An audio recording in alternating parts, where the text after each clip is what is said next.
立法會主席。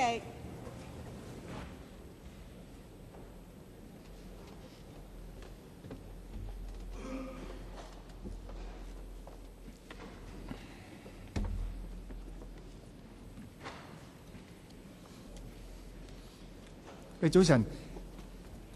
Good morning. We now resume our meeting to handle the third members' motion. Please count the quorum.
全面檢討 comprehensively reviewing the mandatory Provident Fund scheme. Those members who would like to speak, please press your speak button. Now I'd like to invite Mr. Tang Ka-piu to speak and move the motion. Mr. Tang Ka-piu. Thank you, President. I move that the motion as printed on the agenda be passed. That is, comprehensively reviewing the mandatory Provident Fund. On the 1st of December 2010, my friend in the DAB, Wong Kwok-kin, already moved a similar motion. We would like to reform the MPF scheme until we have high return rate, low cost, and enhanced transparency. I dug up the records. There were 22 questions during the last term of the LegCo. It's rather appalling. They're from different political parties, from the grassroots, from the business sector, and from the professionals. And then I noted one question which was very meaningful. On the 10th of March 2010, Mr. Ronnie Tong asked about the average return rate in the past 10 years. For a person 50 years old contributing $10,000 or with an income of $10,000 per month, by the age of 65, how much MPF will he get? The Secretary replied that according to the calculation of the MPFA, assuming that contribution started in December 2000 with a return rate of 5%. At the age of retirement at 65, there would be an accrued benefit of $557,000. Was the Secretary telling a beautiful lie? I think we don't need to wait. We can tell that monthly income at $10,000, if we can get $557,000 at retirement, there won't be so much news in the media. Now, a worker, Kwan, wrote me a note with a similar background. He worked in a clinic. By December 2000, he had to join the MPF. He was 48 years old with a monthly income of $10,000. After 11 and a half years, today, his income is $11,000. After 11 years, he only gets $211,500. Well, when it comes to 15 years, he should get $557,000, as the Secretary said. In just 3.5 years, will he be able to get the difference between $557,000 and $211,500. After exhausting the retirement benefits, an employee will have to resort to CSSA. So eventually it's the government footing the bill. So all of us have to be concerned about the MPF scheme. Assuming that Kwan was so smooth in earning $300,000 in the end, accrued benefits. He retires in 65 years old. The average female lifespan is 85 to 86 years old. Now, this is a female worker. Spanning over 15 years, she will get $2,150 per month. And later, she will get $3,450 in total.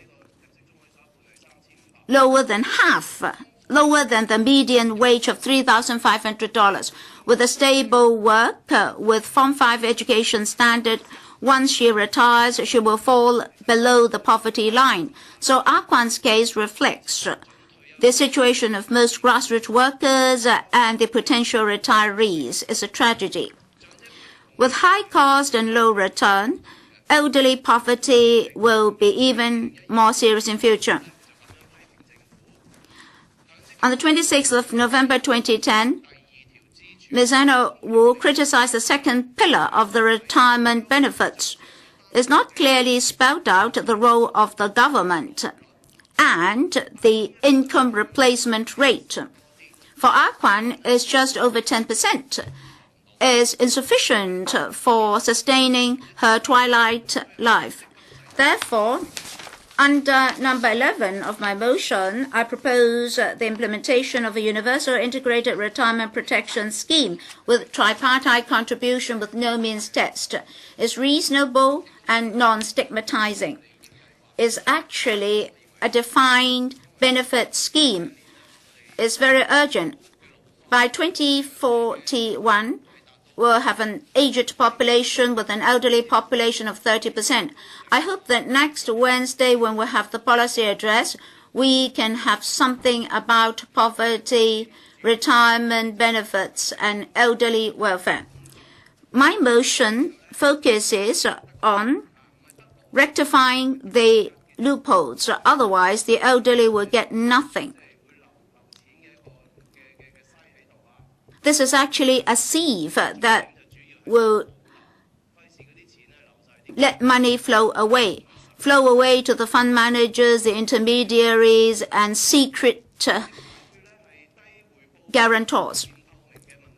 There is this problem of lack of transparency, low return, and high cost. So I propose 10 objectives to reestablish people's confidence in the MPF scheme. Aquan's story is not finished. If she retires at the age of 65 from 1987, she'll get long service payment. That's just reasonable. Is the reasonable duty of the employer to give recognition to the contribution of the employee. But half of the retirement benefits will be offset to hedge the employee's long service payment. An MPF will become an employer saving scheme, that is to foot the bill of the employer. We just look at government departments, the outsourced cleansing company, those workers who've worked for over a decade, they may be dismissed, and then with further hedging, the accrued benefits would only be at the level of $10,000. How can that protect people's retirement life? To offset employers' benefits with employees' benefits is unreasonable. $15 billion under the MPF has been used to offset long service payment and severance payment. But those should be the benefits of the employees. This has indirectly led to employers dismissing employees with long service because it's the MPFA to foot the bill. So there are these dismissals. So employers readily dismiss employees with huge welfare. So the offset provisions should be abolished. Otherwise, there won't be portability. Employers' contribution, employees' contribution, and preserved accounts. If they're amalgamated, there will be full portability. When offsetting and hedging is used, how can we take away the accrued benefits of the employers? That's impossible. So we should take care of labor interest as well as the operation of the MPF. So offsetting must be abolished. The administration is duty-bound to abolish this offsetting arrangement. To abolish offsetting and to uphold full portability are a must. There must be full portability and abolition of offsetting. I also propose one lifelong account. The three should be combined to give a simple and easily managed scheme. So this is actually a tripartite result. As for high costs, the most effective solution is to set a ceiling for the fund expense ratio. In 2010, in the reservoir $420 billion, $7.2 billion were channeled to the fund managers, the guarantors, and the intermediaries and fund managers. That is, 18 out of $100 were used as management fees. Well, it said that the assets are not huge. It stands at $400 billion. I do not agree. in some examples. For example, in the UK government, just in 2012, they had this national savings scheme. The FER is 0.3%. And for every contribution, only 1.8% is taken out. That's for the initial stage. And in recent years, the private retirement schemes for Poland and Hungary, such European countries, there can be 3 types of modus operandi. First of all, for every contribution, there should be a ceiling of the FER, and then a ceiling for the overall expenses of the fund, as well as a ceiling for the proceeds from the return. That will only be conducive to tidy up the messy funds. I'd like to thank the hard work of the Consumer Council for compiling a 20-page report, as well as the performance comparisons among the funds. In October, we all held this sheet for reference. Among the 400 funds, on the average, the asset is $850 million. That is before October last year. For 25 funds, I counted that they're poor funds.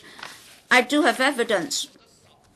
They've operated for over 10 years with an asset of less than $100 million. But the average return was always below the average. So they're poor funds. But our MPF choices cover them, thus pushing high the administration cost. The MPFA does not have the right to eliminate these poor performing funds. It can vet the entrances of funds, but it cannot abolish such funds. So we must set a ceiling for the FER. Administration fees and return rate must be pegged. That is, you can only make a profit if you have a good return. Then the fund managers will be able to improve their performance. In the LegCo, I appeal to the MPFA to do something. Every year, over $100 million have been channeled to administration. The MPFA should model on the Consumer Council. Over the Internet, fees and performances have to be shown on the online platform. This is an unevasive duty of the MPFA. And recently, there are more discussions about whether or not the government should be involved. Yes, the government has to be involved. The government must take the initiative to set up a public body. Some colleagues even said that the MPFA should become the 20th trustee. You can choose 2 to 3 funds.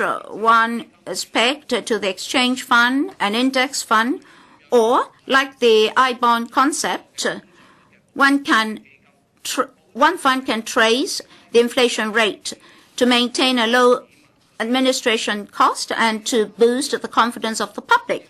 Now, I'm just throwing out these ideas to attract more ideas.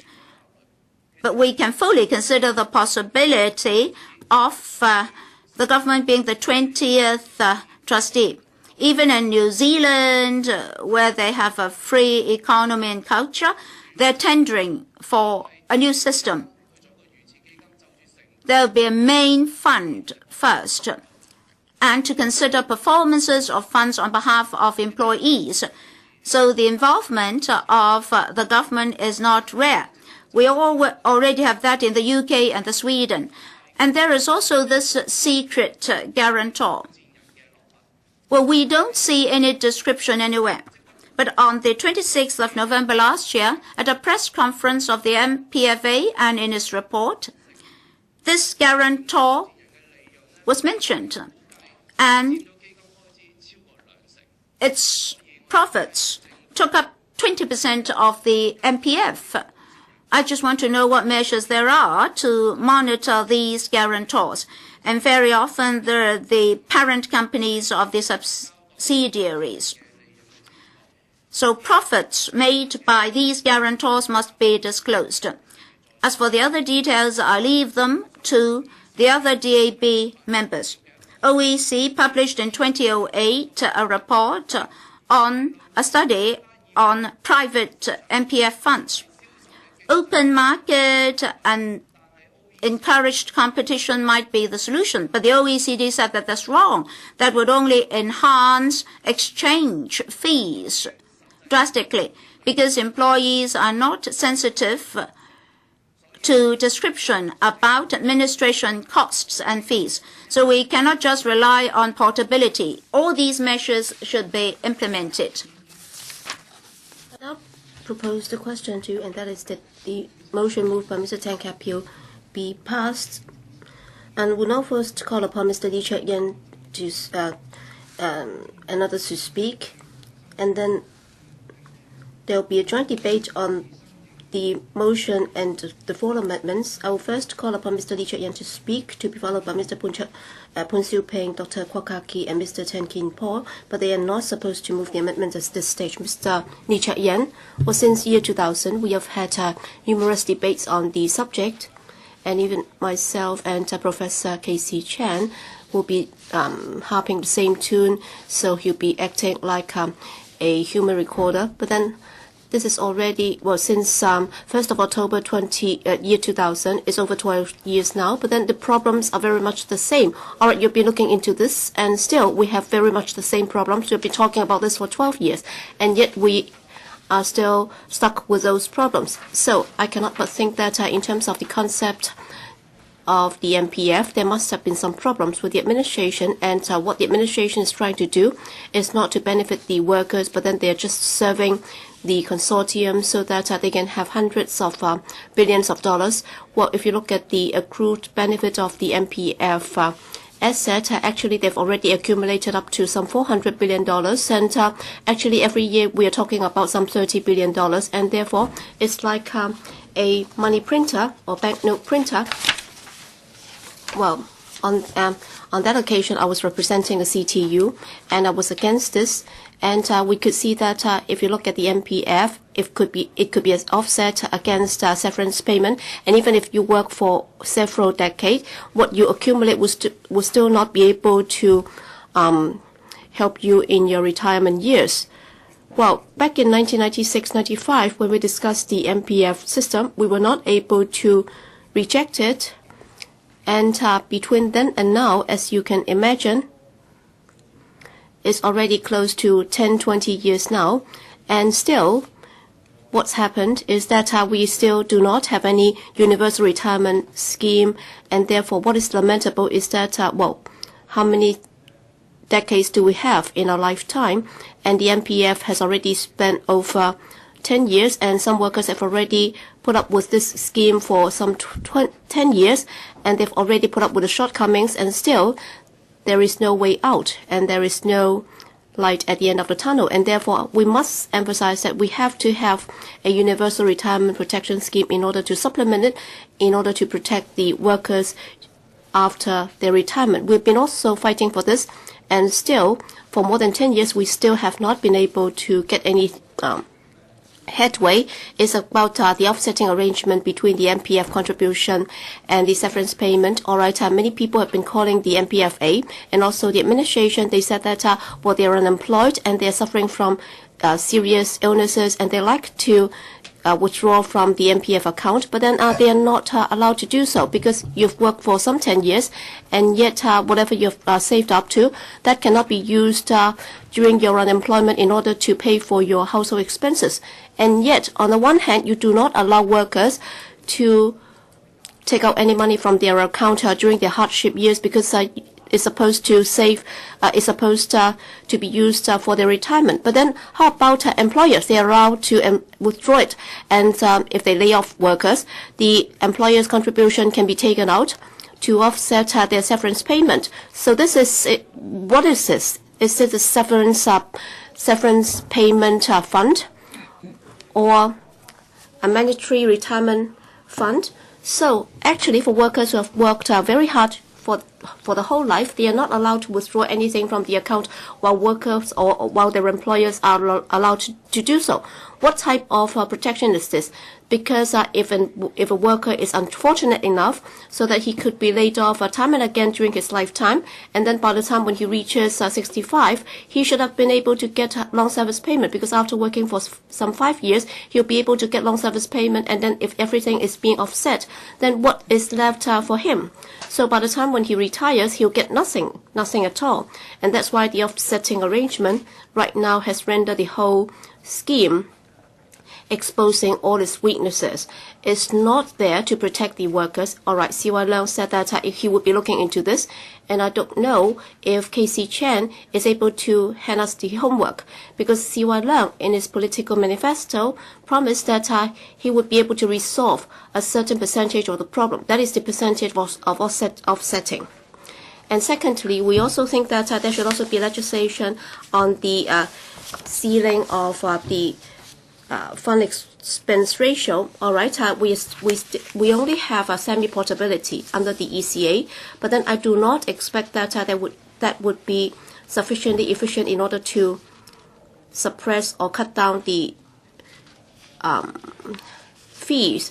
All right, after an outcry, all right, they'll do something about it in order to suppress the opposition voices. But then I think the situation in Hong Kong is really outrageous. If you look at the FER, between 11 and 12, actually, the administration fee is some 1.74% or 0.7%, and if you compare that with other cities in the US, it's 0.83, and Chile is 0.2 and 0.27. So the former is the fund expense ratio, and then when it comes to Chile, it's only 0.27, and in the US, it's only 0.1%, and in Australia, it's 0.42%, but then in Hong Kong, it's 0.75%. All right, this is a very high expense ratio. And if the only way out for Hong Kong, which is most expeditious, that is to impose a cap on the fees and charges imposed for MPF fund, and as a result of that, the administrative costs can come down right away.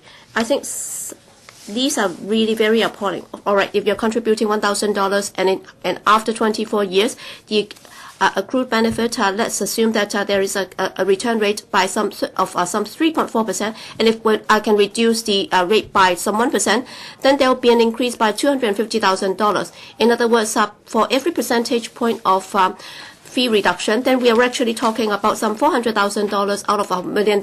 So 40% will go into these consortiums, banks, and also insurance companies. Only 60% will go to the worker himself. And the second suggestion is that the administration should contribute on behalf of the low-income workers. Well, for those earning less than $6,500, they do not have to contribute at all. But then by the time when they retire, they will have a very serious needs. But what about those who are earning a little more? All right, if we contribute for those who earn less than $10,000, and if that is done, then by the time when they retire, then they will at least have something for their retirement. And the administration supplementary contribution for people earning less than $10,000, then the administration's contribution should be $300 each month. And if it's done, then some 2 million workers will benefit. And we are actually thinking that the administration can help them save money for their retirement. It's not just the low-income earners. For those who are not working, they are also having difficulties. So for these non-working people, can the administration also make the contribution on their behalf? But then it's on the condition that they are willing to contribute themselves, and then the administration will be willing to contribute for them, and that will also help them for their retirement. That's for the non-working class. And finally, we hope that workers can also choose to put some of the contributions into the exchange fund, because at present the return rate actually is very low. Actually, you're forcing the workers to make a loss in their contribution, and as a result, the consortium, the banks, and insurance companies are there to make a profit. So why are you forcing them to lose money? And the only way to not to do this is to make sure that there can be an alternative fund available in order to balance this. And at present, if you look at the performance of many of these funds in the past, is really worrying, because the average return rate is only 3.4%, but then all along they have been sustaining losses. Well, between 2008 and 2009 is 25.9%. So over a longer period of time, i.e. between 94 and 2011, during the 18-year period, there was only one occasion during which the exchange funds sustained any loss. But then during that same period, there were 4 occasions during which there were losses on the MPF. In other words, the exchange fund's performance was a lot better than the MPF system. Why can't workers choose or go for the exchange fund? All right, the exchange fund can also become a public trustee in order to offset or in order to act against the other 19 trustees. So that would also set a standard, so that there would be a standard to go by. And there could also be an investment choice, so that the exchange funds can be open for workers to choose. So it's like our fiscal reserve, so that you can look at the average return rate for the past 6 years, and that only then will we be able to assure genuine choice. Mr. Poon Siu Ping. Mr. President, since establishment in December 2000, there's now an accrued asset of over $400 billion, and last year's over $40 billion, over 280,000, that is 70% of the working population are covered. 2.8 million employees are covered. But can the scheme provide retirement protection to the employees? As for the remaining 20% of the workforce which are not covered, what about their retirement life? Today, I'm moving amendments to the motion because the Kowloon labor unions would like to cover those people who are not yet covered at the moment. This is not a new proposal. During the last time of the LegCo, Ms. Lee Fong-ying already advocated this idea in this chamber. And in my election platform, I also mentioned this. This is not a complicated idea. At present, the NPF is pegged to employment. We would like to peg that with age rather.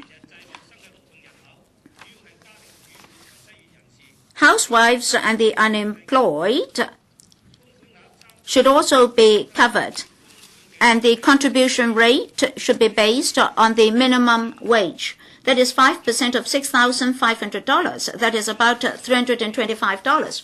According to the Census and Statistics Department, in 2008, we have 660,000 home carers, 690,000 in 2009.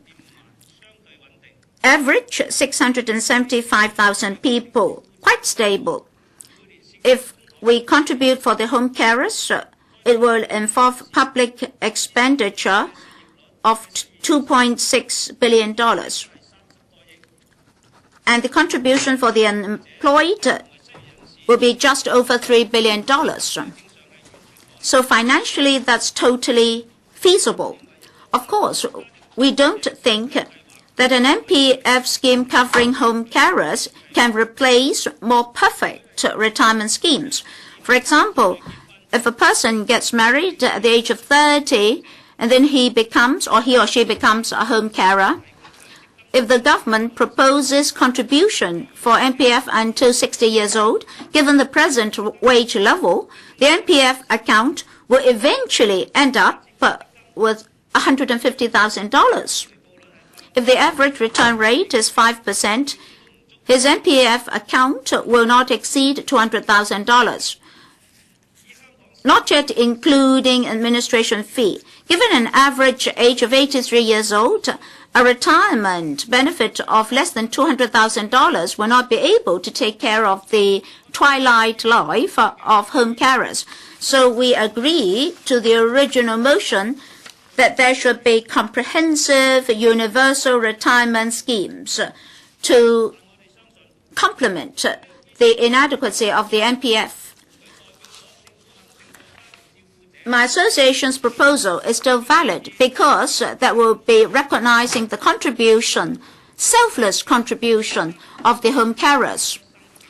MPF schemes are not taking into account home carers at the moment. So while we strive for universal retirement benefits, an MPF scheme pegged to age will not deal a blow to the existing scheme.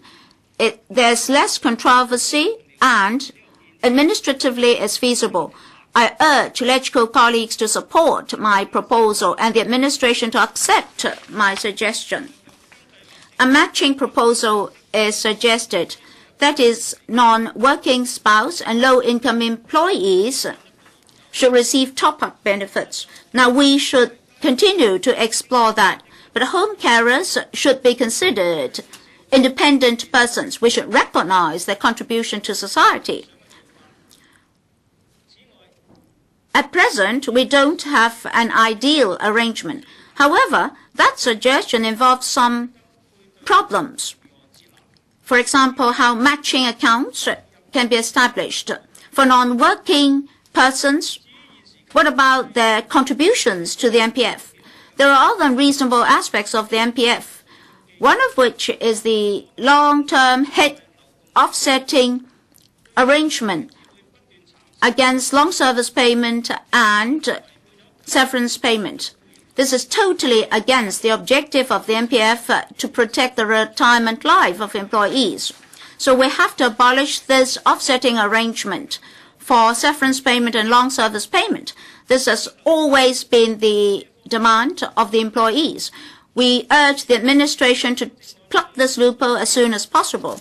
As for Mr. Chan Kin-po's amendment, that is to consult the stakeholders, prima facie is a reasonable request. But this issue has been in controversy for a long time. The arguments are clear. In implementing policies, the administration can listen to different views. If we do not have a timetable to abolish the offsetting arrangement, delaying tactics won't be able to plug the loopholes of the MPF schemes. Earlier, the Consumer Council published in Choice magazine the performances of a whole series of MPF schemes. While assets grew, the administration fees also grew rapidly. In 2008, is $4.9 billion. It grew to $22.6 billion in just a few years' time.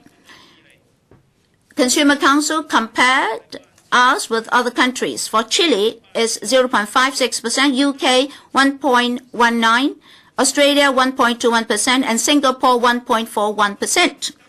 For Hong Kong's MPF, average fee is 1.74%, is the highest.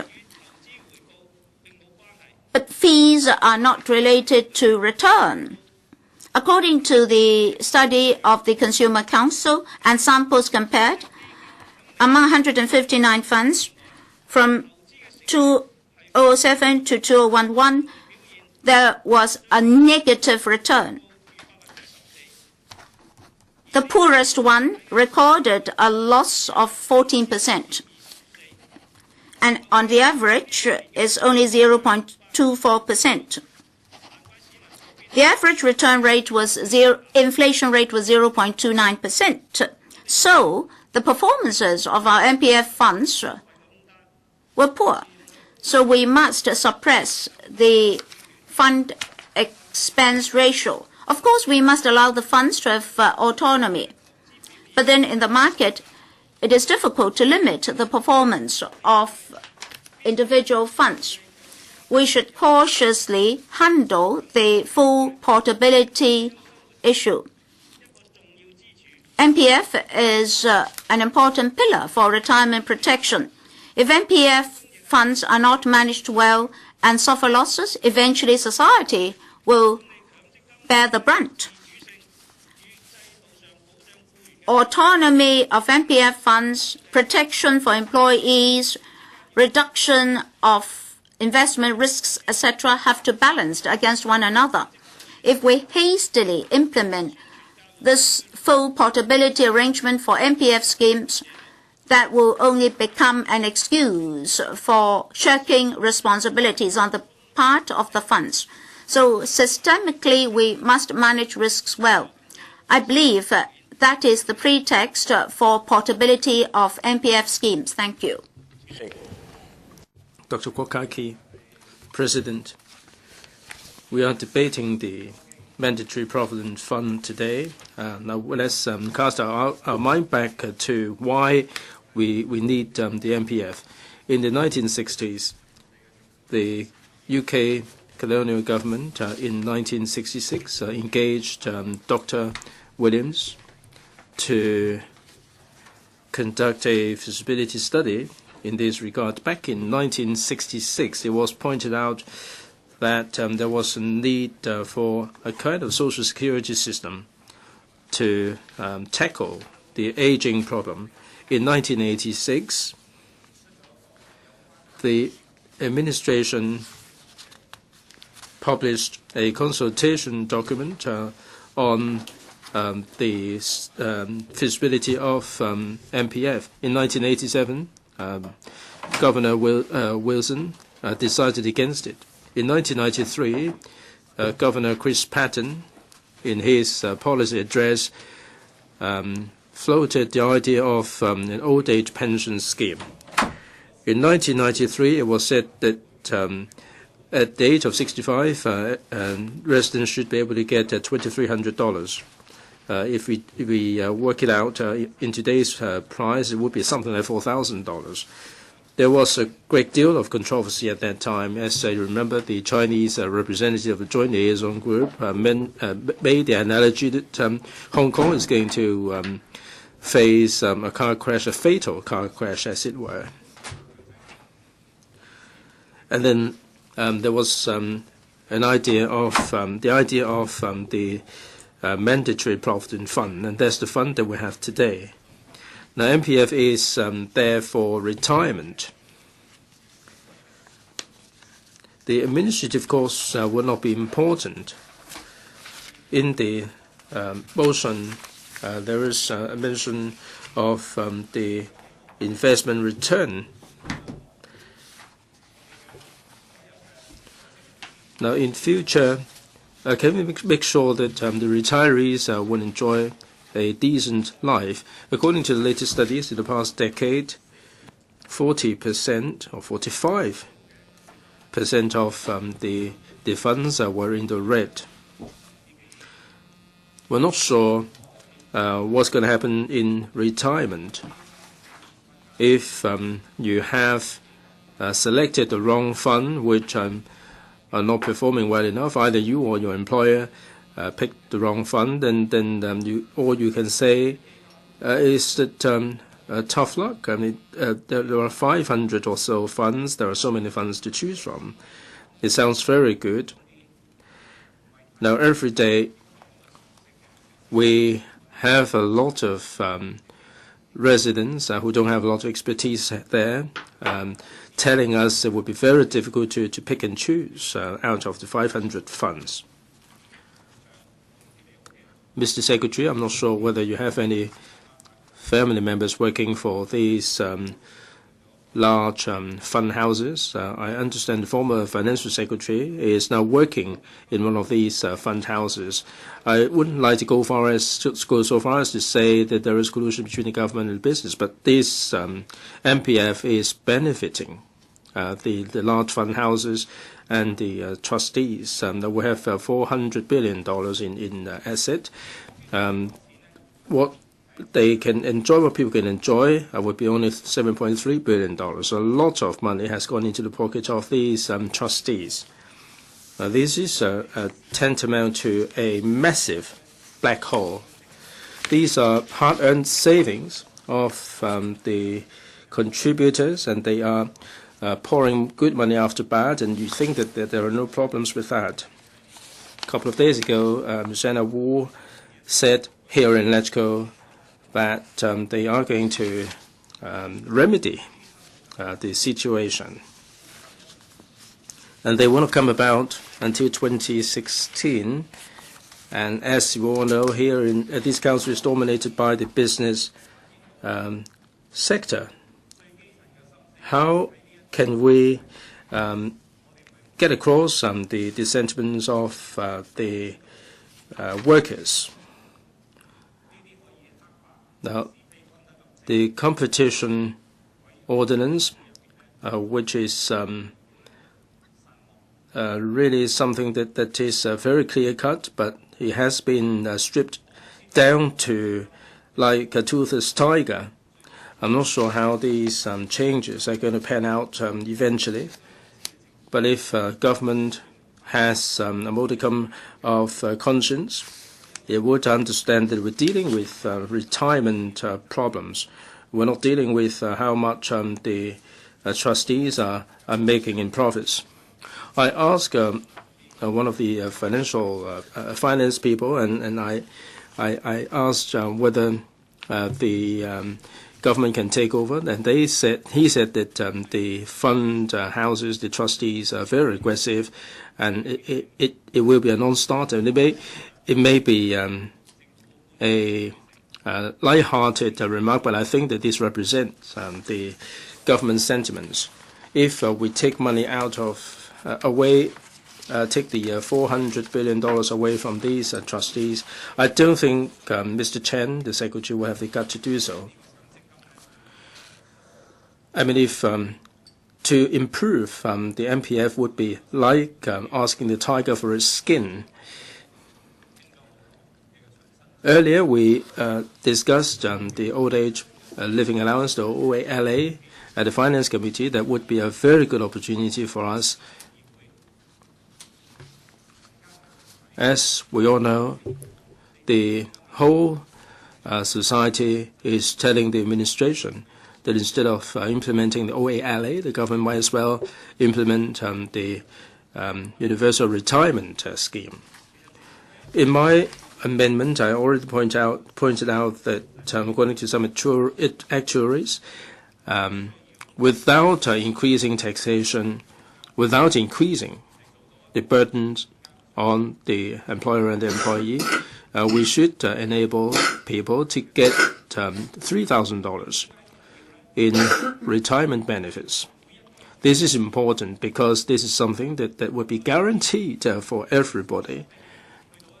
Even if you have picked the wrong trustees, the wrong schemes, even if you've fallen into a black hole, even if your boss has picked the wrong fund, this universal retirement protection will not leave you high and dry in retirement. 70% of the pension, the scheme will cover 70% of the people, this MPF scheme, but there are so many housewives and disabled people who will be left out of the loop. Now, I begin to understand why people are waving this British colonial flag. In 1993, however heartless the colonial government was, they started looking at this retirement protection. Now, this administration today is always talking about caring for the people, and they still allow the business sector to enjoy this profitable area. I don't have any faith in the remedial work to be undertaken. This may be a stalling tactic. This may drag on for a couple of years, and we will set up committees to look into this, and this will drag on another couple of years, and they will be able to pull a fast one. If the administration is so recalcitrant and reluctant to conduct a comprehensive review of the situation and just do away with this flawed MPF and implement a universal retirement protection, then what we are talking about today would amount to hot air. We can talk about it, but at the end of the day, these $400 billion or $1 trillion in 10 years' time, the insurance companies, the banks, will not let go of this profitable area. And there will be only one beneficiary, and that is the business sector. The government will not be any better because you are part of it. And you are offsetting the CSSA against this, and you're subsidizing the businesses. Mr. Chetkin Paul, thank you, President. The MPF scheme has been in place for 12 years. It's not a short time at all. But then for any retirement protection scheme, Hong Kong's MPF scheme has yet to mature. In recent years, there have been criticisms against the MPF system.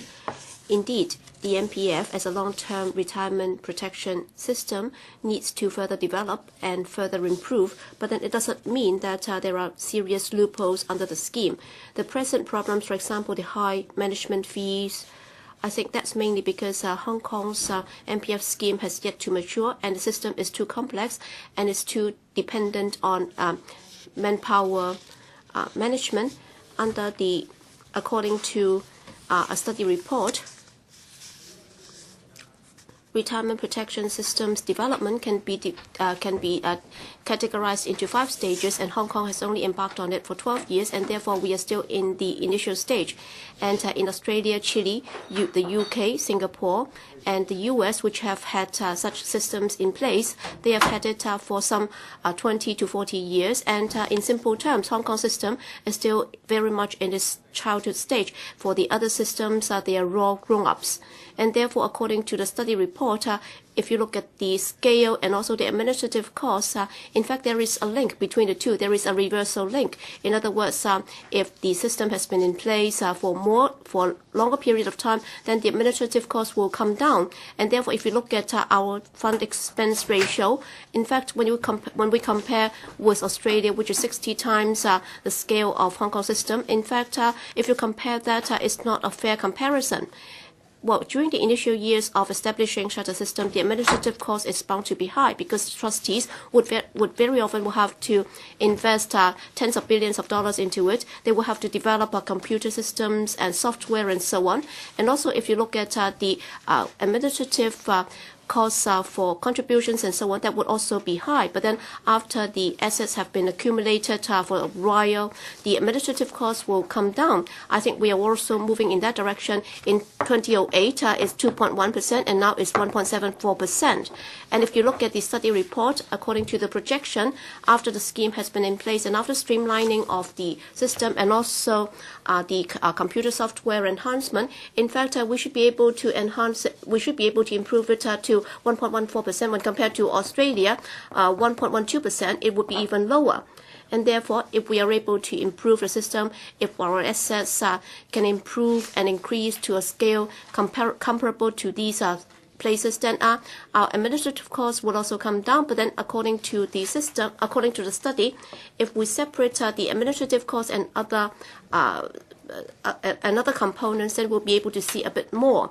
For example, if you look at the trustees and also the sponsors' expenses and so on, actually we are comparing rather favorably with other countries. At present, it's 0.99%. In Australia, it's 0.8%. In US, it's 0.73%, and in Mexico, it's 0.95%. When compared to these mature systems, we are actually comparing rather favorably with them. And it's also pointed out that the marketing cost is only 0.03%. I don't know if it has fully reflected the expenses on commission. But then for the intermediaries marketing these products, very often they are not interested because of the low commission rate. And therefore, the suggestion that the funds have been eroded by the intermediaries and also sponsors, resulting in high administrative costs, I don't think is a correct statement. Well, yes, Hong Kong's administrative fee is 0.75%, and Australia is 0.42%, and in the US is 0.1%, and in Mexico is 0.39%. So there is still a gap. But then if we want to target the problem, we will have to look at what the problem is. The reason why Hong Kong's administrative cost is higher, that's because most of the cost is spent on paying out the accrued benefits and so on, and that's very labor intensive, and we are actually talking about tens of thousands of accounts every month, and therefore the cost would be very high, and therefore we have to look at what the problem is and target our solution to the problem, and therefore we have to streamline the process. We also have to improve computer software, and according to the report, after deducting the cost, actually the annualized return rate is 3.4%. Yes, it's still not satisfactory, but then it's not too bad. In fact, one of the biggest problems of the MPF scheme is that it was introduced at the wrong time. In year 2000, when it was first rolled out, the economy was in the doldrums, and that's why that would also affect the return rate. I've already analyzed this on many occasions, and therefore I do not propose to reiterate that. In fact, the choices would also affect the return rate. According to the statistics, some 400 million, the MPF scheme has about $400 billion asset, but then some $60 billion is now deposited in banks, and the return rate is close to 0%, and therefore, indirectly, it would also drag down the return rate. And many of the employees are rather conservative, and as a result, the conservative fund would yield a return rate of close to 0% or 0.1%. Well, indeed, there are also funds available which will yield higher returns, but then, of course, the risk would also be somewhat higher. So that's the index funds. So it's like the government fund, and the return might not be less favorable than the stock-linked funds, but then for those who are close to retirement, they don't want to take risks, but then for those who are not conversant in investment, that would provide an alternative choice. At least the fee will not be too high. I've already asked the administration to promote it, and the administration said that it would also do that more positively. I'd like to set out the justifications for my amendment. Initially, they are proposing that the offsetting arrangement between the contribution and also the severance payment should be deleted. Well, I have no qualms about this, but then for every suggestion that we make, we have to make sure that there would be sufficient discussion amongst the stakeholders so that there can be a chance that a consensus can be fostered. Well, initially, when the employees agreed to introduce this, one of the conditions is that their contribution can be offset, and therefore we will have to take it up. We will have to take it up with the employers and seek their approval. And also with regard to the full portability proposal, so that there can be also one lifelong account, I support this. Well, my amendment just tries to set out the benefits of this. That is, we will be able to reduce the number of preserved accounts, and that would also help cut down costs. As we know, there are some 2 million workers and also self-employed. They have their own accounts, but then we have some 7 million such accounts under the MPF scheme. So there is a waste of administrative costs, and therefore we should try to implement this as soon as possible. In the original motion, it also suggests that with regard to the fund expense ratio, there should be a cap imposed on it. I think we're putting the cart before the horse, because by imposing this cap, we will not be able to resolve the problem of complexity of the system, and also there is no objective standard to be set. If it's set at too high a level, it's not meaningful. But then if it's set at an excessively low level, that would reduce the incentive for anybody to invest in this. And therefore, I think the best way out is to reduce the procedures and also to automate the system. Some 60% of that would be labor intensive, and as a result, the administrative costs cannot come down. And therefore, what we do not need to do is whatever can be automated should be automated.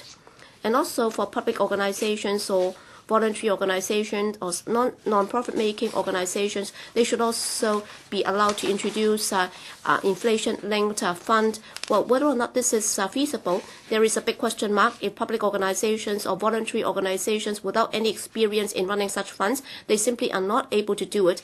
And even if they want to do it, they will have to hire an expert to do it, and as a result, the cost cannot come down. And also because they do not have the scale of economy, the cost will only become more expensive.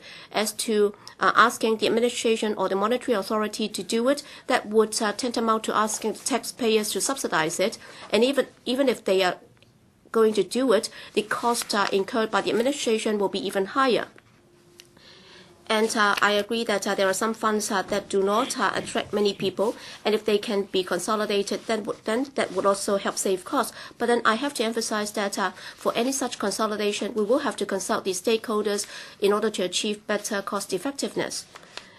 I also agree that for sponsors, they should also be subject to better regulation, and the relationship between all the stakeholders should also be clearly defined in order to protect the interests of the participants.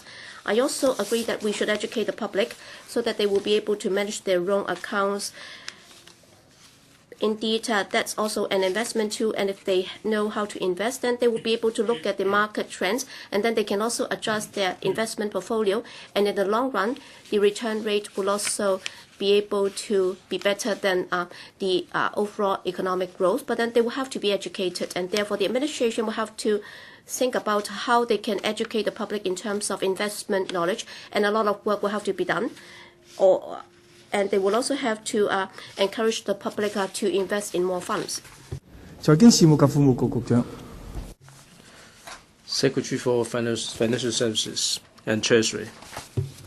President, at LegCo and other occasions, I've made the point that we should review the MPF scheme and take resolute measures to make sure that the expenses that will be reduced and maximize the investment return.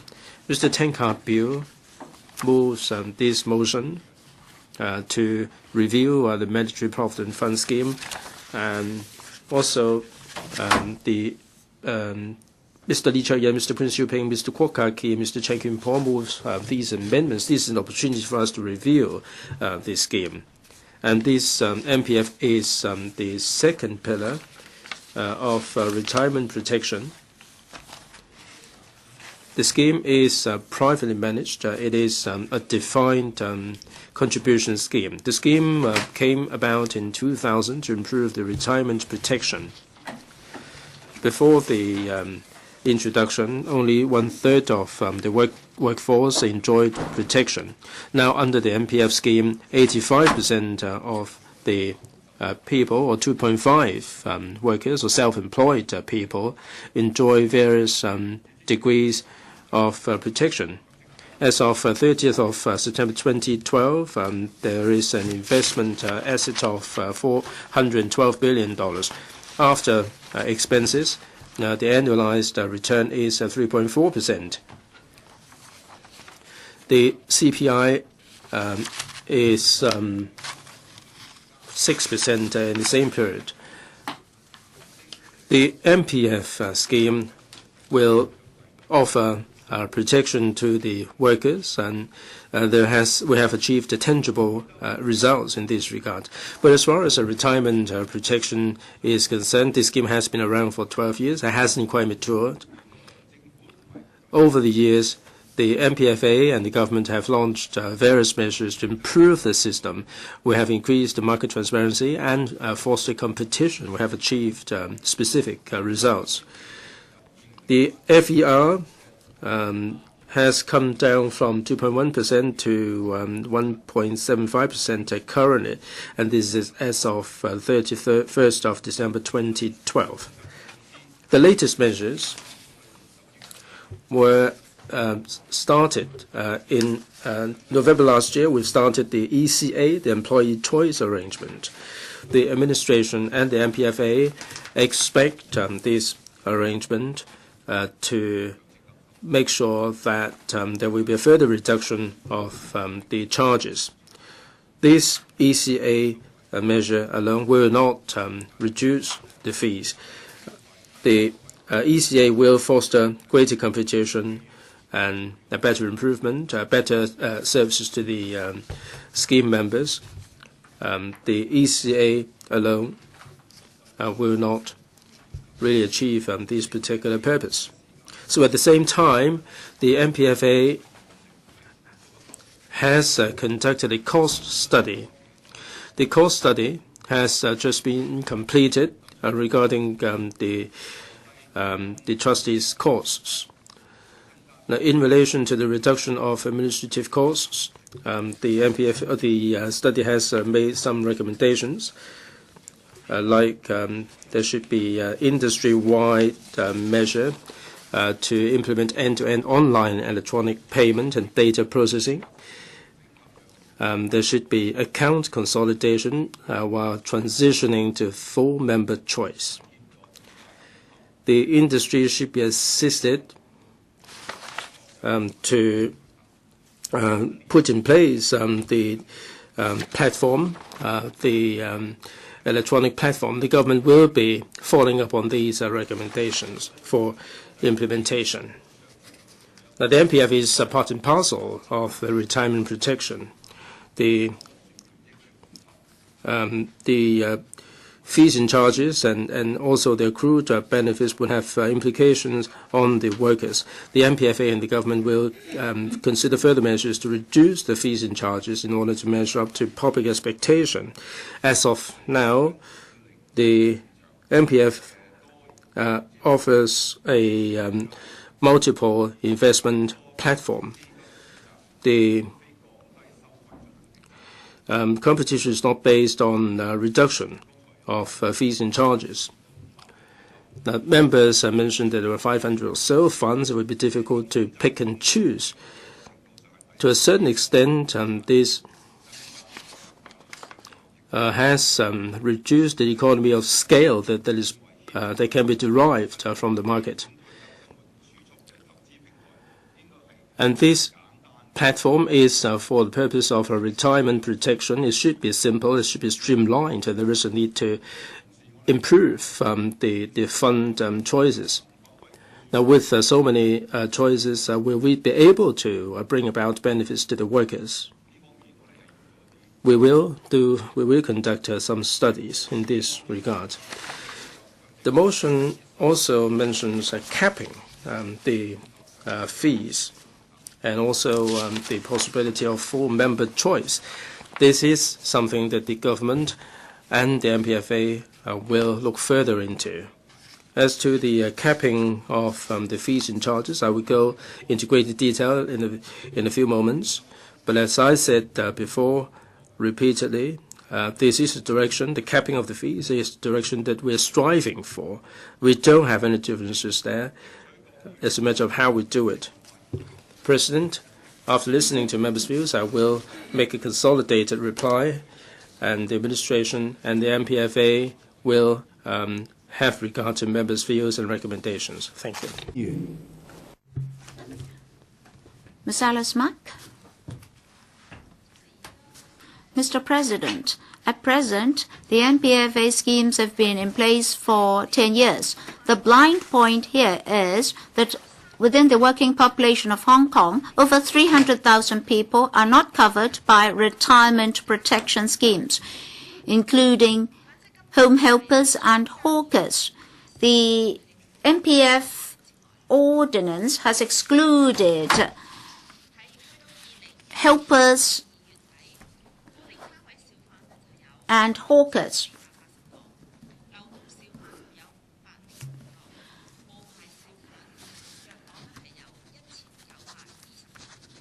Now, as of December 2011, we had altogether 6,480 hawkers, 505 itinerant, 1,920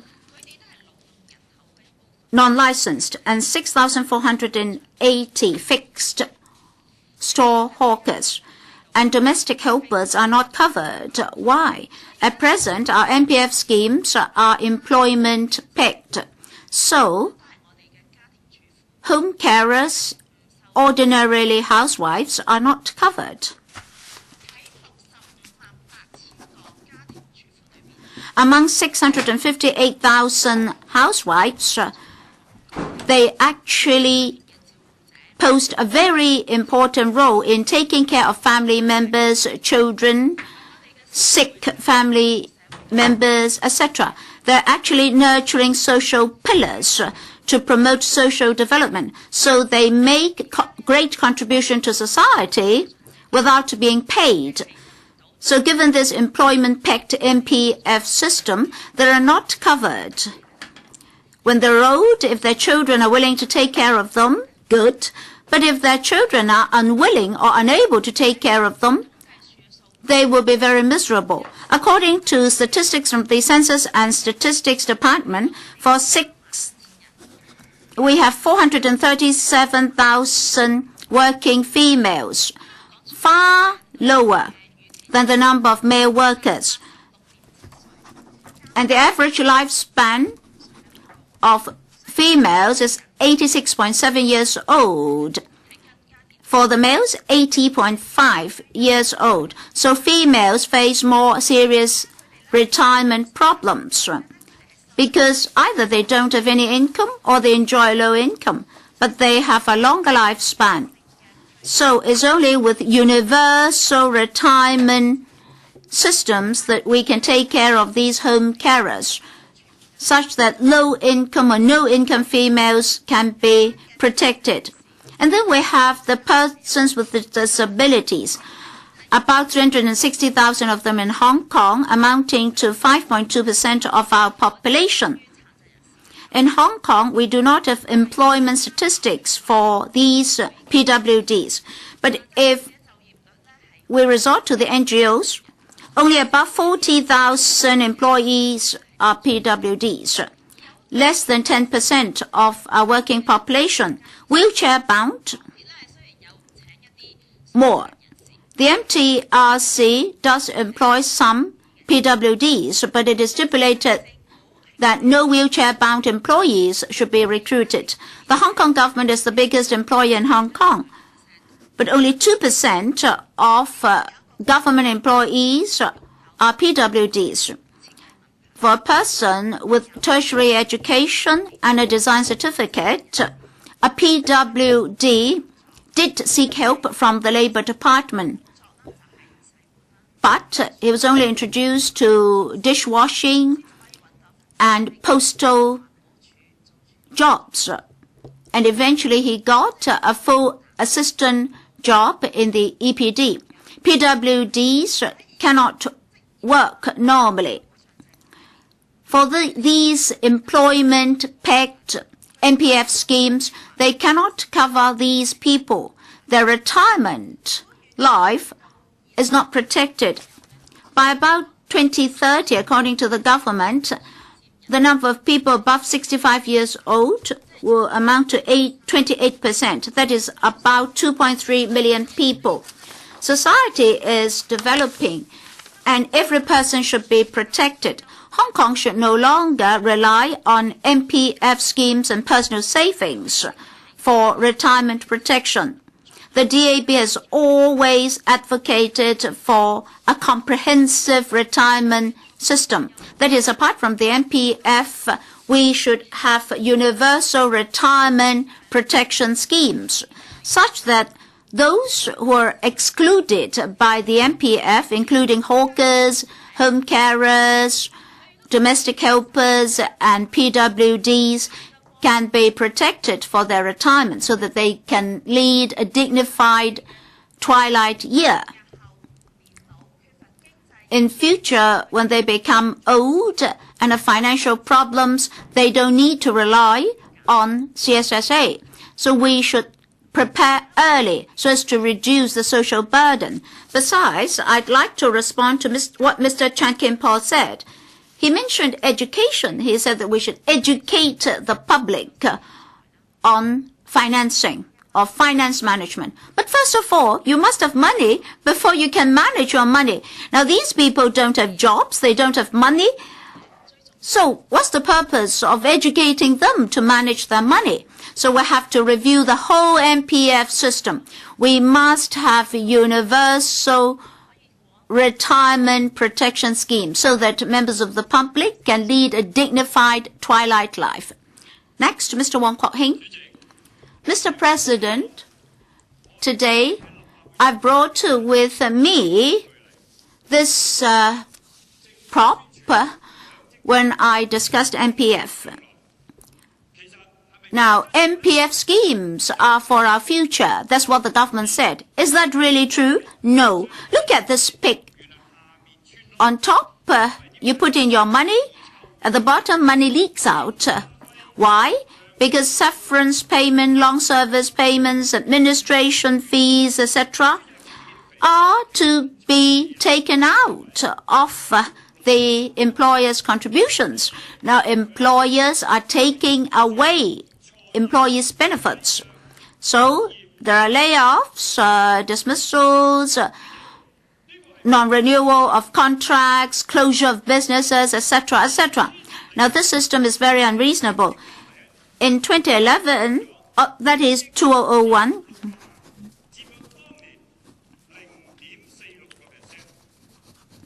$16.6 billion were taken out. That is 0.46%. That's in 2001.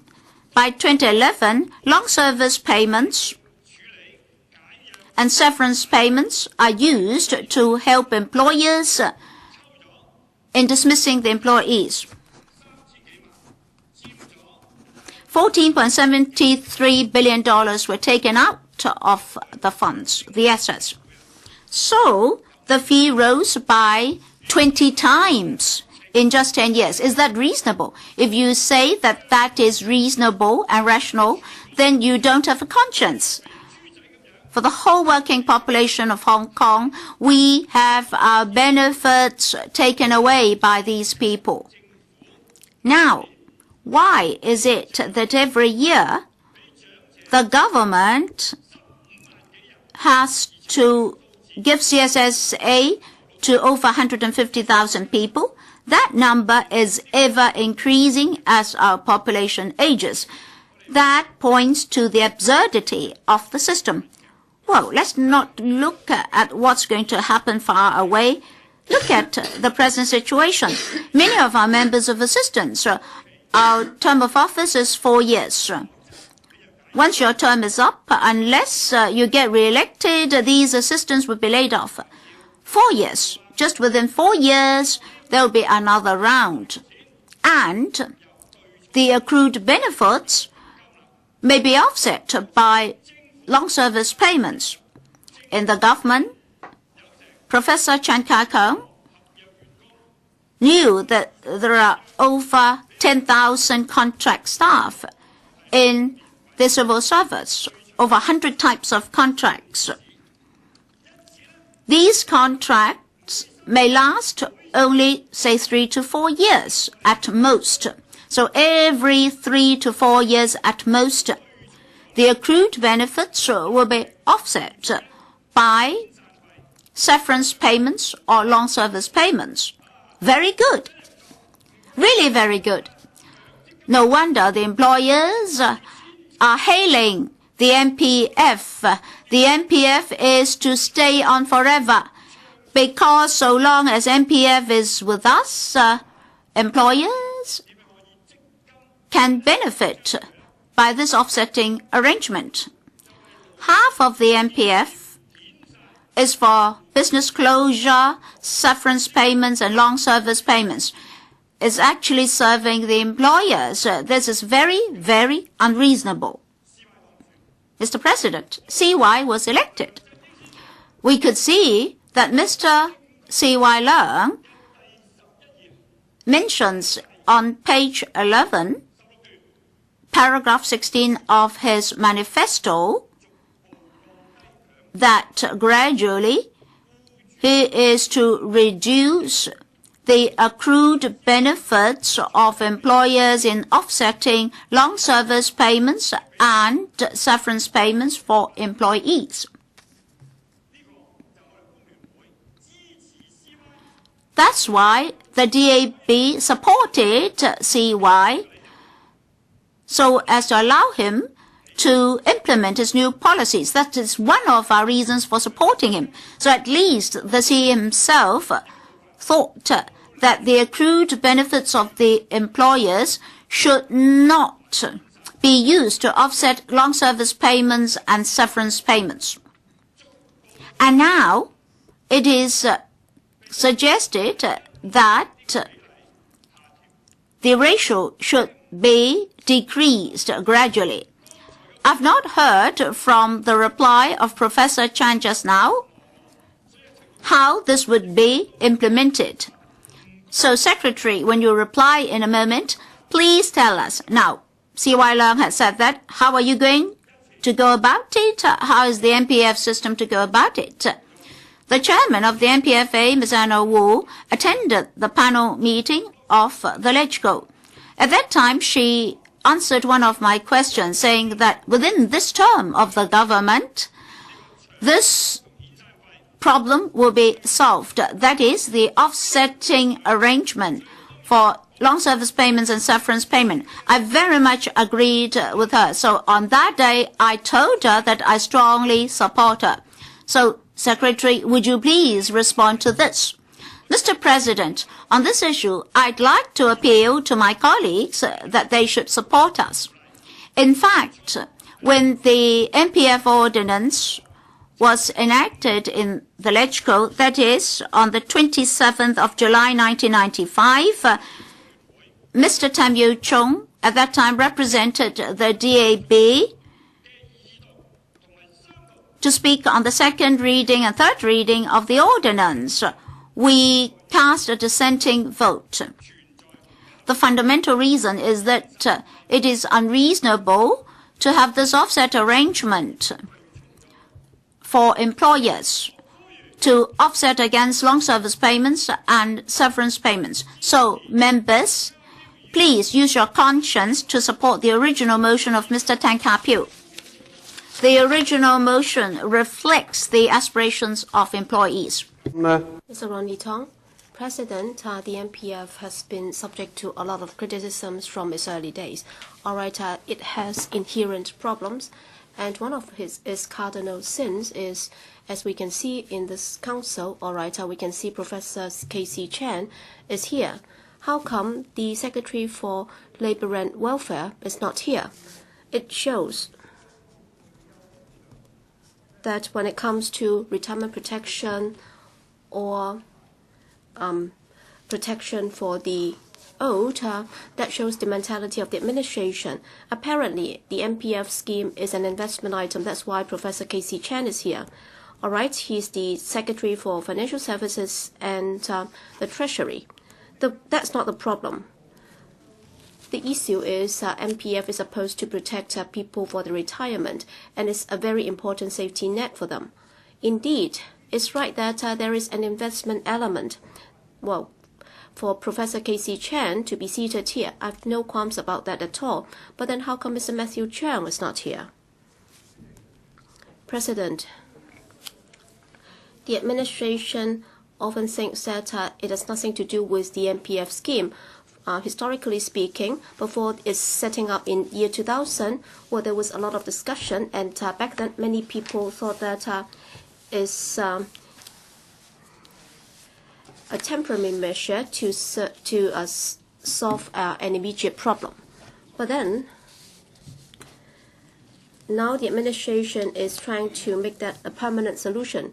Yes, even though it may not be a complete solution, but then the administration is simply washing its hands of it. So apparently the employers and employees will have to fight amongst themselves, and please do not bother me. And you will have to work it out yourselves, and that's why K.C. Chan is having a very good time here. Because it's not your bureau which will be responsible for dealing with this problem. And you think that so long as I'm able to regulate it, so long as I can come up with a framework to make sure that there would be a reasonable return, and so on and so forth. But regrettably, you haven't even been able to do it. But then, if you look deeper, it's not an investment item at all. And the second cardinal sin is that with this system in place, it's a very partial, it's a very transitional system, under which the administration is showing its mentality to those retirees. This is really a very bad outcome of the mentality of the administration, and therefore it's not there to protect the workers. And also for those who are not salaried, they will also not be protected. And my colleagues will be covering that later. All right, well, even if you are from the low-income group, you will also not be protected.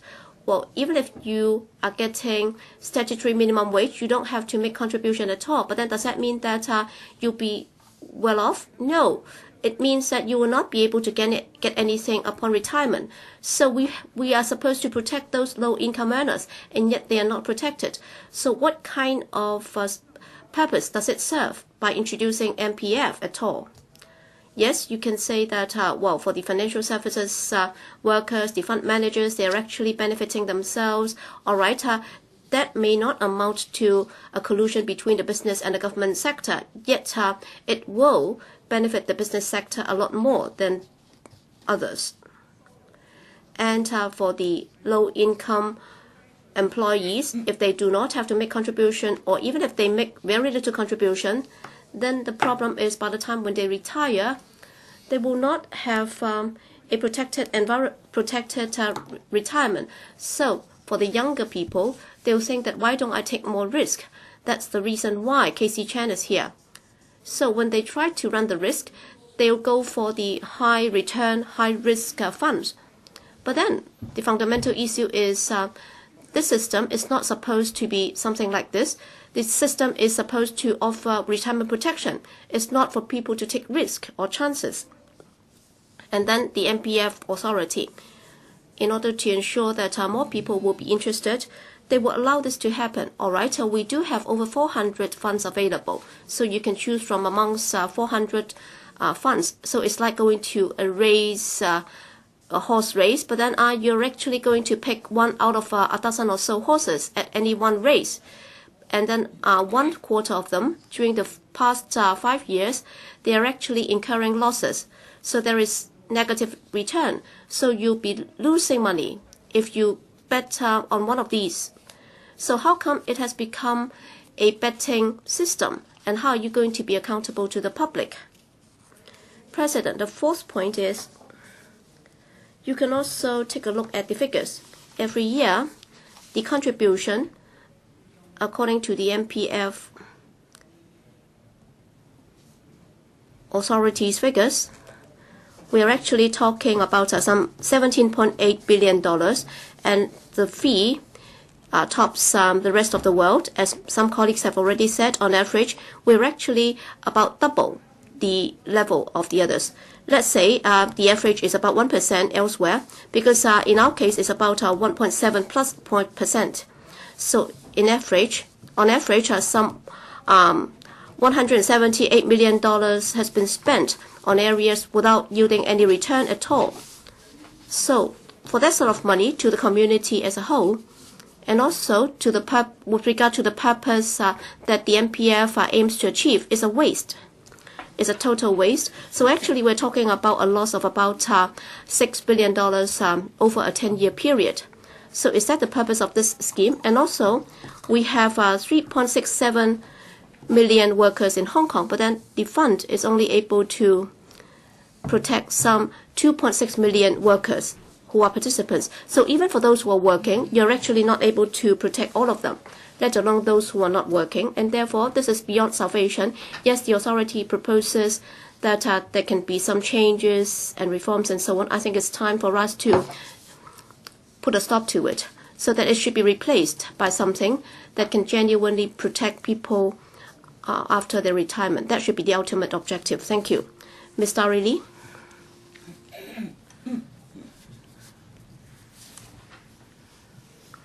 President, well, for those who are directly elected members, well, very often when they're on the street, they would be intercepted and they would listen to feedbacks from the public. And if you look at the types of views that they hear from the public, then I would also like to share with you the feedback that I get on the MPF, and they said that there should be reforms so that there can be a counter for them to choose, so that they can also put their MPF money in that account so that the balance can be put into their bank account, or they can also choose for something like a time deposit, so that they will be willing to pay for the inflation risk, so that the MPF accrued benefit can be put into the time deposit of their account or the saving account. Well, for this choice, well, in particular for those who are close to retirement, they would opt for this, so that closer to their retirement, they will be able to transfer some of the benefit to an account which will not incur any loss, which can be a saving account, a passbook account, or just a time deposit. But then they are not allowed such a choice. And also another saying is very familiar to you. Professor Chen, well, people say that when they are very ill, they don't have money for treating their illnesses, let alone their retirement, and therefore they'd rather spend the money on their medication and treatment. And some are suggesting that only the fund managers stand to benefit. Why don't we just scrap it? So I think these are no strangers to us. And some of the nicknames for the MPF is that high fees and low return, and therefore reforming the MPF system has been debated many times in this council, and we have also had it on the third year when this was the subject of debate. And what has happened since then? We have only introduced the ECA, the Employee Choice Arrangement, so it's moving at snail pace. And recently, we have also announced the study on the administrative costs for the MPF funds, and there are 4 main areas for reforms, and obviously nobody would say no to it. But then even if you're able to do all of them, you will still not be able to meet the aspiration of the public. There will still be complaints and grievances, and therefore I hope that the administration will be able to think out of the box in introducing more reforms in order to meet the expectation of the public. First, on the cap on the fund expense ratio, or the FER, as many colleagues have said, according to an international organization which conducted a study on some 21 jurisdictions with schemes like that, Hong Kong ranked number 4, only after Turkey, Chile, Czechoslovakia, and another country. So most of the countries would charge less than 1% in terms of administrative costs. And looking at your report, in fact, if you want to lower the FER, then you will first have to look at the components of the FER. Well, for 1.74%, well, for investment management, 2.59, and administration accounts for some 0.675. In other words, even if members are able to choose a passbook scheme, all right, I don't want any investment at all, so that at least I'll be able to get $100 back if I put in $100. But then you will have to pay for the administrative cost. It's 0.675%. So it's a very big problem. Well, honestly, if you look at the design of the MPF, if you look at the contribution rate, it's only 5% of the wage, and there is also a cap on the contribution. And also given the prevailing investment climate with very low return, together with this administrative fee, actually employees will not be able to find a fund which will not incur any loss. And therefore, the administrative cost is a very critical part of it. I've often thought about this. I actually think that back then, when it was first designed, the administrative cost would be shouldered by the employers and employees, so that would be taken up by the contribution by the employer and employee. That's not fair, because if you look at the administrative cost, according to my understanding, actually, these fund managers will have to go after the employers for their contribution, and they will also have to do the computation for the accrued benefits and so on. All right, when we get our wages, we have the Labor Department, which is a government department responsible for that. How come in terms of the administrative procedures and administrative costs, how come that cannot be taken up by an organization funded by the administration? Why do we have to pass on such costs to the employees? So if the administration is to think about how the cost can be reduced, other than introducing legislation to impose a cap on the FER, I think a critical part would be to look at how the administrative cost can come down. If you're not able to reduce that, then even if you just go for a fund, even if you do not have to pay for the 2.59, still you will have to pay for the 0.675% as administrative cost, even if you go for no investment at all. So it's not just about introducing legislation to regulate the cap of the FER. You will also have to think about it. Should such costs be paid for by the employees? should that have been taken up by the MPFA and the administration, which will then deal with part of the job, so that in terms of the cost of the fund, that would also be reduced.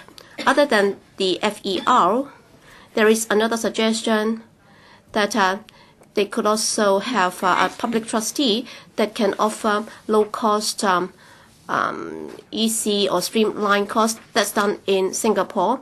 In fact, both the DAB and myself have on many occasions talked to the Bureau Director, asking that the HKMA should provide or offer exchange fund linked fund for employees to choose, so that they will be able to go for something that they can trust.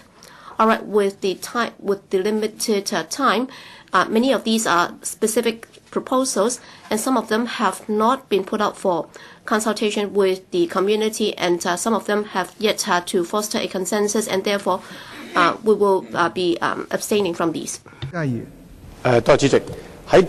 Mr. Sin Chung Kai. Thank you, Mr. President. When the MPF ordinance was read for a second time, I objected to it. That is in July 2000, because persons with disabilities, housewives, home carers, and low-income employees are not covered. Because in 30 years' time, these people won't be able to get retirement benefits that can cover their retirement life. And that's the focus of today's discussion. We could see that administration costs could be very high. In particular, for the low-income people, they would be greatly affected. The accrued benefits would not be too huge, so with high administration cost, it would be even more difficult. Now, the Democratic Party faced a dilemma today. No matter how we patch up this MPF system, we won't be able to offer universal protection to the retirees. Maybe it will take us a few years' time to implement all these proposals. If the administration can discuss universal retirement protection as early as possible, then it would be more thorough, as pointed out by Mr. Ronnie Tong. Of course, at this stage, the administration will not contemplate universal retirement protection. On that basis, we have to do something to plug the basic loopholes of the MPF system. The MPFA has come out with a number of proposals. For example, to set a ceiling to the fund expense ratio, to provide low-cost and low-fee funds, or to introduce non-profit making operators, etc., etc. All these are good, but not sufficient. As the DAB representative said, this set of arrangements for long service payments and severance payments has caused the MPF system not to be able to implement full portability, because it has to take into account the accrued benefits of the employers. Accrued benefits for the employers were used to offset long service payments and severance payments. Well, it's said that even for full portability, the offset arrangement need not be abolished. I really do not understand that remark from the Bureau Director. So in a moment, when the Secretary further responds, I'd like him to comment further on the standpoint of the administration on this offset arrangements. In 1995, when the ordinance was enacted, there were already these suggestions to abolish the offset arrangement. But then the ordinance was enacted, and for the sake of the business sector, the offset arrangement was kept. Over $1 billion or over $10 billion have been used in the past 10 years or so for offsetting. And then employees should be able to decide on which funds to invest in. And then the employer said by doing so, how could the offset portion of the accrued benefits be protected? So portability was not implemented. As for administration fees, today Mr. Lee Cheuk-yan is moving an amendment to allow part of the employees' contributions to be placed in the exchange fund, such that the average yield rate of the exchange fund bills of 3-year maturity could be relied on in the calculation of employees' accrued benefits. Well, this is not to be non-mandatory, but then employees will then be able to choose a semi-public body. Now, this is not the same as Central Provident Fund. In 1995, Mr. Chris Patten proposed a saving going together with the employees, but that was voted down. Secondly, in this world, some jurisdictions like Singapore have Central Provident Funds. Mr. Lee Cheuk-yan's amendment is not to establish a Central Provident Fund, which actually have certain benefits. Are we going to have a Central Provident Fund? If so, the FS may be duty-bound to amend the MPF ordinance. As for Mr. Poon Siu Ping's amendment, I think it is tantamount to a universal retirement protection scheme. That is, apart from linking with employment, the scheme should also cover persons who are neither in employment or engaged in full-time studies. When that was initially proposed, we supported it. But every year, the administration will need to spend $800 to $900 million on contribution. The Democratic Party supports the other two amendments by Dr. Kwok Ka-ki. As for Mr. Chan Kim-paul's amendment, he has actually diluted the offsetting arrangement issue. Today we're asking for an expeditious abolition of the arrangement, but Mr. Chan Kim-paul would like to do consultation first. If the offsetting arrangement is not abolished, it will not be in the interest of the employees. So the DP will support the original motion and the amendments except Mr. Chan Kim-paul's amendment. Mr. Chang Kwok-chi. Mr. President, on the 1st of December 2000, the MPF was set up to address society's concern. In fact, as early as 1966, the British government already studied the MPF system. And then in 1987, 1991, and 1993, the LegCo discussed the issue, resulting in the conclusion of dividing views among society. And then in the year 2000, the MPF ordinance was enacted to be implemented on the 1st of December that year. The purpose of the scheme is to offer a certain degree of protection for the retirees.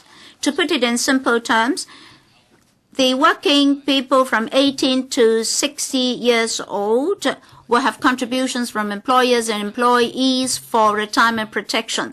Self-employed persons are also covered. So we're not just discussing fund management, whether or not benefits of employees would be eroded. More importantly, we are reviewing the system such that all people of Hong Kong, be they rich or poor, will be covered in their retirement. That is, whether or not the retirement benefit aspect is sufficient in the system. Take 2011 as an example with the euro debt problem. The global economy was in decline. By the end of that year, just look at the equity and bond market of the USA, the overall yearly return was still 5% and 9% respectively, much better than those in Hong Kong. Because in Hong Kong we have high administration fees, and the design of the MPF scheme is an employees' protection system. It does not attach importance to returns. And this scheme was handed to the market for operation.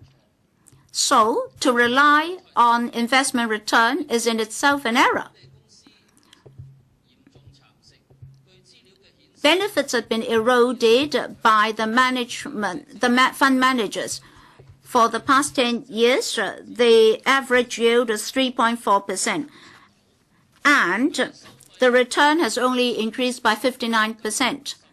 For the tracker fund, for 10 years, the overall return was 136%. And last year, the management fee in 2008, upon the request of the MPFA to lower the cost, it still stood at 1.74%. For UK, it's 1.19%, Singapore, 1.41%, and Hong Kong's is highest.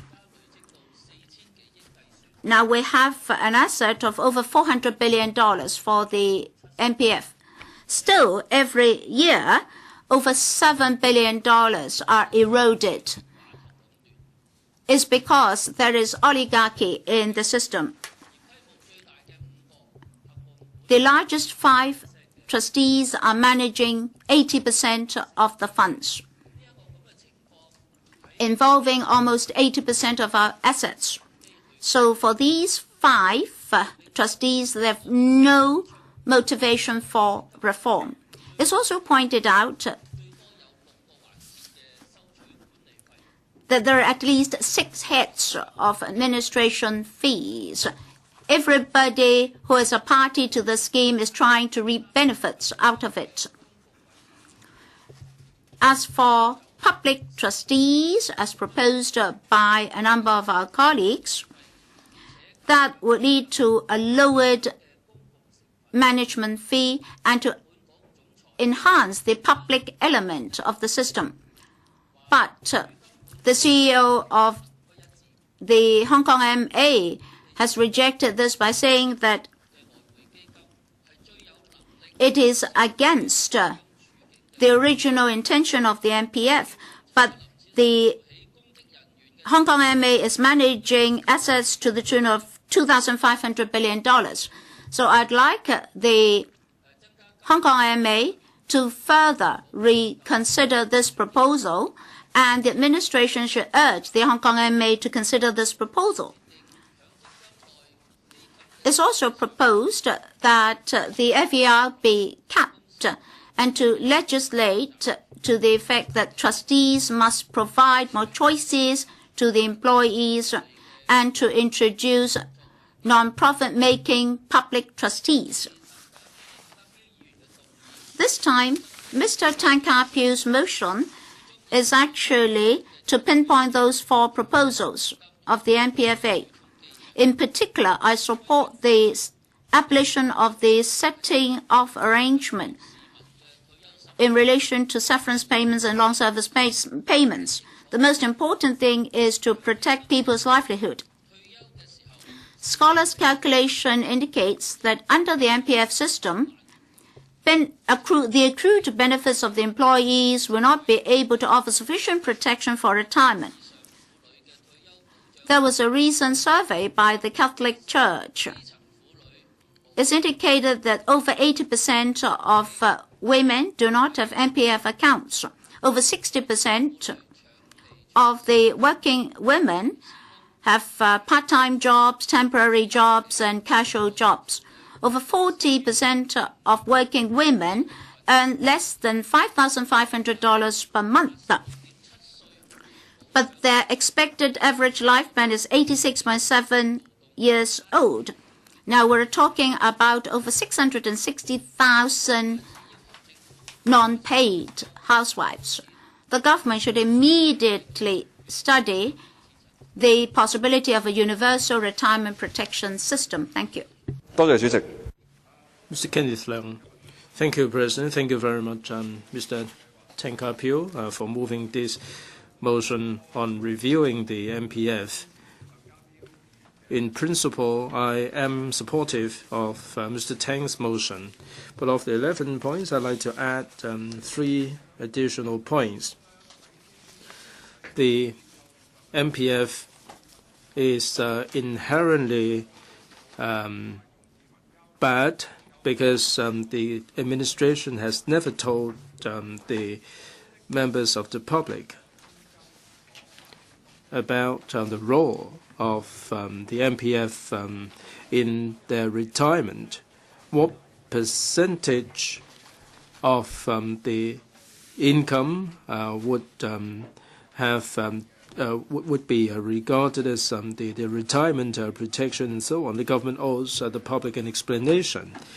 Now, regarding Mr. Tang Ka-piu's specific recommendation, I'd like to add something.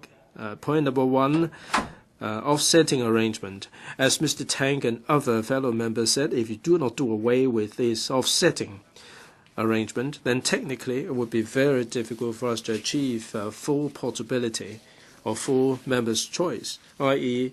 one lifelong account. This brings about another problem. We talked about this with the FSTB. Maybe we are barking up the wrong tree. Earlier, I talked with the Secretary for Labour and Welfare about this offsetting arrangement, because this is an area that falls within the remit of the SLW. The MPF ordinance was enacted as a result of the consensus being achieved with the business sector members, i.e. we maintain this offsetting arrangement.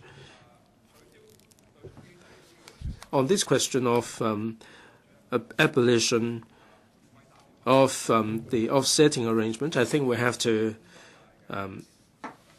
speedily achieve a consensus with the business sector members, so that the workers would enjoy their protection.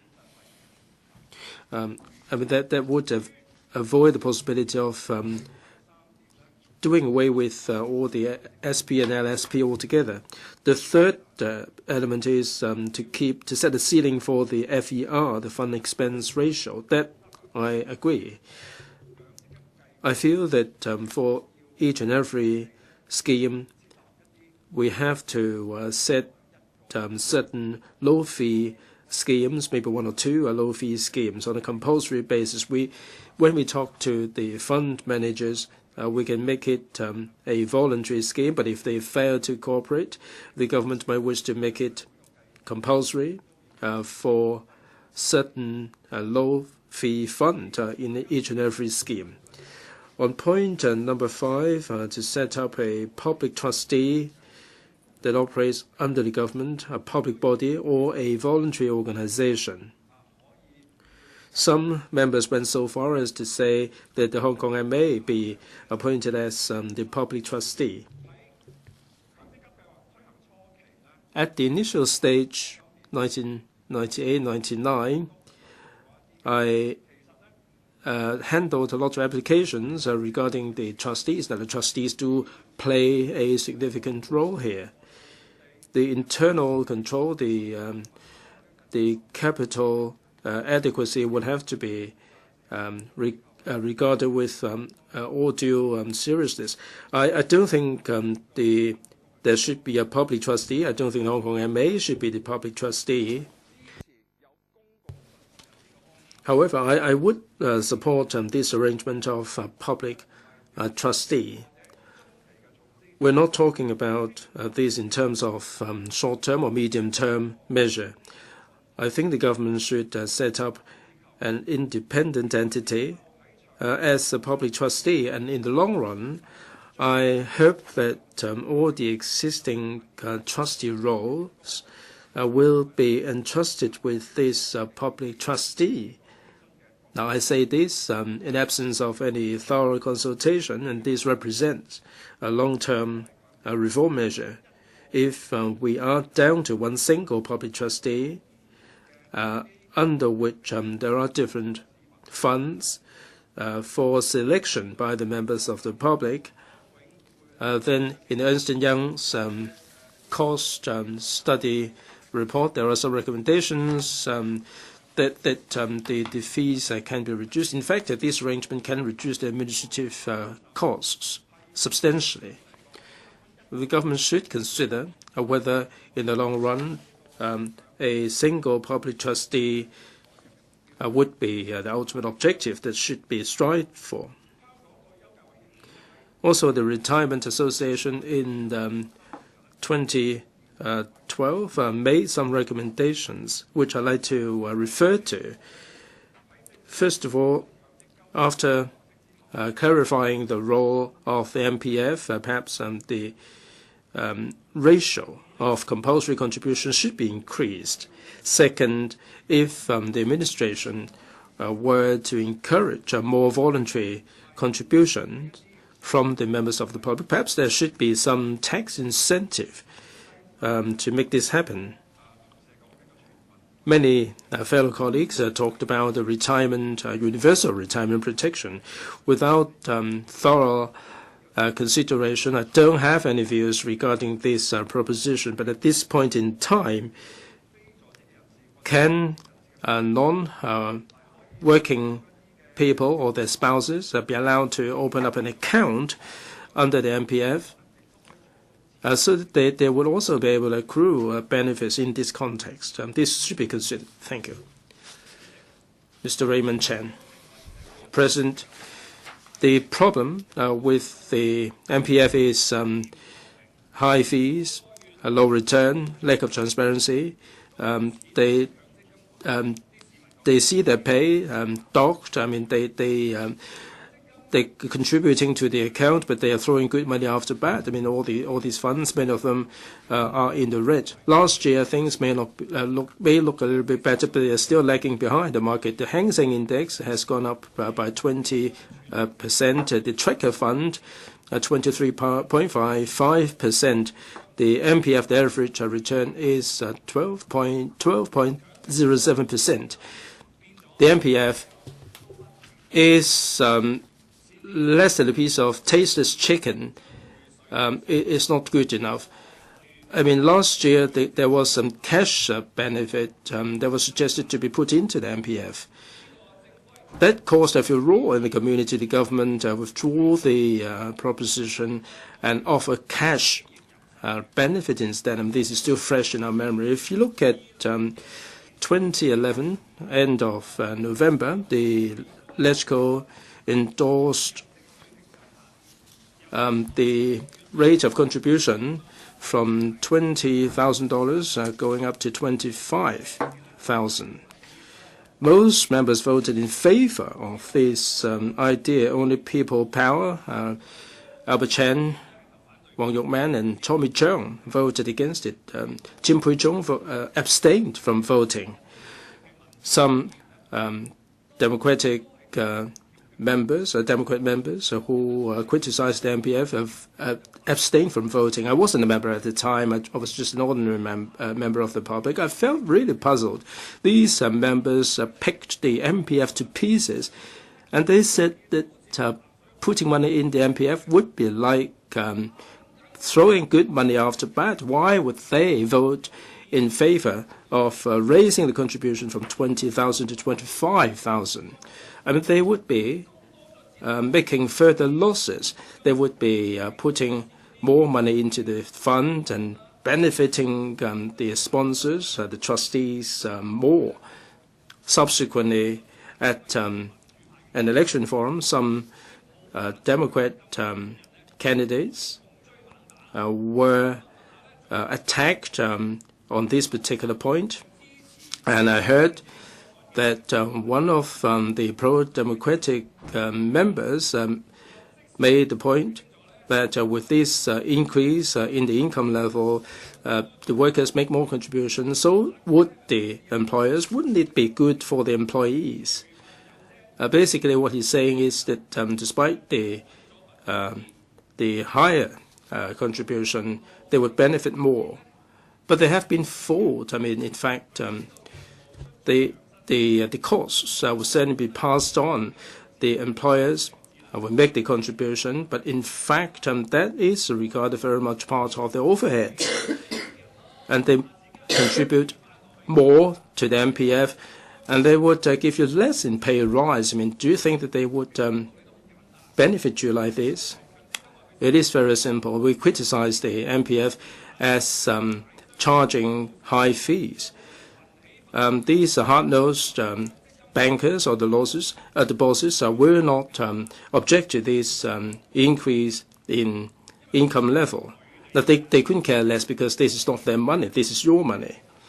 This is money coming out of the pocket of the workforce. I don't think one should be so naive as to think that with more contribution from the employers, we would stand to benefit. The people power objects to the MPF, but the universal retirement protection is a long way off, and we cannot do away with MPF straight away. Basically, we support Mr. Tang Ka-piu's recommendations to remedy the situation for the short term.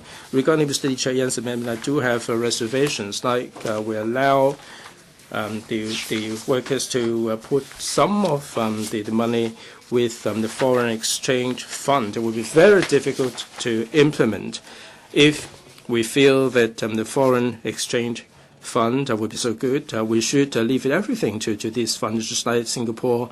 They have the Central Provident Fund. We objected to that in early days. Now we see that the trustees are so bad and the Central Provident is so good. We can reconsider it. Also, the trustees should provide the analyzed scheme. We do have reservation because annuity plans, because this would be very costly. They would build into the equation all the costs. And the trustees will keep the fund longer and make more money out of it. If annuity plans were to be implemented, I think that the government should take over the job. Mr. Chen Kin-po's amendment, it is really motivated by the benefits consideration of the trustees. We know where he comes from. There should be, I mean, they rely on incessant consultation and study, and I think we have to object to this idea. The People Power supports the Universal Retirement Protection Scheme. An easier scheme is to increase old age allowance to $3,000 and offer straight immediate benefits to the elderly. Whether we should pay for it through tripartite contribution or taxation or general revenue, we can discuss this further, given the reserves. Just the interest payment would be sufficient to afford the $3,000 OAA for 20 years. Thank you. Mr. Michael Tian. Thank you, President. The MPF scheme is a very important part of our retirement protection system. Yes, there are many problems and there is a lot of room for improvement, and I also agree that there should be a comprehensive review.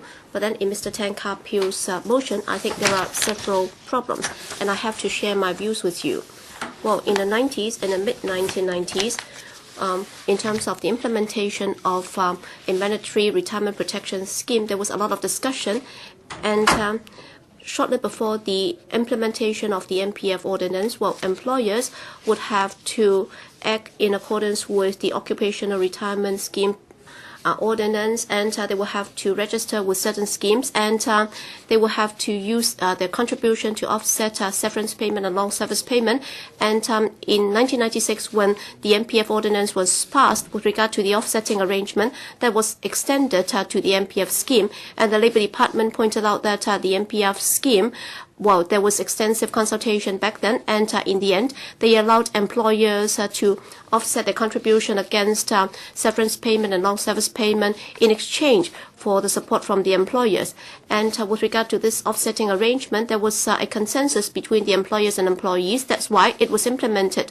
And now you're trying to scrap this arrangement. It's not just about the money that would be involved. It's about it's a moral issue, because the administration will be breaking its own promise, and therefore the administration is taking only that what is in its advantage, and therefore it's not fair. In the original motion, point 5, and that's the fourth proposed reform, that is to set up a public trustee that operates under the government, a public body or a voluntary organization which charges lower administrative fees. And I suspect that I have doubt about the feasibility of this, because indeed we do not have anybody or organization with such experience, and in the end they will have to rely on the sector to manage these funds.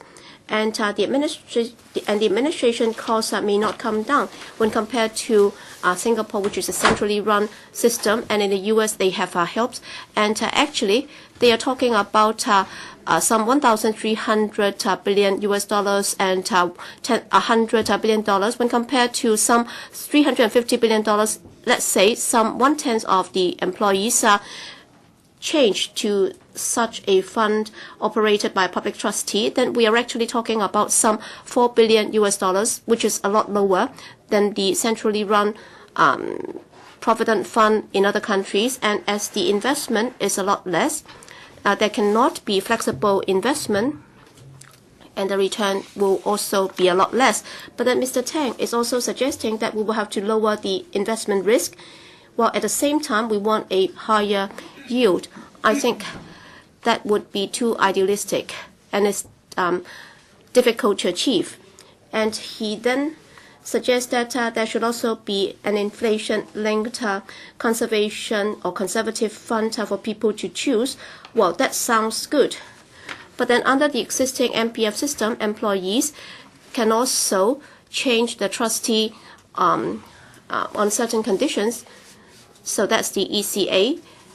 And if they want to opt for an inflation risk-proof fund, and after a number of years when the investment climate turns for the better, then of course they would also want to change back to a fund with higher return. So unless you have long-term planning, so that there can be low risk, and there can be a capital preservation fund, and it's stated very clearly that 20 to 30 years down the road, you're not allowed to change back and forth. Then if that's allowed, then the outcome would be even more complicated. People will be watching inflation and also the return of other funds, and they'll be changing back and forth year in, year out, and in the long run, they are not going to benefit at all. So do we have a trustee in Hong Kong that will be able to guarantee 20, 30 years of investment in that? And if that can be done, then of course this can be considered. Well, for the New People's Party, our stance is that the MPF itself is a mandatory saving scheme, and is also a long-term saving and investment scheme, and therefore we have to look at different economic cycles before we can see any effect. It's only been in place for about 10 years, and as some have suggested, is still very much in its childhood stage. And according to the IMF, our MPF system, they think that is quite a good system. With regard to the bond market, there would also be a positive impact. In fact, other countries are actually making reference to us. Singapore is also studying our experience, and they are actually looking at the flexibility of a Provident fund. And therefore, the New People's Party is in favor of enhancing the current system so that we can improve the MPF system as a core foundation for retirement protection. We believe that with a comprehensive MPF system, with a targeted OALA, then that would be the safety net, and that would be the most practical way out, so that for most people, they would at least have some form of protection upon retirement. I deliberately read that out quickly so that I can have about a minute or so to talk about what's meant by universal retirement protection, because every time when I look at this, I scratch my head and I have to read this out. Well, Kokake said that, it should be a tripartite system with contribution from the employers, the government, and the employees, and there should be no increase in contribution from the employers and employees, so that for those over 60, they can be protected. Number one, without increase in tax. Then where does the money come from? Where will the administration get the money from? So I cannot understand it. And secondly, for the MPF scheme, if I work for my whole life, then I'll be saving money and then I'll be able to get it back upon retirement. But then under the system, well, without contribution and also the employer's contribution, in the future, we'll be sharing this out with others in the future. And then for a high income earner, they have already paid tax during their lifetime. They've already helped many during their working life, and then upon retirement, they have to do it all over again. They will have to share their wealth with others again. Is that the core value of Hong Kong? Is that the spirit under the Lion Rock? So I'd like to know if there is a consensus in the community, and if there is, then of course I don't mind supporting it. Thank you. Mr. Lam Tai Fai. Thank you, President. President, in the process of formulating a policy and before it's rolled out, of course we will have to collect all the information and analyze it, and then consultation. There should be consultation, and there will have to be back and forth consultation and discussion before we can formulate a good policy. And therefore, formulating good policies is indeed no easy task. But then, after a policy is rolled out, whether or not it will achieve the desired effect or effectiveness, well, it would very much depend on how it's being enforced and implemented and also monitored. And therefore, enforcement, implementation, and monitoring is very important. And the policy itself does not have legs, and therefore it depends on how it's being implemented. And therefore, if it's a government policy, then the government will have to implement it, and there should also be proper monitoring. Or else, however good a policy may be, it will not yield any result, because it's a quality of implementation and monitoring that would ensure that a policy is properly implemented, or else a good policy can be turned into something bad, and it can also be counterproductive. And therefore, in implementing policies, we must not allow the policy to fend for itself. We have to make sure that there will be quality assurance before we can achieve the desired objective and purpose. The mandatory Provident Fund scheme, as we know, the original purpose is to make sure that there will be some form of protection for the retirees, so that for the working class, upon their retirement, there would be some savings for them. But then over the past years, because of the problems surrounding this, because of the problems of the system, well, it has not worked as desired. As it has been pointed out, many would blame it on the employers. I would not blame them for doing this, because as I know them all along, they have been employees and they've never been employers, and therefore their views are very biased. It's not like me. I have been employee and employer, and therefore I have experience from both sides. I also understand the mindset of the employer and employee. That's why I have comprehensive, rational, and objective view. And Raymond Chan might be somewhat biased because he did not understand employers. He might think that SMEs and employers are unscrupulous. I would be prepared to accommodate that because his views are biased. But then for the MPF scheme, how come there are so many criticisms in the community? That's because of the gap in implementation. Raymond Chan was right, because of the low return. All right, the fee is high. That's very right. That's very correct. Because this is the most stupid investment. Because on average, according to the report, it's only 3.4%. All right, if it's 13.4% or if it's 20%, then nobody would be criticizing the MPF scheme at all. People would be applauding it. And if the administration fee is 1.7%, all right, if it's 0.7%, then nobody would be criticizing it at all. That's because of the gap. All right, the administration is saying that, livelihood issue is no small matter, and therefore it will have to work on this. So how is it going to resolve this problem so that the investment return will at least be higher than inflation?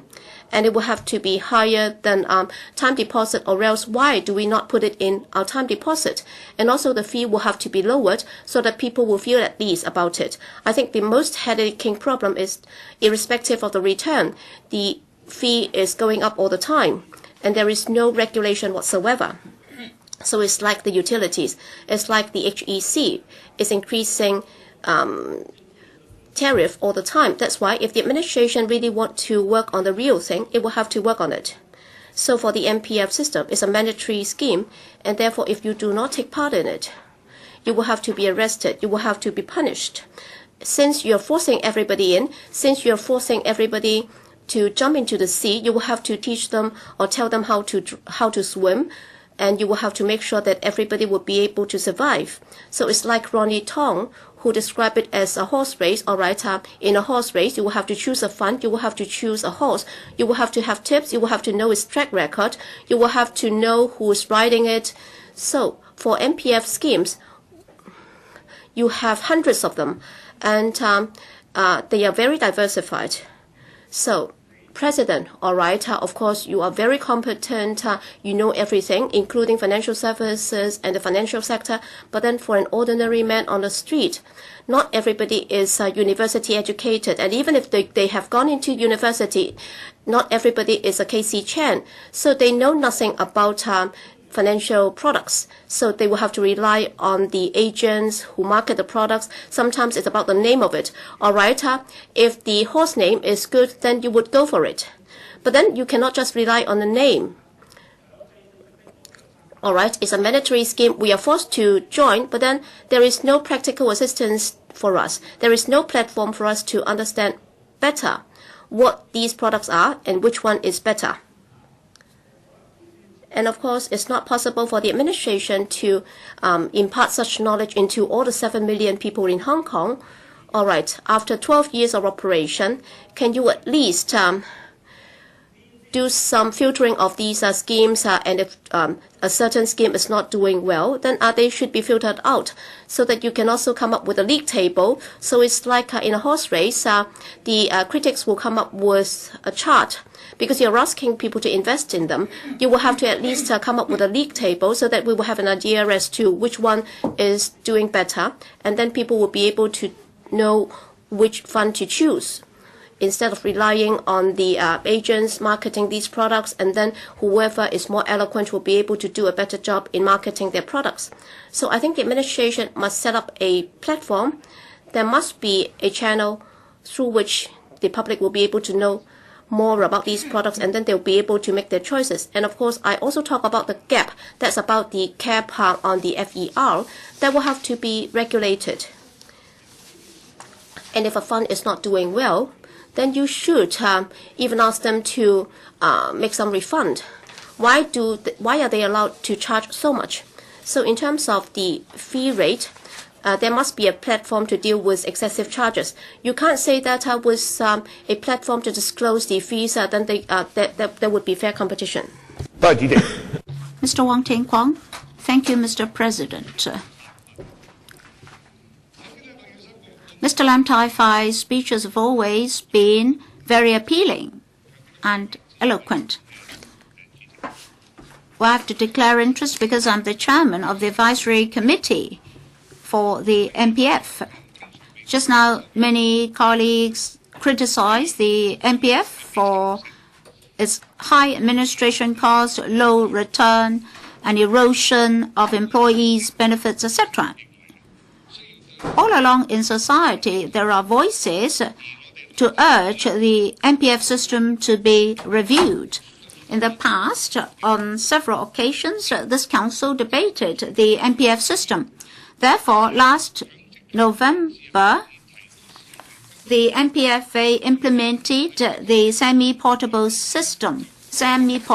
system. A consultancy was commissioned to study the administration cost issue, and a report was published in November last year. The report made a number of recommendations to the administration. In my opinion, we have to consider social needs. The MPF system has been in place for 12 years. It's actually at quite a scale at the moment. Therefore, we should review it and gradually enhance the system. I'm of the opinion that in order to protect employees' contributions or benefits for their retirement, we should study how to reduce administration fees and to provide high-quality products for the choice of employees. So we should adopt a dual approach. Every year, the rate of return is just 3.4% per annum. But the FER is 1.74%. Amount $620 million, including trustees, profits, and administration costs. Administration cost amounts to 0.75%, that is $2.7 billion of the overall expenses. According to statistics, reporting amounts to the largest head of expenditure in terms of administration. Although fees have been declining in recent years, there's still room for further reduction. I'm of the view that to reduce administration cost, the first thing to do is to reduce administrative procedures and enhance operational efficiency. Therefore, I agree to the recommendations of the NPFA. Number one, trustees should streamline and their procedures by effecting electronic payments and data processing and deliver end-to-end online processing. Besides, personal accounts should be consolidated for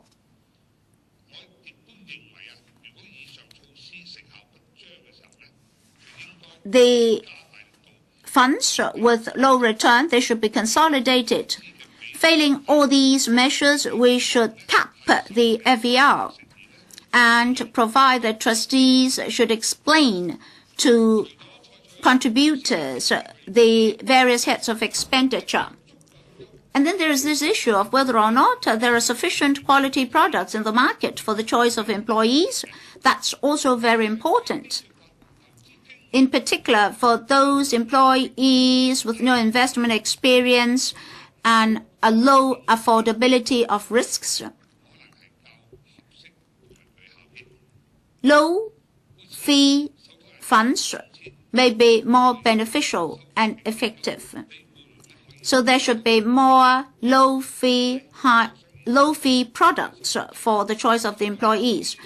But then because of the low administration fees, employees may have problems with management efficiency, investment efficiency, as well as after-sale service. Therefore, public bodies should be introduced as trustees to provide simple capital preservation and low-fee products. The NPFA suggests that social enterprises or labor unions can also be operators. I'm worried that just in case these organizations do not manage the funds well, if they collapse, who will bear the responsibilities? Earlier, some members of the public suggested to me that what banks are doing at the moment can be adopted. So there'll be higher interests without incurring high administration costs. That should be considered. In the original motion, it is proposed that the mechanism of offsetting accrued benefits of the employers with long service payments and severance payments be abolished. I have reservation. We now face problems like high wages and green fees and charges and all sorts of cost escalation problems. Enterprises are facing risk of closure. And those who would like to set up their own businesses told me that apart from creating their businesses, they had to plan for closure as well. In order that employees can get suitable retirement protection, we cannot just rely on improving the MPF scheme. We must have other social initiatives.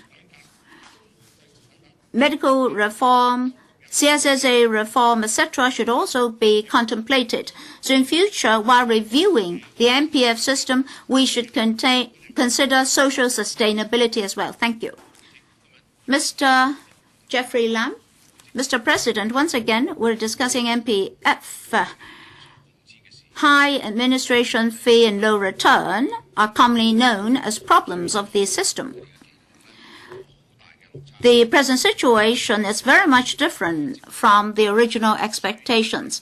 Therefore, the administration and the MPFA should work hard to solve the problems, in particular, high administration fee and low return.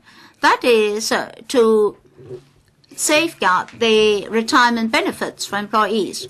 Our population is aging, so retirement protection is a very important issue.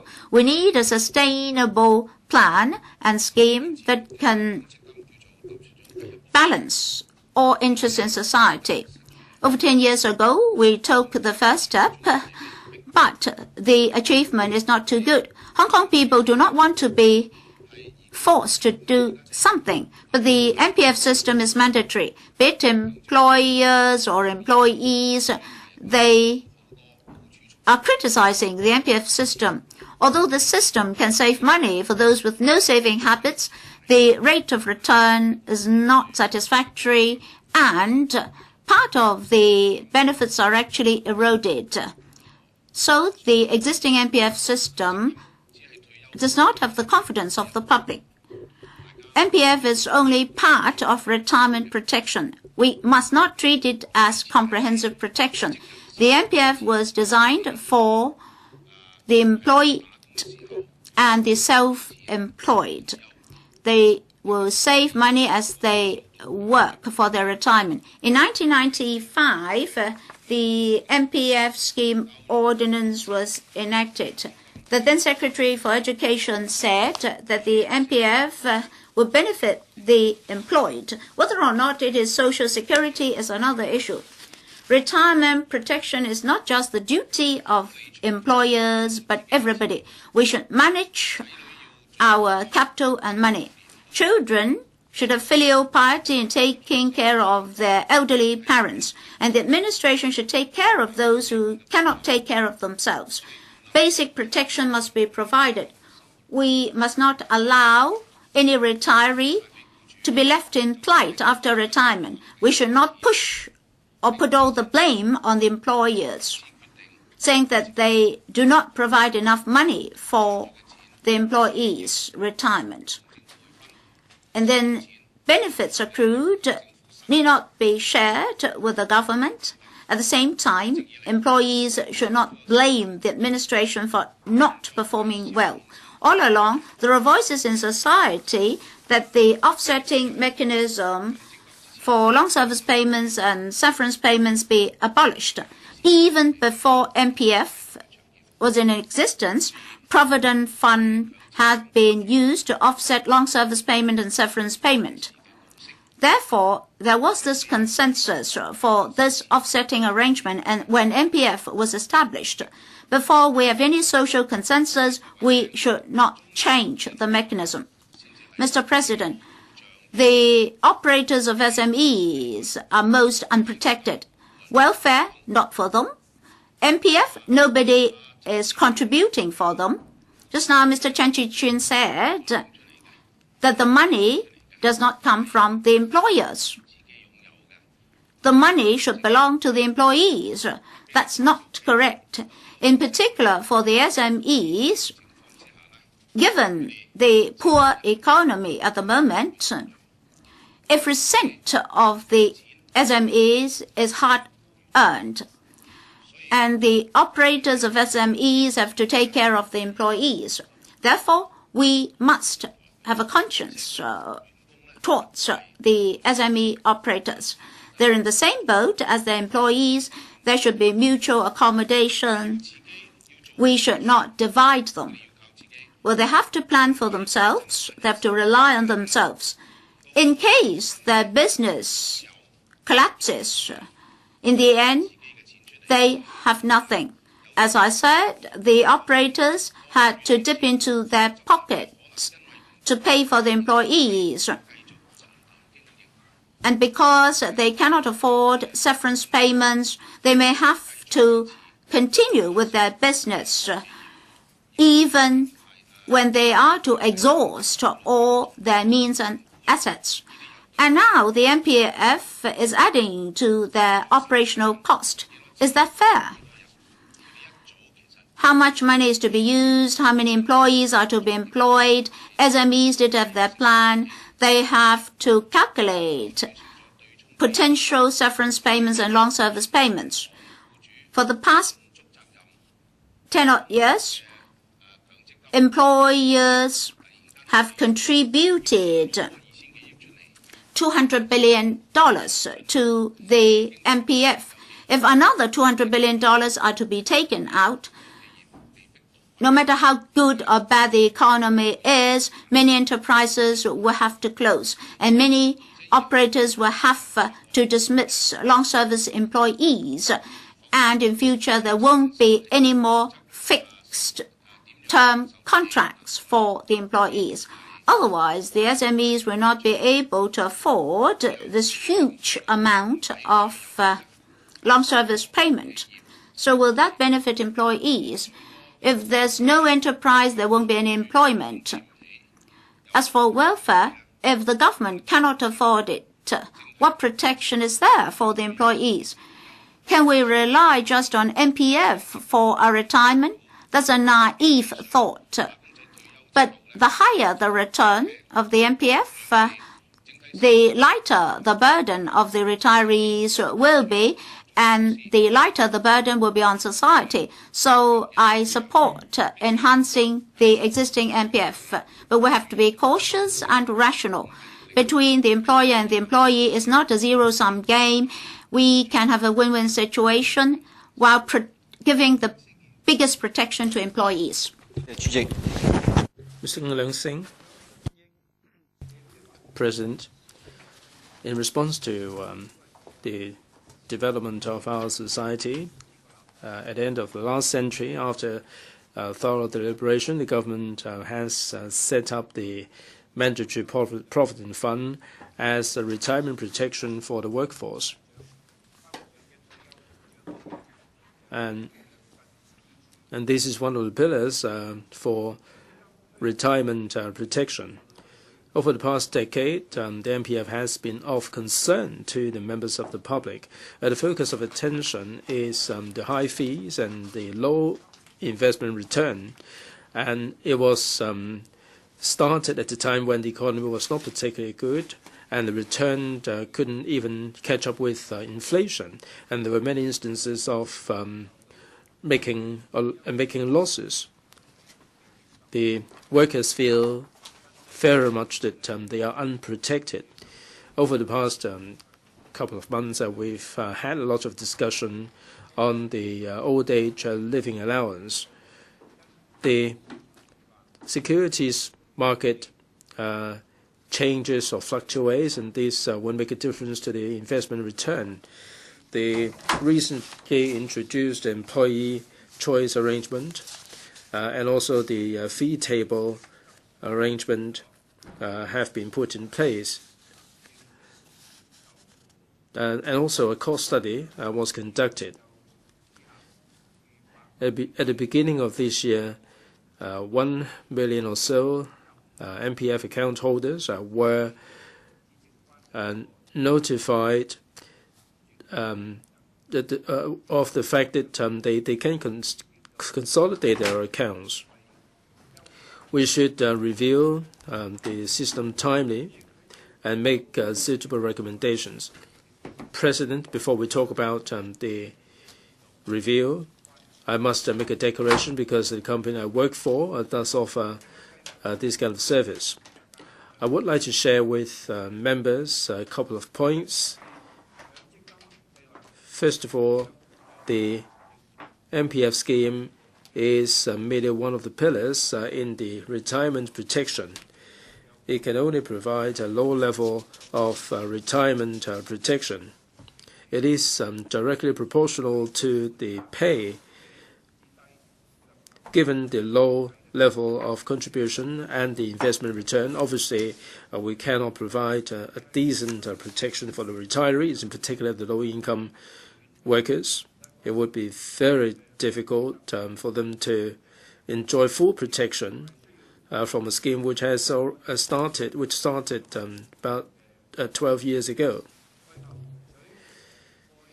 In order to strike a balance between self-protection and protection by the community, the government can offer more incentive to encourage savings, and also to encourage putting some of the contribution into a voluntary system.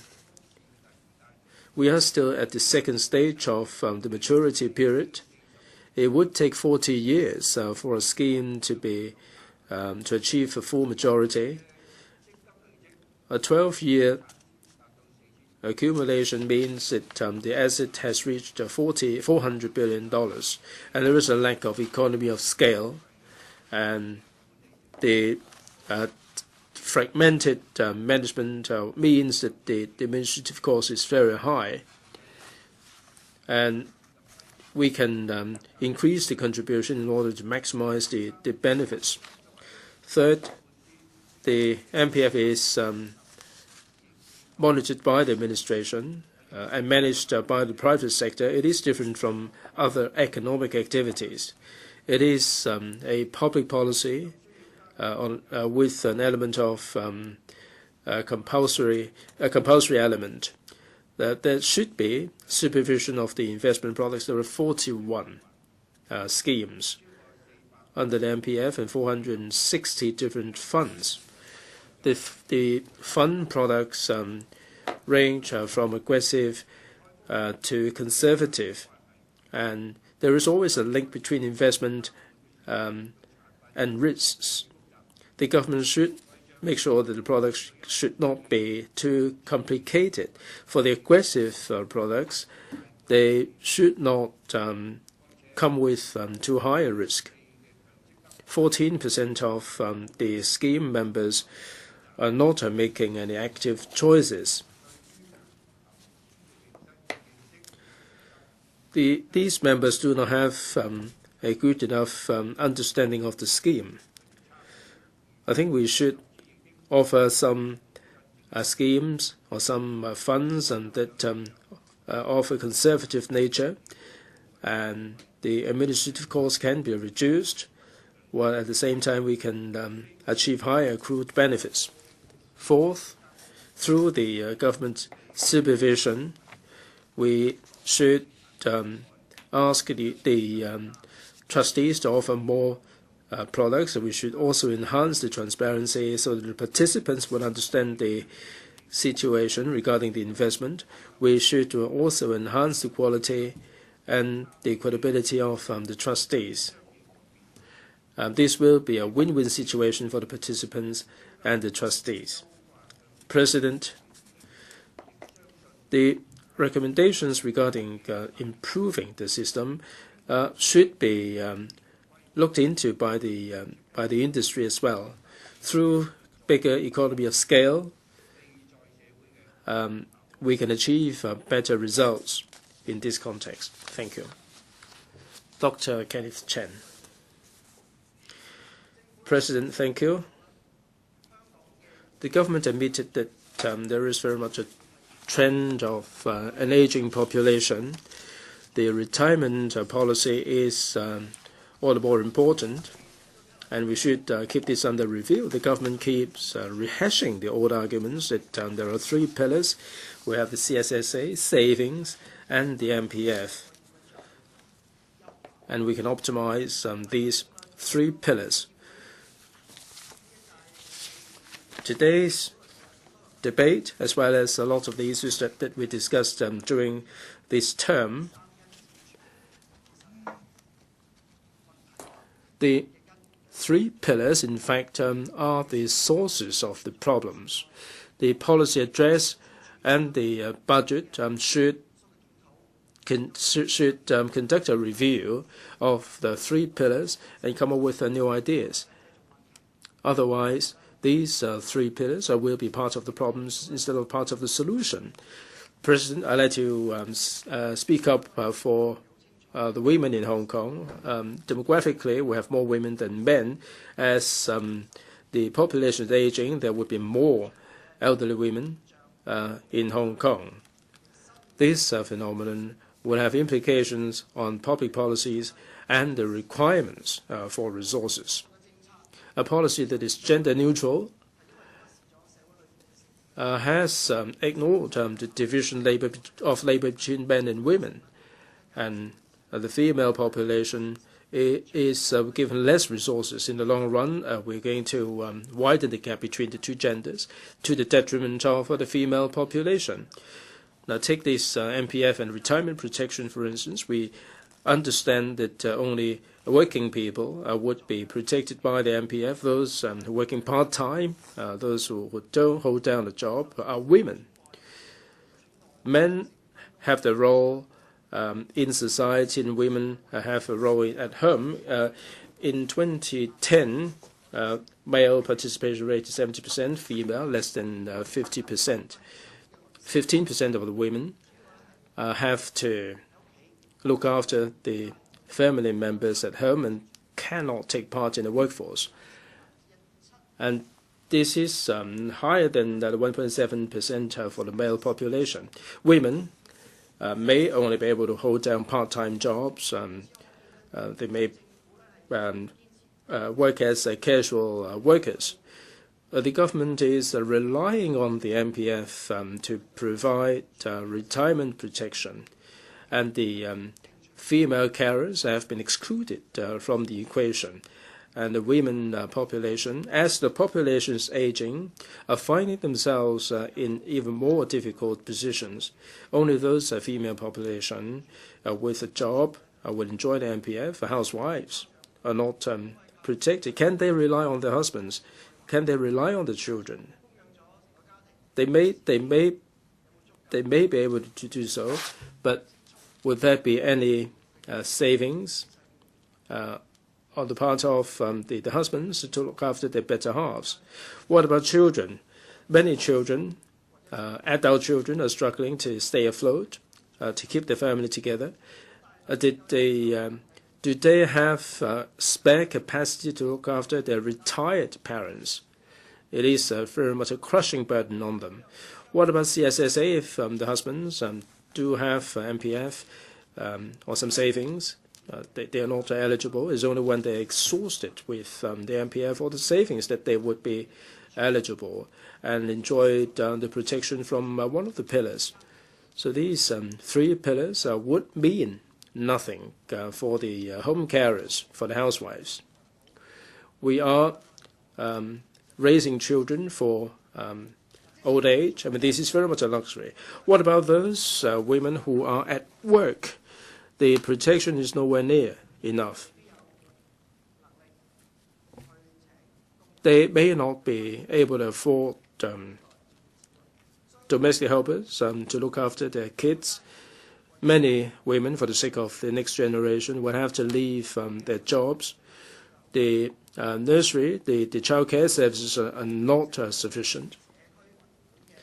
The government has the neighborhood-based, the community-based services, and the domestic care has been taken out of the equation.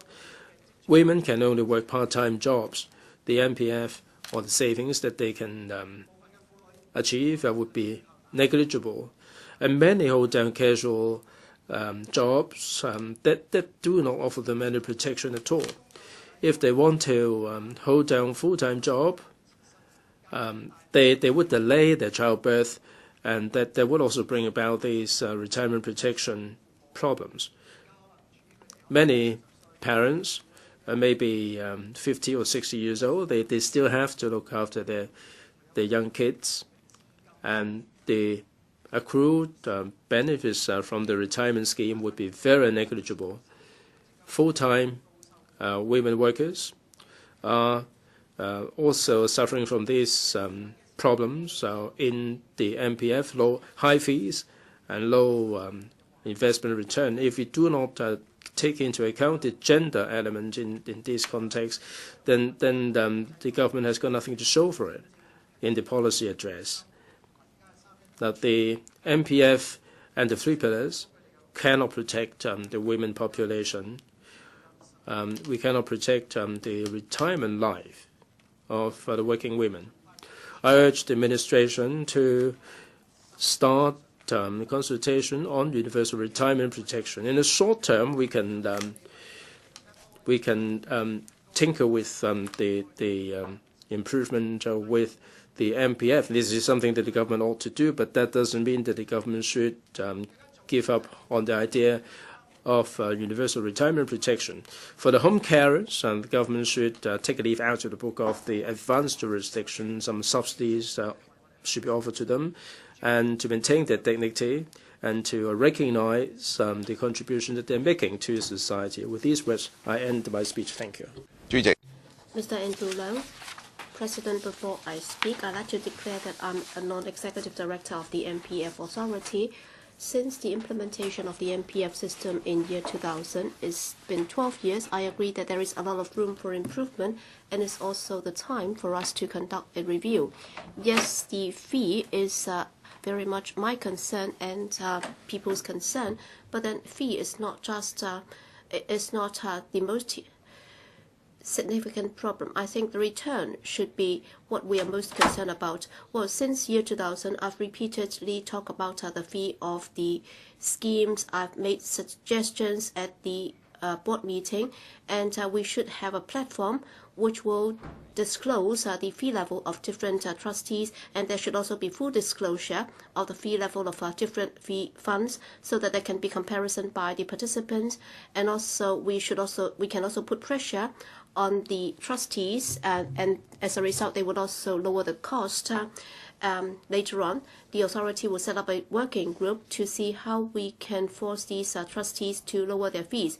And the authority would also be commissioning a consultant who will look into the administrative functions of the schemes and also the costs involved. There will be a detailed study on this, and the report has also been released in November last year.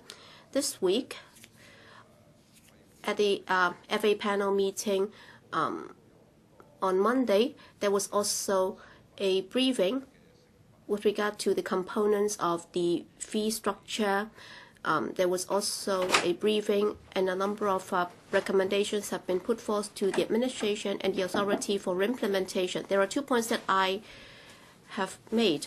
I think that the authority will have to delineate the responsibility or the role of the sponsor and the manager, and there should also be legislation to provide that the trustee of the fund will have the responsibility to ensure that the fund manager that they appoint will be acting for the benefits of the members of the scheme. That's a very important point, and I believe that this recommendation should be considered by the administration.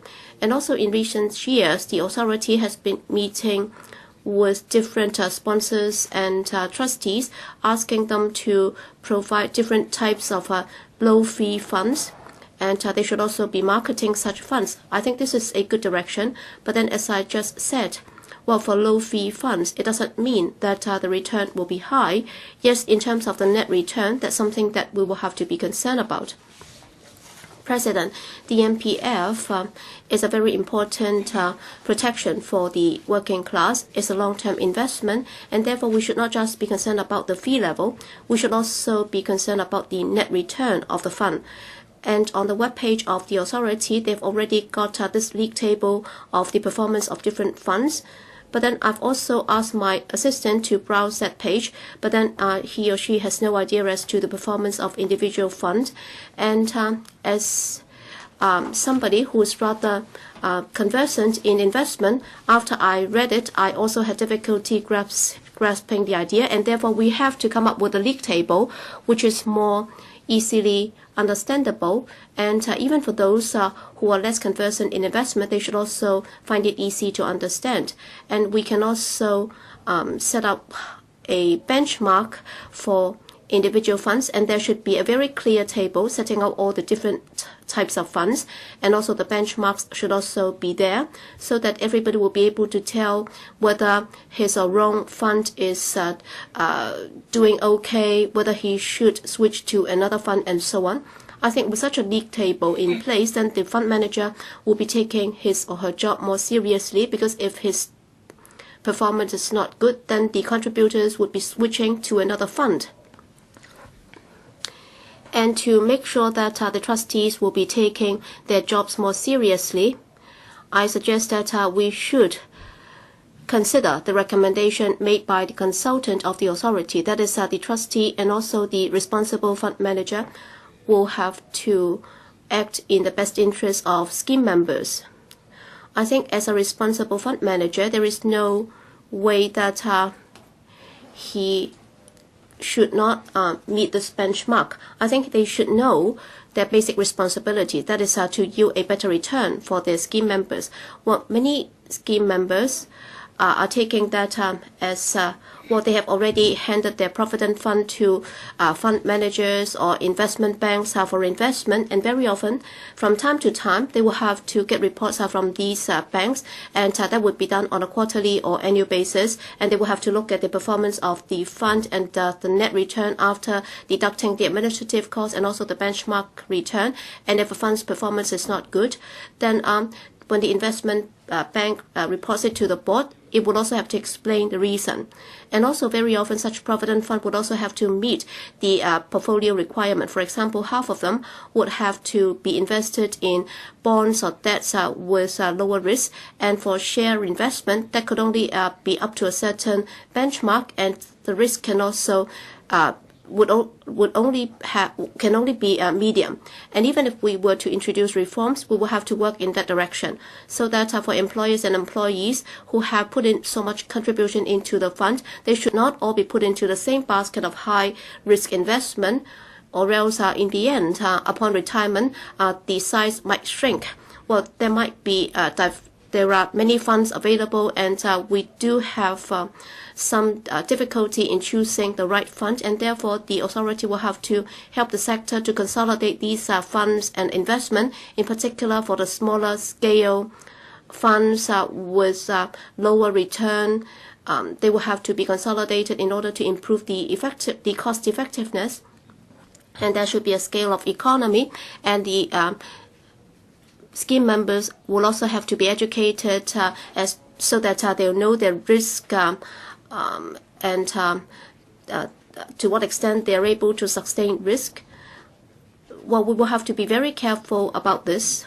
Well, the system is to serve those who are working, and therefore the non-working class is not covered. And as somebody from the business sector, I believe that to turn it into a universal retirement protection scheme is not appropriate. These are my remarks. Mr. Chong Kwok-pan.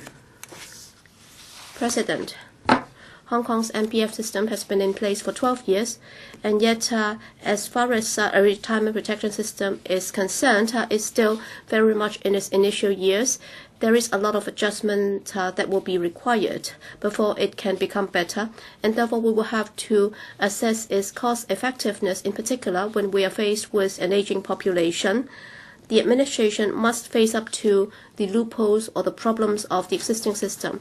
Well, since the introduction of the MPF system, there have been a lot of criticisms and comments on the scheme, in particular for the high fees and also the low return. That's the biggest criticism. And under the existing system, we have to review it, we have to improve it. But then with regard to the first 2 points in the motion, that is, there should be full portability, and also for the employer's contribution, the accrued benefit, and also the long service payments offsetting arrangement, is proposed that that should be scrapped. I would not agree to that. Well, under the ECA, which was only implemented on the 1st of November last year, during the past few months, only 1,800 cases have been submitted to switch, have switched to other schemes. And if we allow for full portability, we are not able to see yet as to what will turn out to be. The offsetting arrangement,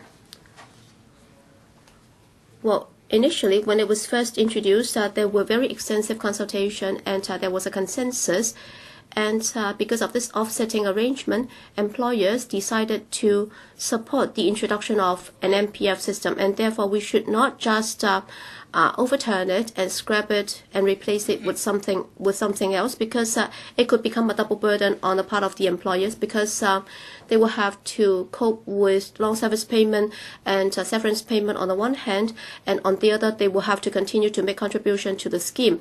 Well, not all the employers are big consortiums. Many of them are SMEs, and over 280,000 SMEs. Many of them do not have high cash flow, and they are actually operating in a very difficult environment. And if they have to shoulder both costs, then they would find it difficult to accept. And if we were to implement full portability, then employees can switch to different trustees all the time, and when necessary, the employer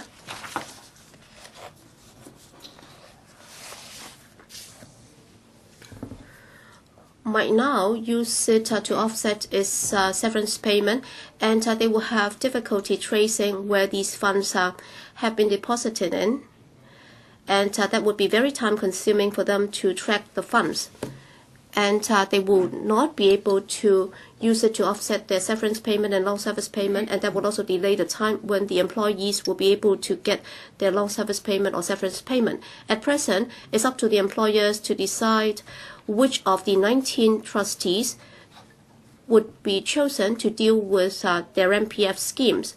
And if we were to introduce this full portability, then the choice will be in the hands of the employees, and the choice of individual employees might be different. In other words, within an enterprise, in the past, instead of just dealing with one trustee to deal with their employees' MPF accounts, they will have to deal with umpteen number of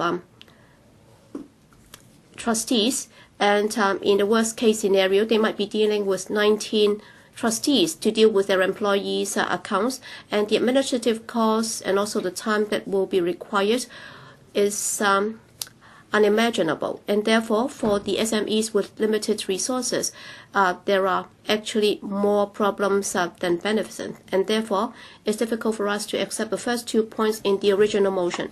But then in the second point, with regard to the lifelong account being proposed, so that after an employee has changed to a new job, then he can have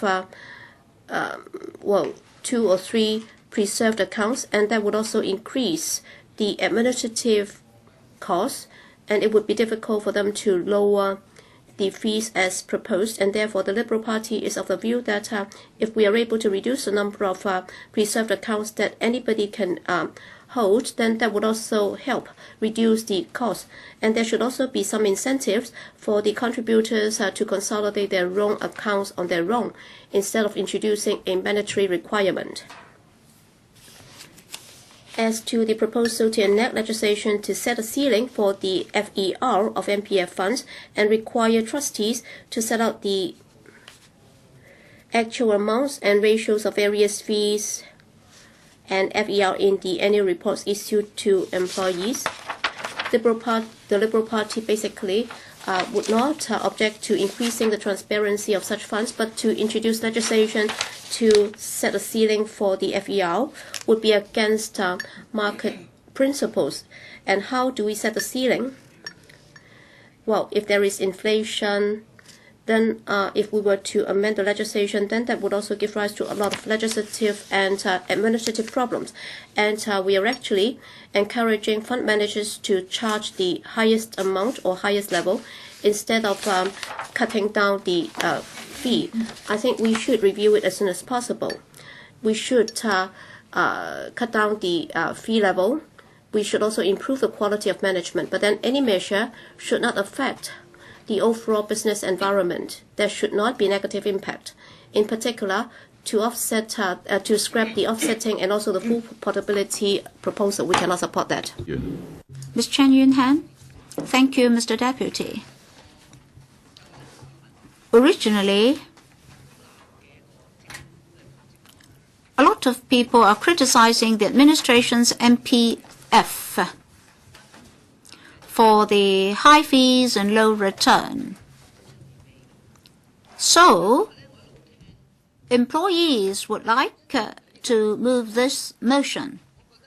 Well, after listening to members, I believe it's a huge loss on the part of Mr. Matthew Leung not to come here because he has the support of the business sector. The business sector is saying that this issue is a labor relation issue, so consultation has to be conducted first. For example, the offsetting mechanism. So if the Labor and Welfare Bureau is not represented here, is their loss because it has lost a platform for speaking. Now, I'm telling Professor Chang Ka-piu that the focus of this issue, or the crux of the matter, as Mr. Wong Kwok Hing said, is offsetting. Just like the assistance of LegCo members and those who do not have a job permanently. Employees are also facing layoffs. Eventually, they're not protected after their retirement. Therefore, our Tang Ka-piu is moving this motion so that we can have a rational discussion. Unfortunately, Mr. Michael Tan disappointed me. I welcome his participation in direct election, but I'd like to have an open-minded business sector. I hope that they can be objective in treating employees. Just now he said that if the administration is to run a universal retirement scheme, it would not be possible not to have any contribution from the three parties concerned. But then if we're not contributing, the fees and charges can be paid out of our tax. So why should they be opposing us now, even without any study? Well, if you've swept the streets, then you understand the plight of the grassroots, then you would not be making such remarks. Yes, offsetting for severance payments and long service payments, we're caught in a dilemma. We oppose that, but that does not mean that we cannot change it. Mr. Chung, I've been here for 15 years. Ka-piu and our colleagues have received a lot of cases. 3 jobs in 15 years. The ultimate retirement protection is just over $10,000. He started in his 40s, now he's in his 50s. Well, eventually he'll have to rely on CSSA, and that will be a burden on taxpayers. So I was appalled by Mr. Michael Tan's remarks. If he is to join direct election, he should be objective in treating the problems of employees. Secondly, originally I had good feelings for Mr. Lam Tai Fai because he is very outspoken. He said that he's being comprehensive in his remarks.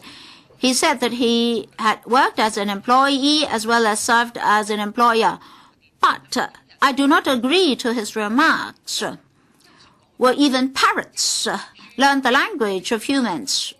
Well, let me tell you a story. If you think that since you've been an employee, you understand the plight of the employee, it's a joke.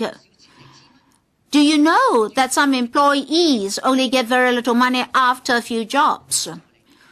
Well, our assistants, the outage employees are examples. When they left, some program host told me that after the setting off mechanism, they got nothing. Well, there are numerous such examples. It's unfair to them. And why are you making those remarks, saying that the system is comprehensive? No, that cannot be the case. Well, let me turn to another issue. Well, after listening to so many remarks from the business sector, when we're discussing this issue, I'd like to ask, why don't we sit down and think about this? In the 1970s, there's a group of employers who would not oppose our ideas. Well, after implementing the MPEF for 12 years, we now have problems. They wouldn't just simply oppose us. I really am reminiscent of those cases, including Mr. Ho. I hope that the business sector can understand the situation of the grassroots. They should understand the problems. Don't just embrace the business sector and looking at these problems. I started my career in the retail business. Both employers and employees are in the same boat. If on these issues we cannot reach a consensus, then Mr. Matthew Leung is stand to gain, and they will do nothing. Secretary, if you still argue with us, we'll resort to a lot of actions to confront you. With a lot of possible solutions, employees don't get retirement protection. Who will pay for the retirement protection? If we don't think about universal protection, given the demographic pyramid, when the population ages, in the end, you owe something to the taxpayers and employees. Problems will emerge in 10 years. When employees work for 20 to 30 years without getting retirement protection, what will happen then? Taxpayers will foot the bill, and employees will scold you very severely. I don't want to talk to the administration anymore. You don't just owe the taxpayer something. You owe the hardworking employees something. Not just the grassroots, but those civilians, as well as assistants of electoral members. This is a social conflict. Do you want to see batches of demonstrators marching to the government headquarters? We oppose you then. You now want us to continue to support you. How can you continue this? You have to be daring enough. In order not to owe Hong Kong people somebody, please abolish the setting off mechanism. Mr. Charles Mock. Well, Mr. Chairman, we're now discussing how to sustain the elderly. This is very important for the elderly policy. We must have an effective retirement policy such that in future employees will have proper retirement benefit. This is very important to employees. At present, retirement benefits are covered in 4 areas: retirement protection by the government, OAA, CSSA, and then MPF, personal savings, and maintenance by children. Employees dare not hope that they can rely on the MPF for retirement, but at least their investment should not go down the drain. But we have high administration fees and low return. On the average, the return rate was only 3.4%, but administration cost 1.74%. But then the Hong Kong dollar is depreciating against other currencies. Many employees will have it would be naive to hope that employees can take care of themselves after their retirement.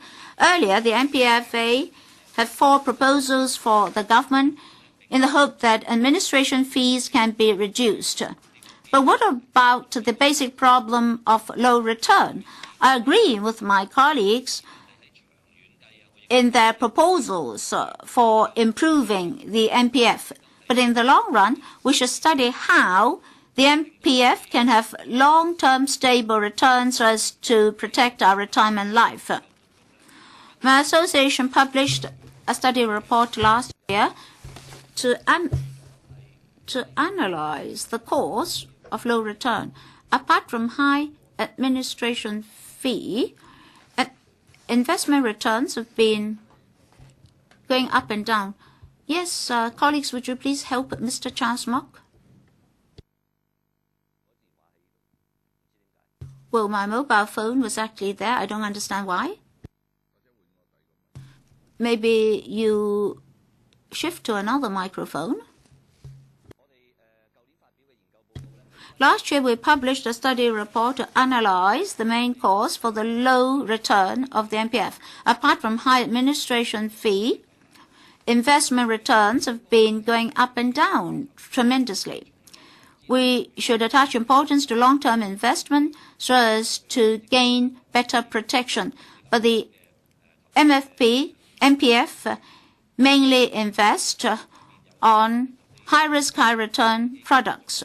There are over 400 funds at the moment. 37%.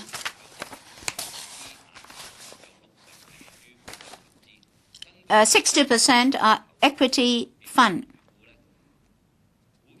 As for the performance in the past 10 years, equity fund performed best. In the past 10 years, the return rate was 36%. But then those funds have to bear the ups and downs of the stock market, and fund managers have to continuously sell and buy stocks, leading to high administration fees. But then such high fees may not be affordable to everybody, and high risk may not lead to high return. Most employees would like to have stable return. Otherwise, their benefits will be going up and down, fluctuating tremendously. If interests can be rolled on, then in 20 years' time, in most cases, the return would be much higher, and that's a stabler way to go about it. In 2012, there is a study report which reveals that we invest more on high-risk products than other jurisdictions, but our bond market is not very large at the moment. So if we are to invest in bonds, we have to invest elsewhere in the world, leading to high costs. We need a stable bond market in Hong Kong to allow fund managers to disperse their investment portfolios so as to gain a stable return. But at present, Hong Kong's bond market cannot match demand. Therefore, Hong Kong society has to establish a Hong Kong dollar bond market. Earlier, I raised in this council that in 2001, Mr. Sin Chung Kai already asked how Hong Kong's bond market could be developed. But 10 years have elapsed. We're still studying how to promote the retail bond market. In 2011-2012, I-bonds were issued. Except for that, there's been no progress. But for retail banks, there's a conflict of interest. There are no incentives for them to promote a bond market. So we need more promotion from the administration for retail bond transactions. Take, for example, the Mortgage Corporation, MTR, AA, URA, etc. They are more stable. Basically, they take out loans from banks instead of issuing bonds.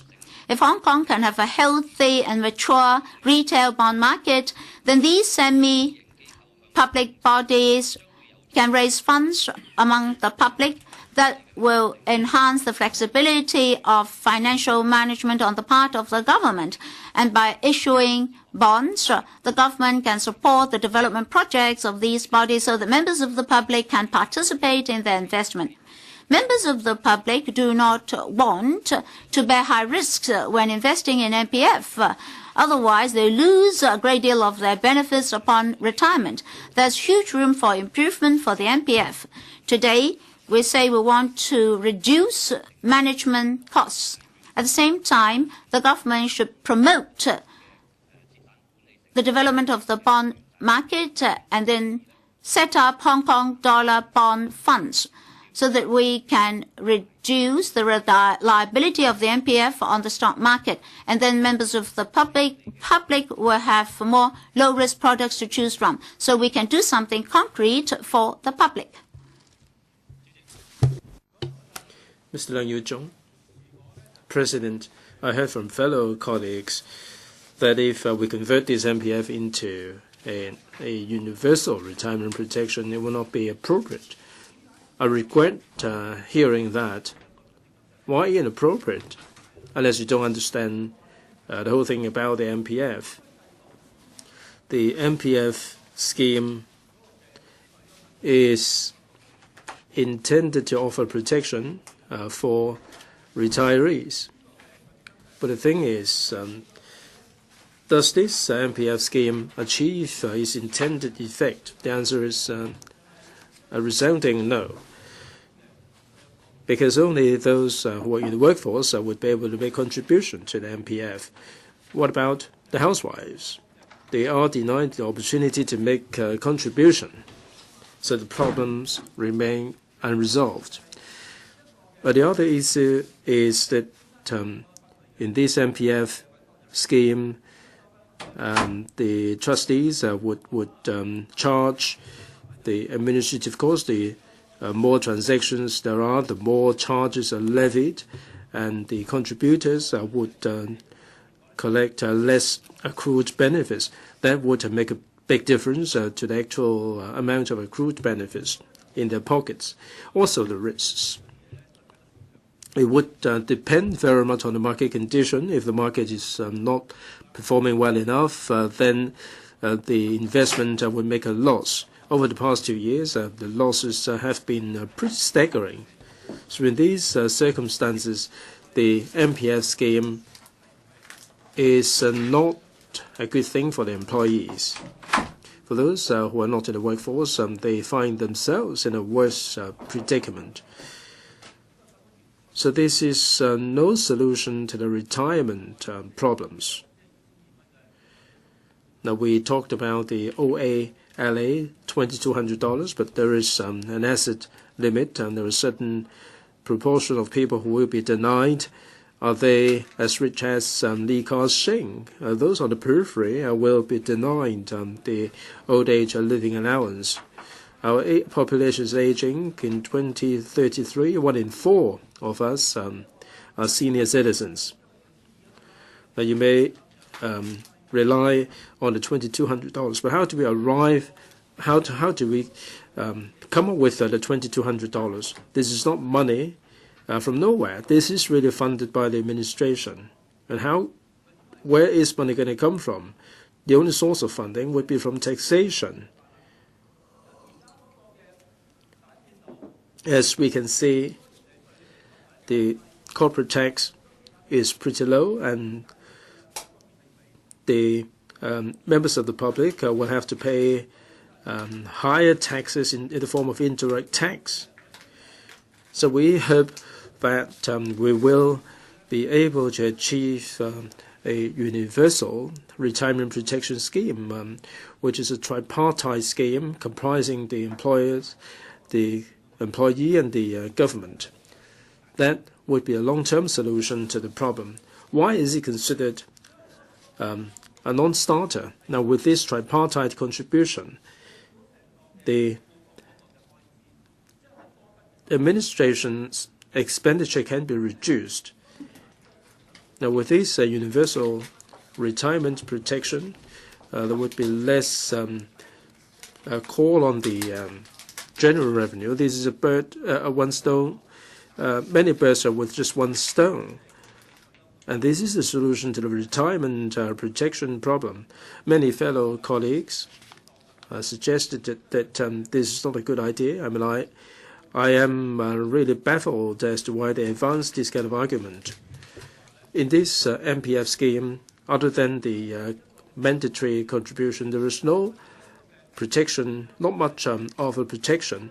In Singapore, they have the Central Provident Fund. They pool all the contribution together, and they offer money for people to pay for the children's education, to pay for the mortgage, and so on. The whole system in Hong Kong is fraught with flaws. There are not that many who can benefit. The only thing they can benefit from would be just to collect back their contributions. It would be good enough if they can collect their own capital back. And this is something that should have been done yesterday. I voted against this scheme at that time because Hong Kong should deserve better. It is true that in theory, contributions come from the employers and the employees, but in fact, the employees are paying for both because the employers would take the contribution as very much part of the overhead. That you may get paid $10,000, and because of the 5% contribution, you may get paid only $9,500. So this amount of contribution from the employer is actually borne by the employees themselves. So the workers are paying for the whole lot. the business sector is asking for sympathy for the SMEs. I understand how difficult it is for the SMEs given the current climate. But I don't think you should really put your emphasis on the MPF. I mean, the problem lies mainly with the rental. Restaurants and many businesses are struggling with the rental, and the rental keeps going up, and they have no option but to fold the business. I don't think you should attribute the problems to pay and the MPF contribution. It is the rental in the market that is strengthening the SMEs. If you do not bring back the rent control, the problem is going to be exacerbated. I mean, if you're tinkering around the edges with regard to the MPF, it may not be good enough in the long run. You have to convert the MPF into universal retirement protection. Time is up, Mr. Leung. Mr. Albert Ho. Mr. Deputy, the government keeps emphasizing the 3 pillars for retirement protection. They are substantive piling, if I may use this analogy. There are many low-income families who are struggling to keep their family together. It would be difficult enough for them to educate their children in a decent way. So how can we rely on this as retirement protection? I mean, savings can be zero, but the savings can be in a negative region because they have to borrow money to stay afloat. The other protection pillar is the social security. Now, our CSSA system means that the recipients would only be given a level of protection that is not good enough. This is not much of a protection, and the MPF is fraught with flaws. The entire setup of the MPF scheme is grossly unfair. Those on low pay will have to make contribution, and this is compounding the burden because they come from the lower strata of the community. The employers would factor in this contribution as part of their overheads, and they can also have or benefit from the offsetting arrangement against the severance pay and the long service payment. And again, this is grossly unfair. The accrued benefits are low, so much so that they would not be enough for retirement. If you look at the longevity in Hong Kong, say someone is retiring at 65 and one will have 15 years after retirement. And this MPF accrued benefits would merely be enough to delay the application for CSSA. And there are also family members, in particular women, who are looking after the families without any pay. So how can this MPF scheme be viewed as an effective retirement protection? And why is it that this is causing so much resentment among the public? One of the problems is that the fees and charges are particularly high, and the fund managers are well fed from this scheme. And if you compare the high charges against the returns for the contributors, I mean, they may get something akin to a piece of tasteless chicken, which is not good enough to eat, but too much of a loss to get rid of. In some cases, they cannot even preserve their capital. So, Mr. Secretary, you have to realize that last year or the year before last, the administration would like to inject some cash into the MPF accounts, and that caused a seething anger in the community. I think this is one of the reasons why the public is unhappy with the scheme. If you tinker around the edges, you may not be able to solve the problem.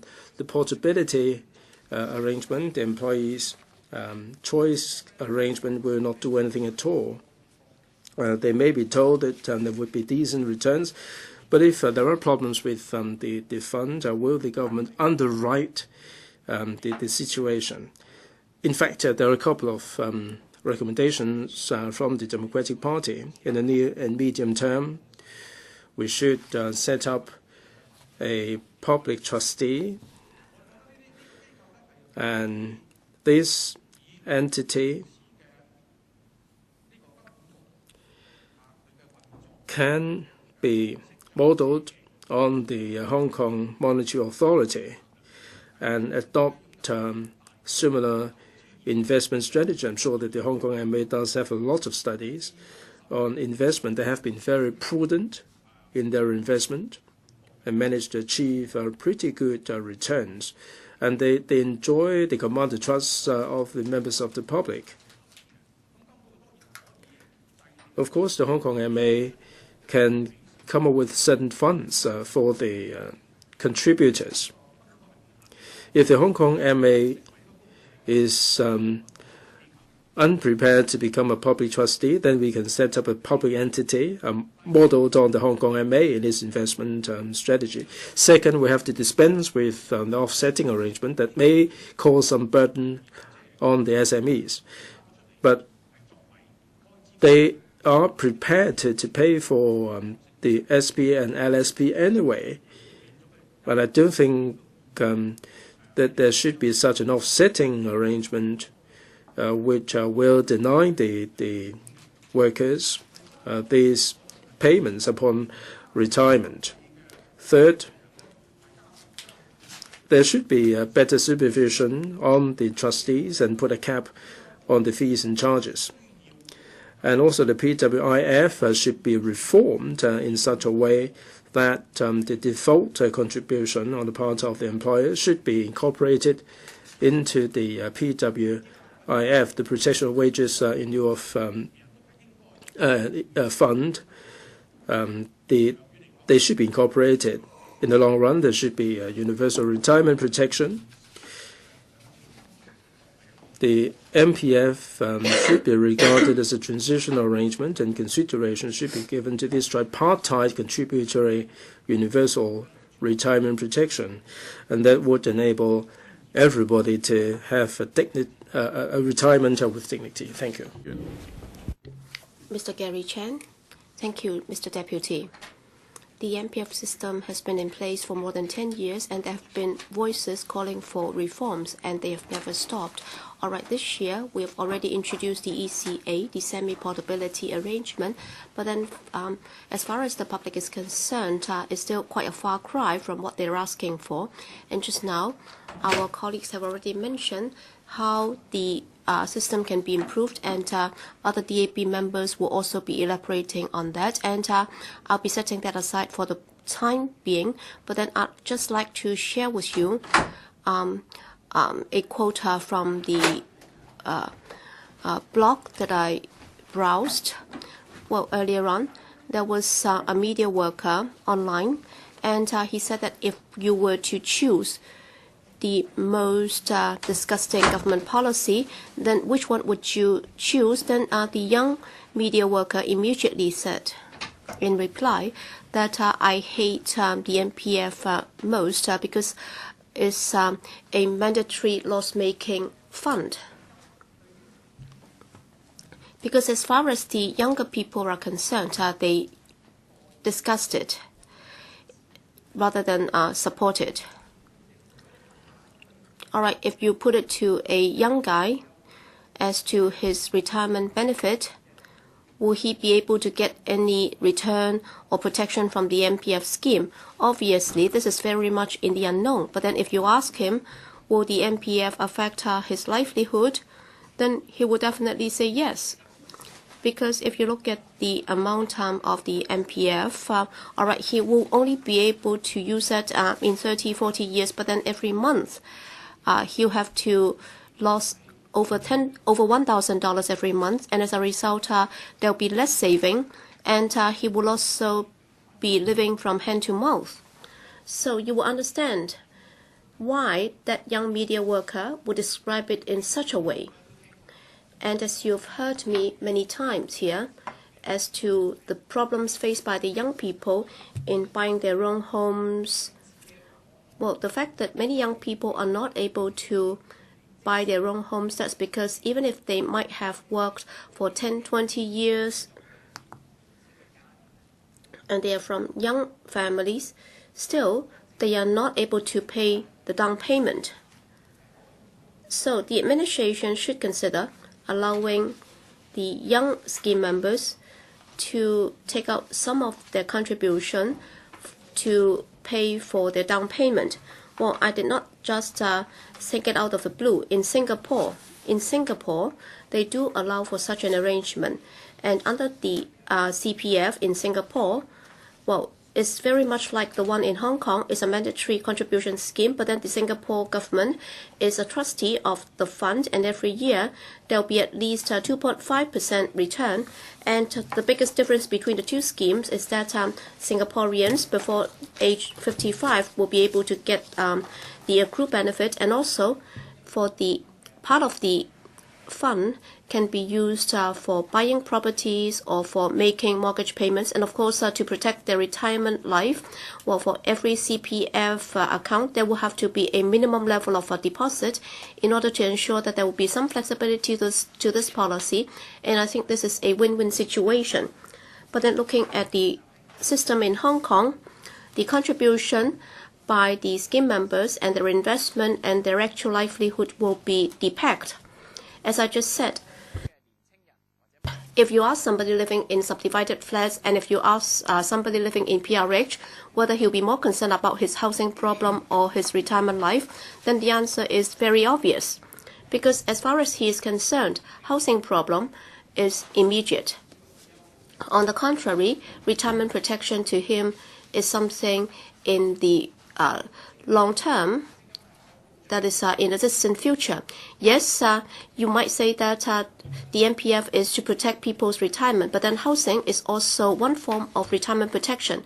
In particular, if you look at Chinese traditional belief, having a roof above your head is most important, because even if you are not able to make a living, you will still have a place to live in, and therefore to segregate the two is not good. And therefore, if we can consolidate the two and integrate that, I think that would afford double protection to our retirees. I'm not saying that the MPF money must be used for buying properties. I think the trustees will be able to look at the financial position of the account so that loans can be offered to the scheme member, and then the return can also be used to make the repayment, so that the scheme member will be able to buy properties with that money, and the trustees will also have greater flexibility in managing the fees or the funds in order to ensure that there will be reasonable return. Of course, we cannot just rely on the MPF to resolve housing problem, but then the suggestion will at least make sure that for those in need, they will have a sum of money available, because that is what he has saved, and he should be able to use it for buying property. I think that is enough. And the MPF authority has been emphasizing that employees will be able to make their own choices, and they will be the master of their own account. If that's the case, then the workers should be allowed to make a choice so that they will be able to afford better protection for their own retirement. Thank you. Mr. Wong Yok-man. The FTU proposes to review and reform the MPF motion, and if you look at the 10 items here, so it's also about one of the 3 pillars of retirement protection, and they are saying that it's not able to protect the working class. Well, the nature of the MPF is that the administration is forcing the public to make contribution to the scheme, but then they are allowing financial institutions to make huge profits. So that's also a classic example of collusion between the business and the government. And to resolve the retirement problem of the elderly, we have to introduce a universal retirement protection system. And in this chamber, all right, I can see that the FTU continues to do what they've been doing. All right, they've been talking about universal retirement protection, and basically their stance is identical to us. But then when it comes to those from the pro-establishment camp, they continue to defend the financial hegemony, and they're actually defending the government's policy, and they're actually defending the MPF system. During the Donald Tsang era, they never consulted on the MPF, they never discussed it, they never studied it, so they have buried their heads in this, they have adopted this ostrich policy. With regard to the strong desire in the community for a universal retirement protection scheme, they did nothing at all.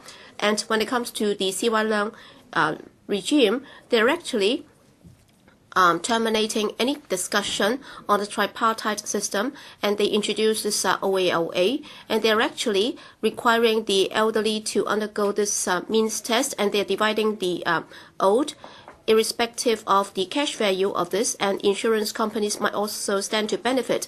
And if you look at the Leung team, in order to establish their authority and credibility, they resist any amendment at all, and they're actually abusing public funds, and they have also rolled out APIs on the TV and so on, and the FTU, and also the FTU shut its mouth, and the DAB changed its stance, and then Mr. Wong Kwok Heng became the mouthpiece of the pro-establishment camp, and he just smeared us, and he smeared Leung Kwok Hong, who was filibustering, and then they used some disgusting and underhand approach to force through the so-called OALA, the Old Age Living Allowance.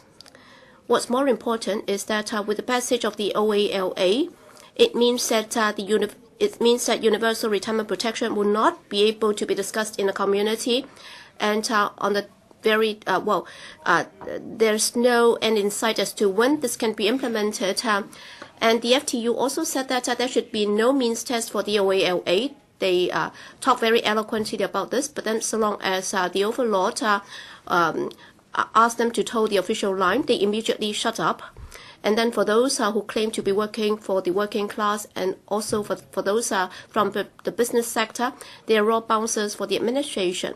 All right, they talk about universal retirement protection, and also they fight for the retirement of the old. Well, all these became empty slogans. All right, even if you take a step back, there can also be a public trustee, and then if that happens, then you'll be able to see a wave of switching to the trustees' accounts, and as a result, the fee will come down very drastically, and as a result, the MPF scheme will be able to correct its past mistakes.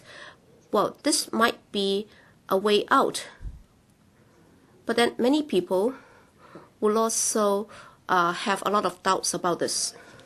Well, some might believe that the pro-establishment camp is defending the interests of the consortium, so will they be prepared to pass this kind of recommendation? There is no chance that this will get passed, and therefore even for a non-binding motion, there is no chance that this will get passed in this council. So for the other suggestions on the review and increasing the return or reducing the fees and expenses of the MPF system, all right, for the FTU, they also conduct a number of studies. Without studies, they won't be able to speak out.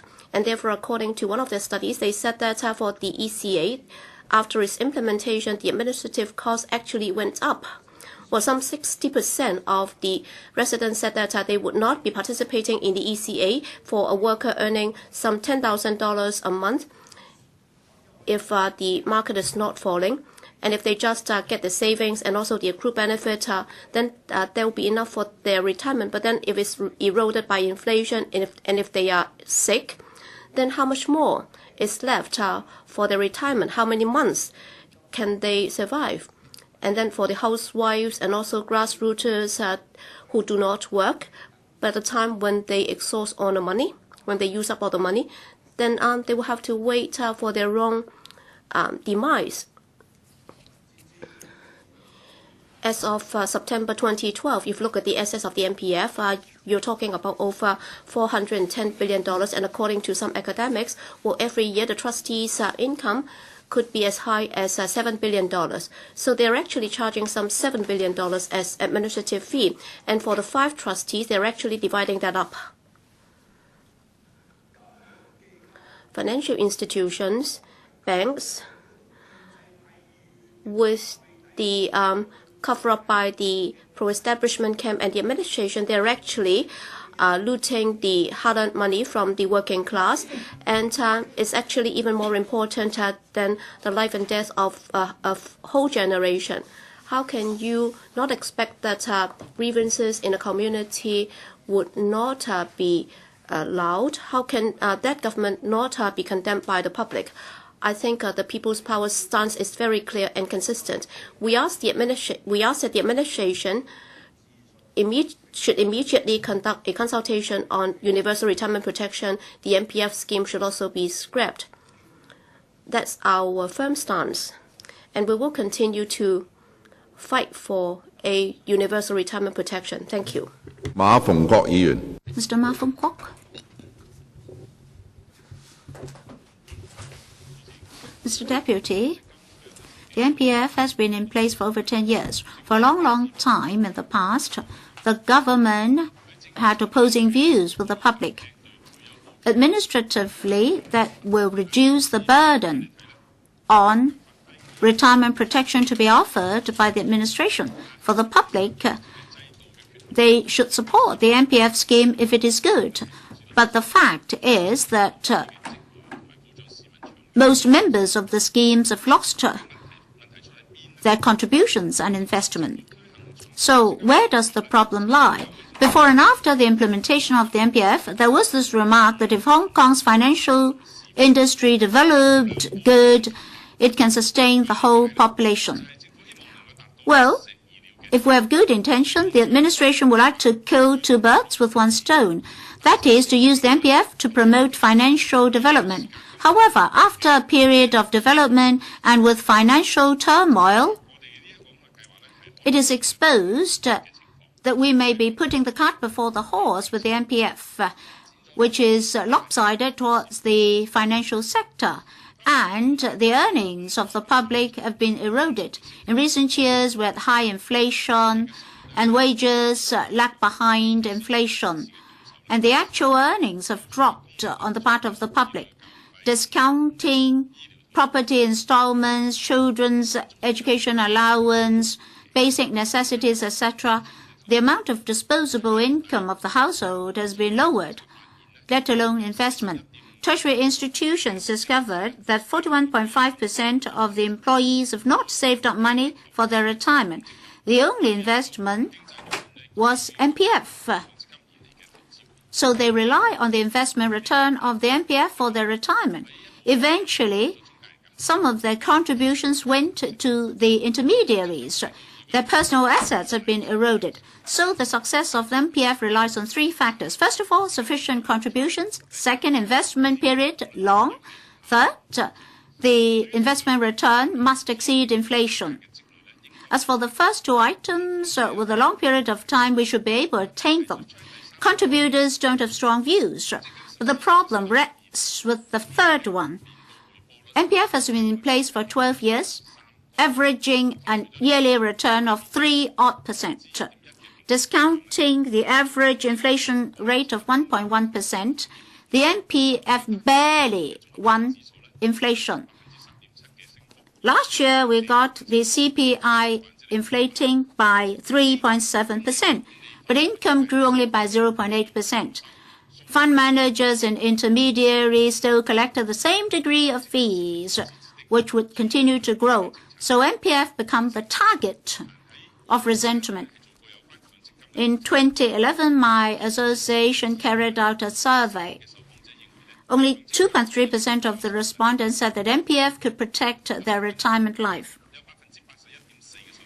81.4% of the interviewees were of the view that trustees and fund managers, intermediaries benefited most. 65% supported that MPF should only invest in stable and reliable funds.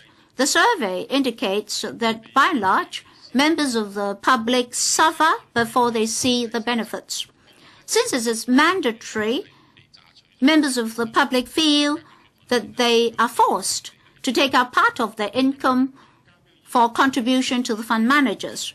As for Mr. Tang Ka-piu's motion and the amendments, it is indicated that even with implementation of semi-portability, the NPF scheme may still be flawed.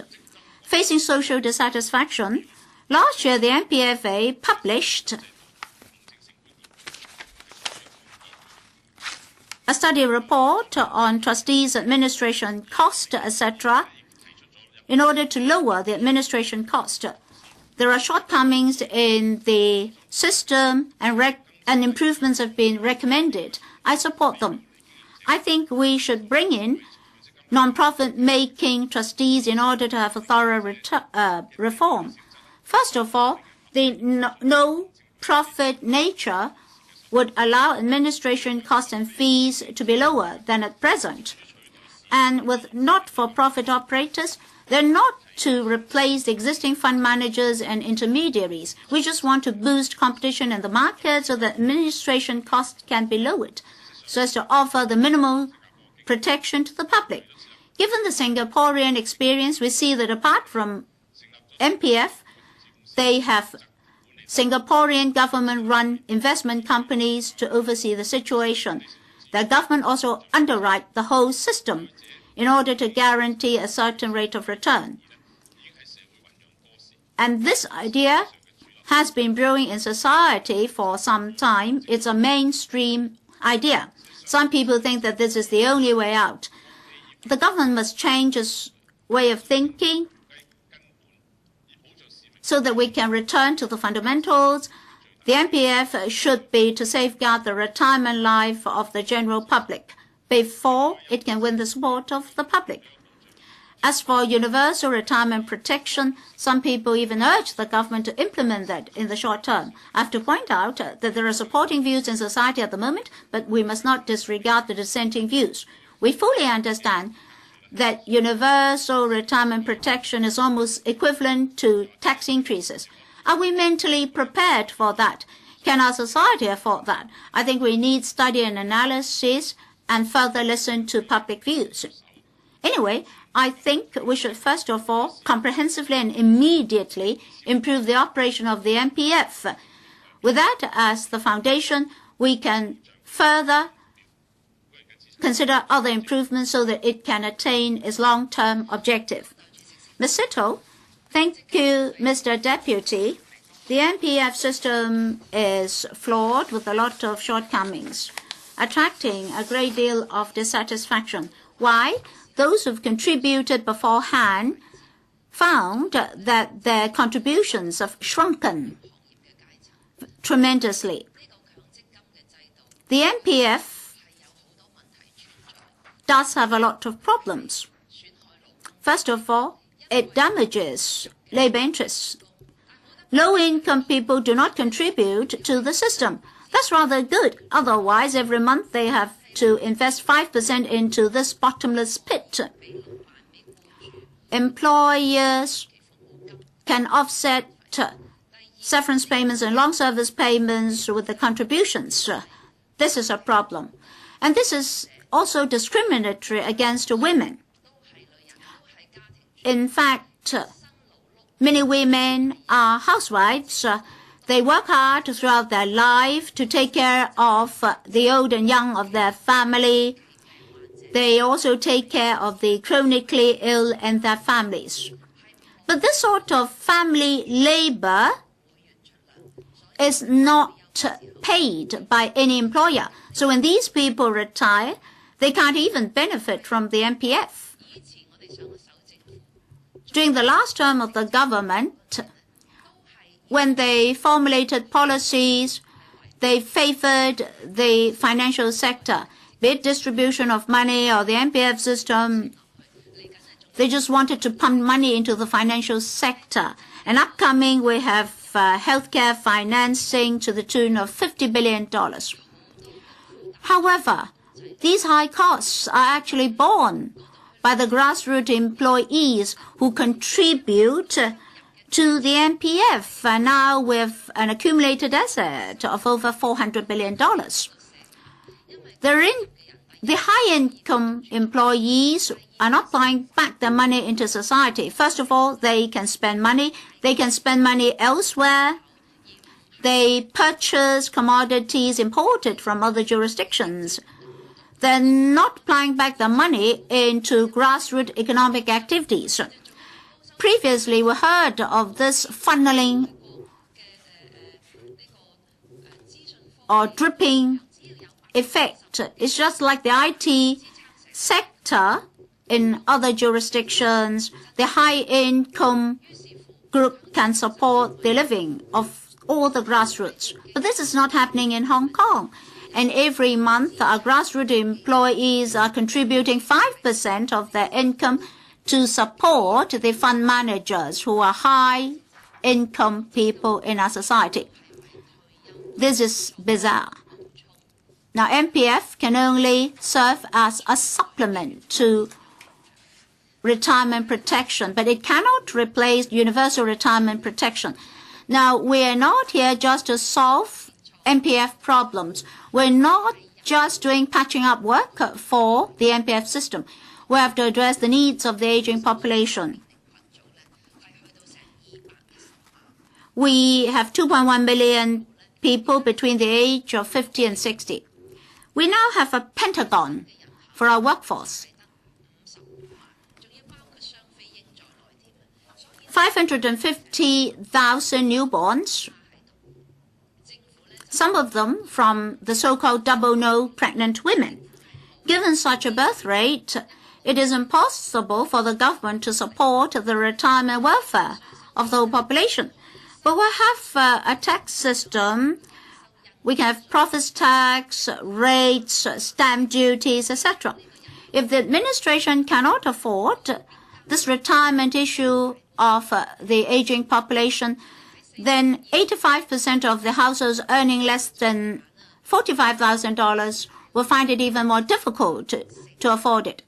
They can only rely on their family members to discharge their family duties.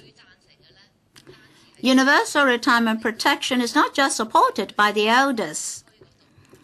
During the last election, when we went down to the districts, we discovered that the middle class people who are due to retire have to sustain their parents, 70 to 80 years old, but then their promotion prospect was worse than before. They're very worried that when they retire, they will fall into the grassroots class. And then the young people. The average lifespan now is longer and longer, 87 years old for women, men, 3 years short of that, whether it's fortunate or not. When a young person reaches the age of 30, there is the opportunity for him to have to sustain 5 persons, both parents and grandparents. That's for the people who have not yet married. If they got married, there are 6 persons in the household. Now we still have some working employees between 50 to 60 years old who can work for the universal retirement protection. That is, they can still contribute. So the government should immediately work out such a system. Otherwise, after 10 years, when these people who are 50 years old or older retire, the burden of the government will be even heavier. Well, the government has always said that one retirement pillar is savings. Yes, Hong Kong people do save money. If they don't save money, we won't have a reserve of $2,500 billion. But if nothing is to be paid out of that, then it's tantamount to those people many, many years ago who absconded with the money they've pooled from their peers. Mr. C.Y. Leung is able to criticize people without doing something himself. He said that the last term of the government has been adopting delaying tactics. Everything was slowed down. We just look at MPF. It's just like his UBWs. He only knew how to criticize people, but himself had committed irreparable mistakes. 主席， Dr. Priscilla Leung. Mr. Deputy, it is very much the Chinese tradition to raise children for their old age. This generation of Hong Kong people doesn't really want to have children. And many of us will fast becoming senior citizens in a short time. And this idea of raising children for old age doesn't apply to Hong Kong anymore. So these elderly people, upon retirement, would be very worried about the situation. And those who are in the age bracket of 50 or 60, those who are receiving these MPF statements would be increasingly worried about their retirement. Honestly, if the MPF is considered as a protection for retirement, then it would be giving people a good laugh. The directly elected members would be very, very resentful of the MPF because the administrative fees are taking away a lot of the profits. And many of us don't really understand the scheme details. The employers are contributing into the fund, and the workers don't really find any benefits from the scheme at all. Mr. Tang Ka-piu moves this motion of comprehensively reviewing the MPF scheme. A lot of the recommendations there are welcomed by all of us, because if we don't change the MPF, then we will be left with virtually nothing but resentment. But should we roll back the whole thing? And many are not happy. They're not happy to settle for anything less than universal retirement protection. Is the MPF scheme a demon that should be done away with? I think the government, we have the bureaucratic setup. It would be unrealistic for us to roll back the whole thing and start all over again. Retirement, universal retirement protection is not uncontroversial in itself. I think we have to be pragmatic. We have to improve upon the existing MPF scheme so that the grassroots, the middle class people, and the retirees will benefit more. There are 11 recommendations by Mr. Tang Ka-piu. We're hanging all these details onto the original motion. It is quite usual practice for members to do so in this term. Now, if we are not happy with one or 2 points in the motion, we tend to reject it altogether. I would like to do otherwise. I would like to seek common grounds. It's only when we cannot achieve consensus that we express reservations. I think this is the approach that I like to have regarding this MPF motion. We like to see this passed, but I must point out that there are certain recommendations for which many expressed reservations. The first one in particular, the abolition of the mechanism whereby MPF is offset against SP and LSP. Many simply object to this idea. The recommendations further down the list should be considered, in particular item 5, to set up a public trustee. Mr. Chen Kin-po, in his amendment, suggested that it should be non-profit organization. This can be considered. In fact, in our study, we come to the conclusion that the government should consider these ideas. In terms of management, many of the funds are poorly managed in such a way that the workers cannot be guaranteed any accrued benefits. So I think the government should be proactive. They should be actively consider these pragmatic ideas. Item 10, establish an inter-bureau group to implement the various proposals for improving the MPF scheme. I think this will make sure that the retirees will have a sum of money to live on upon retirement. Also, in terms of the full-time carers, their retirement protection and MPF do not offer them any protection at all. I've been to the Social Welfare Department and asked whether there would be any subsidies for these long-term or full-time carers. I would like to say that on the question of improvement to the MPF, we should avoid a situation of polarization.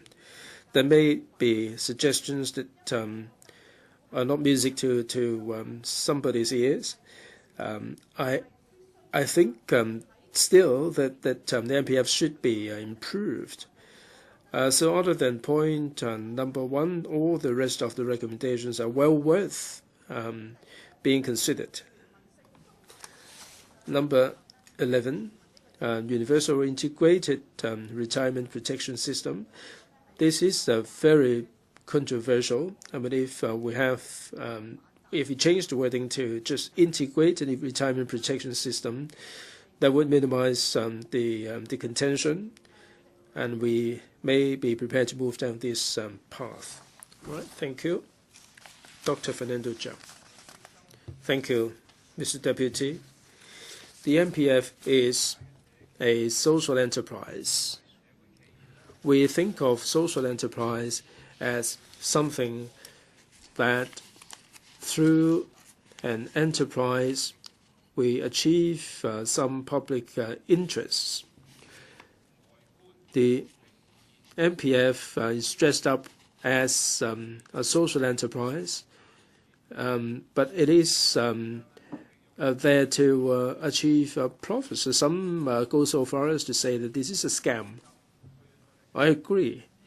Now, with the introduction of MPF, in the name of retirement protection, in the name of looking after the lives of those in retirement, who's benefiting from it? This has been around for 12 years. Who are the beneficiaries and who are the victims?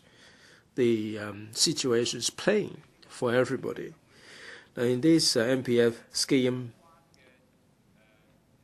there are so many layers of stakeholders. We have the contributors, the workers.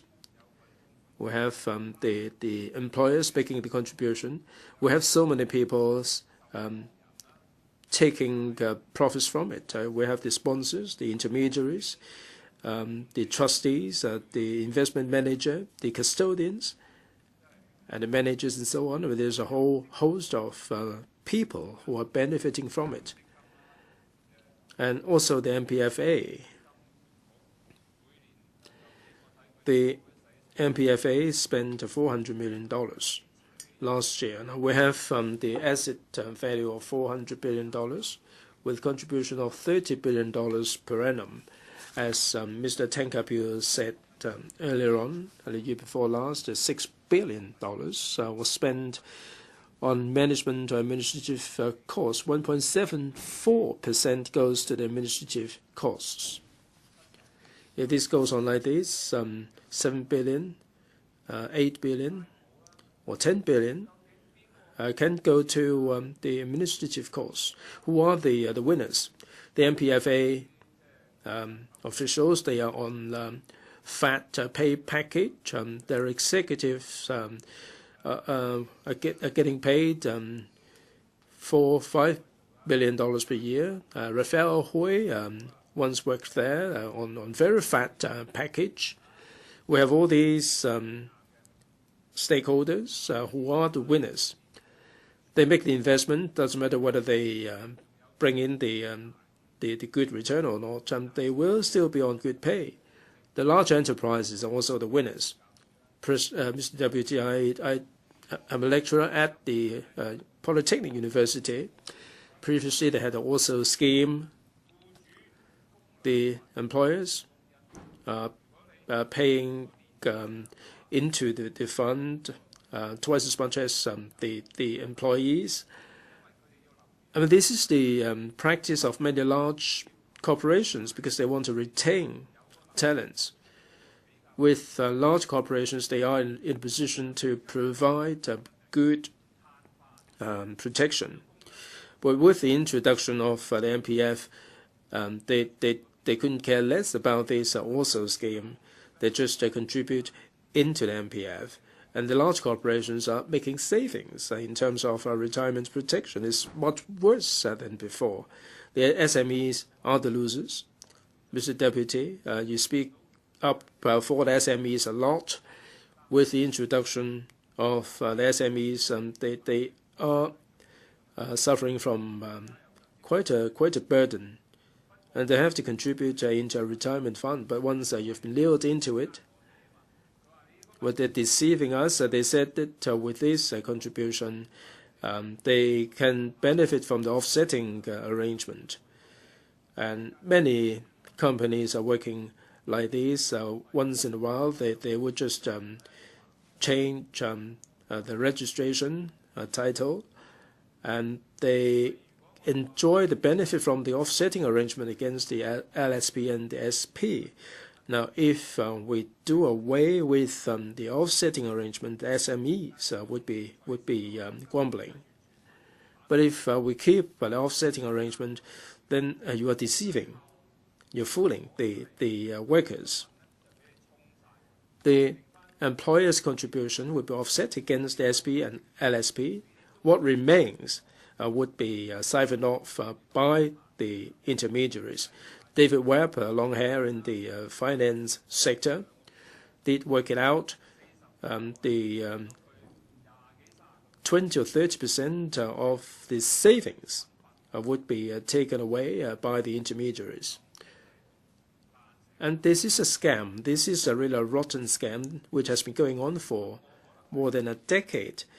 Mr. Deputy, in this council, I was one of the earliest members who spoke against the MPF. In 1997, I was back from the U.S. Not so long ago. I spotted problems with this scheme. I was part of the Social Security Association together with Dr. Mock or Professor Mock. We would like to have a universal retirement protection scheme. Chen Yunhan and FTU also supported this idea at that time. For some reasons, political or otherwise, the government decided against it. Unfortunately, we ended up with this MPF scheme in place of the otherwise wonderful universal retirement protection scheme. I am disappointed with FTU and Ms. Chen Yunhan. You also were part of the promotion exercise. I feel heartbroken because we have gone down the wrong path. It is for us to sort out the mess now. I think at least in the short term we should set up a public trustee. We should allow choices for the members of the public. We should not allow exploitation by the intermediaries. Thank you. Mr. Wu Chi-wai. Thank you, President. Thank you, Mr. President, Mr. Deputy. MPF is actually hurting many workers. I think there are numerous examples, to name but a few. Well, it's supposed to be one of the three pillars in terms of our retirement protection. But then just think about it. In doing the computation, for the MPF, let's say, even if workers were willing to subscribe to the scheme on a long-term basis, but then are they able to make sure that in a computation of the accrued benefits, then with the offsetting arrangement in place, will the authority be able to see that their accrued benefits would be seriously eroded by the offsetting arrangement? All right, I've read many newsletters saying that, all right, if you're able to invest longer, then the return will be higher. And if the administrative fee can be lower, and if the return can be higher, then what you get will be more. But then they've never said or talk anything about the offsetting arrangement's impact on the accrued benefits. Well, whether it's the MPF authority or Mr. Matthew Chang's bureau, I think they owed us an explanation.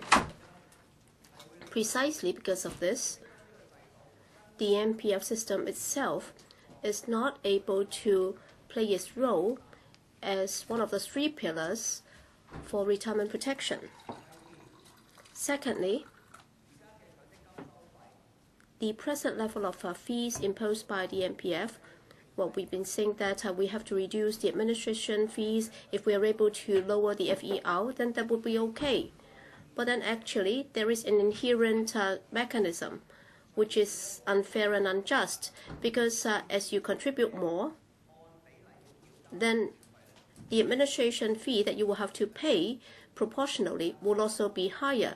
But then just thinking back or looking back, for those who manage these funds, the management fee is actually a fixed cost, and therefore, as you invest more in your account, then the management fee that you need to share should have been just a proportion to what you put in, and it should have come down as a result of your extended investment. But then whether you're actually contributing 1 unit or 10,000 units, you'll still be paying the same level of administration fee, and therefore the mechanism does not encourage the workers to consolidate their accounts so that they can have one consolidated account instead of many.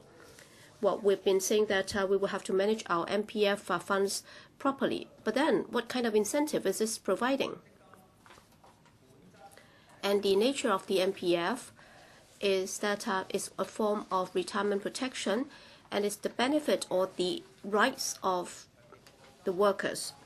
Well, whether it's a long service payment, severance pay, and also default payment and so on, I think these are 2 separate matters, and therefore they should be segregated. And therefore, Professor K.C. Chen, who is here, but then when we go to the Labor and Welfare Bureau, we will have to meet with Mr. Matthew Chang, and it shows that the 2 should be separated. But then, under the current arrangement, they will have to be integrated, and it shows how unjust the system is. Looking at our study on universal retirement protection back in 1965, the administration has already commissioned a professor from the London U to look at Hong Kong's retirement schemes, and one of her remarks should be noted even now. Well, 40 years back, she already said that yes, people might say that if we were to introduce a universal retirement protection scheme, then our community will have to face a very heavy burden in the long run. But then, when the working population is still accounting for a very large share of the community, and if you don't deal with that, and if you just pass this on to the next generation, then the pressure will be even more heavy. That shows why some of the representatives here representing workers' interests are all saying that we should start the ball rolling as soon as possible. And the MPF scheme should also be turned into a transitional scheme, and there should be a system whereby we can migrate to a universal retirement protection scheme, or else given the fact that the current system is flawed with problems, and if we do not start the ball rolling on a universal retirement protection system, then by the time when we get old, what is going to happen to us? All right, we will have to rely on the last pillar. And what is that pillar? That is our OALA or CSSA. So what's the outcome? The community at large or the administration will have to take up a burden. Why don't we do this when we still have over 20,000 billion or $2,000 billion in our reserve? When we still have a sizable working population to support this, why don't we start the ball rolling? Why are we still employing a delaying tactic? All right, an aging population is coming, and if we start late, then the problem will only grow, and the cost will only grow. It's like what the MPF authority has been saying. All right, we will have to look at the long run in terms of our accrued benefits.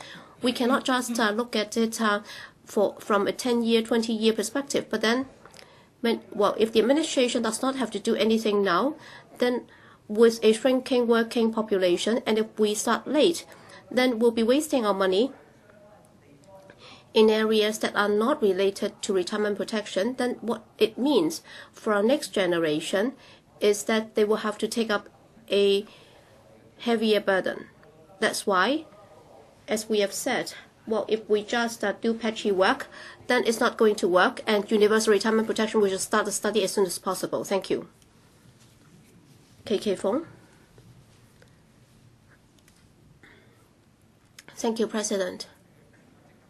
To continue to discuss the ECA, the Semi-Portability Scheme, all right, it was introduced in November last year, and that's something that we have waited for a long time for, and we hope that that could lower the cost. But then, since its implementation, only 1% of the employees have applied to switch to other funds, and the result is hardly satisfactory. It shows that without full competition, to expect that it could lower cost, I think it's just a wishful thinking. Well, other than the fact that they are concerned about the cumbersome procedure and administrative fees or costs will be incurred, and they are thinking that it's not able to lower the cost because whichever trustee that you choose, they are all the same. They are birds of the same kind flocking together, and therefore there is no point in switching to another fund, and therefore either they have completely lost their confidence in the scheme, because the average return is only about 3 to 4%. But then last year they are actually charging some 1.74% as administrative fee. Is too high. Well, with the $400 billion asset value, they are actually allowing the trustees to get whatever they want, and some $7 billion is being charged every year. What's even more outrageous is that whatever the return might be, they will still be able to charge the same level of fee. All right, there is a high fee and the return is low, and that's the characteristic of the MPF scheme. So basically, it's biased towards the employers and also the trustee. According to a study report, it shows that a scheme can have up to 6 levels of management, and every level will be charging you something. We have the manager, the sponsor, and everybody will be able to charge you something. With this very cumbersome structure, I think we need to simplify it so that unnecessary structures can be removed and streamlined. And initially, in order to pacify the employers and also to attract service providers to take part, well, the regulations had been very relaxed. For example, the MPF payment can also be used to offset severance payment and non-service payment, and there is no requirement that it has to be transparent. And for different categories of charges, there is no regulation at all, and as a result, they can introduce different names, and they can charge you for those. And as a result, the accrued benefits of the scheme members have been seriously eroded. This is a social policy. Initially, when it was introduced, the purpose was to offer some form of protection for the working class, but then after they have saved their money for their lives, well, by the time when they retire, much of it has been eroded. For example, for the 2% of the expenditure ratio, if it's calculated that way, then even after contributing for 40 years, then what you get upon retirement without any additional fees, that would be a reduction by some 40%. It shows that the trustees are actually making excessive profits, and therefore the system has to be reviewed. and we cannot afford to wait any longer, or else introducing patchy remedial measures are not going to work. And therefore, we'll have to introduce a ceiling on the FER, and there should also be a public trustee so that they can introduce a simple structure fee, or simple structure fund with low fee.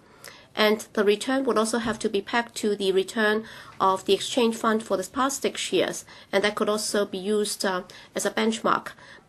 In simple terms, if we just rely on market forces, if we just rely on the unscrupulous financial institutions to protect the retirement of the working class, it's like asking the tiger for its skin. And therefore, the administration has an unshakable responsibility, and it has to be involved. We cannot just sit on the sideline. And by 2039, some 28% of our population would be over 65, and therefore we urgently need a comprehensive retirement protection system. And therefore, the authority must consider introducing this tripartite contributory system. The ADPL has always thought that the administration's involvement has not been enough, and there is a lack of commitment on the side of the administration. The present problems are that we are relying too heavily on the market, and there is a lack of monitoring. For example, the system does not take care of housewives, elderly, and also the low-income earners. Yes, the community has already recognized that they have contributed to our economy, and yet the present system has excluded them, and as a result, by the time when they grow old, they are not able to have a decent retirement, and if they just rely on CSSA, they won't be able to make a decent living. And therefore, the ADPL suggests that the MPF system and the present security system should also be integrated, so that for those who have been abandoned by the society will also be protected, and through the administration's involvement, there will also be less market volatility in order to protect them. Thank you. Mr. Yu Si-wing. Mr. President, the MPF scheme involves 70% of the working population, almost 2.3 million people of employed and self-employed persons. Since its inception in the year 2000, in the past 12 years, its performance was not satisfactory. The main problem is high cost and low return. There are reasons for this. The Consumer Council pointed out that among the 341 products, 45% recorded negative returns in the past 5 years. The MPF study indicates that when compared with Australia, Mexico, US, and Chile, the 1.74% of fee level is the highest. For our retirement system to mature, it often takes 30 to 40 years. Relatively speaking, the local MPF scheme is rather new, but as the MPFA pointed out, when the MPF is into its second decade, is now an opportune time to carry out a comprehensive review. In November last year, the portability system was implemented. That started the review of the MPF. 2 months into the implementation of semi-portability, and 25,000 applications were received. Some trustees have already decided to reduce the administration fee for certain products. So semi-portability has the support of some users and has caused fees to decrease. Mr. President, the MPF is for the employees. Employees are very often helpless, however. First of all, they cannot choose not to contribute and not to invest, although the money belongs to them. And other people will make the choice for them. That's unreasonable. We should implement full portability to open the market and cause fees to decrease.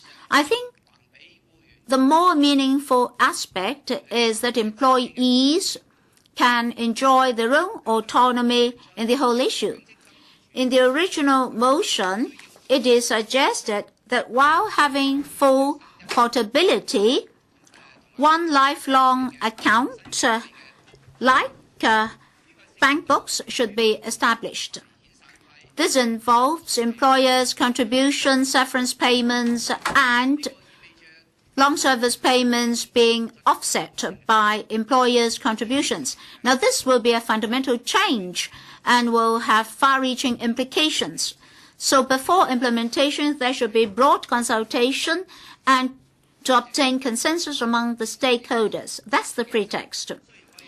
Mr. President, to introduce competition may address the high fee problem, but the root of the problem is that the system is commercially operated with profit-making as its objective. To bring in public trustees and to provide low-fee MPF products are believed to be worthy of our consideration. However, public trustees are different from other commercial entities. Therefore, there will be higher public expectations in terms of fees and charges. Given the present social and political environment, if we don't do it well enough, it may evolve into a government-subsidized system. If public trustees lack professional investment experience, investments may suffer losses, thus leading to losses on the part of the contributors, and social problems may also result. Therefore, the administration has to be very careful. The MPF is the second pillar of retirement protection, but it cannot effectively offer retirement protection for the employees, and there's no universal protection. So the government must address the aspiration for universal retirement protection. In his manifesto, the CE mentions enhancement of the MPF scheme. In the long run, cumulative retirement benefit schemes should be contemplated. I ask the administration to start relevant studies as soon as possible. We should make reference to similar schemes on the mainland and the Central Provident Fund in Singapore. For the social security allowance scheme, different insurance funds on the mainland have been set up with state enterprises, private enterprises, peasants, etc., contributing to the whole system. Upon retirement, the contributing employee will be able to receive monthly benefits with some security subvention. Anyway, retirees no need to worry about their retirement. And up to this moment, the system is still being able to balance its books. So that's worthy of Hong Kong's consideration. So it actually takes time to prepare for a universal old age pension scheme and a universal integrated retirement protection scheme. So we should start our studies early. And the administration should also bear some responsibilities. Thank you. Mr. Alan Leong. Thank you, Mr. President. Mr. President, from the number of members who have spoken on Mr. Tang Ka-piu's motion, we can see that there is an urgent need for a good retirement arrangement for the retirees. And you can see the anxiety in this debate. So once again, I'd like to thank Mr. Tang Ka-piu for his motion so that we can express our concerns in this debate. I can absolutely support and I'll support Mr. Tang Ka-piu's motion. First of all, I have to make it very clear. Well, just now I heard some members say that we should not abolish the MPF system. But nobody suggested abolishing the MPF.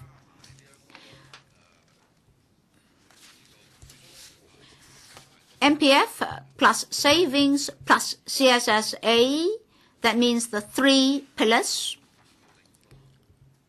do not prove to be effective. to set the minds of the potential retirees at ease. Well, in society, there's now a heated debate on a tripartite universal retirement protection scheme with contributions from the government, the employers, and the employees. So there's no question of abolishing the MPF system. Indeed, we can perfect our retirement protection system. But how? I think we can all recall that when C.Y. Leung proposed this OL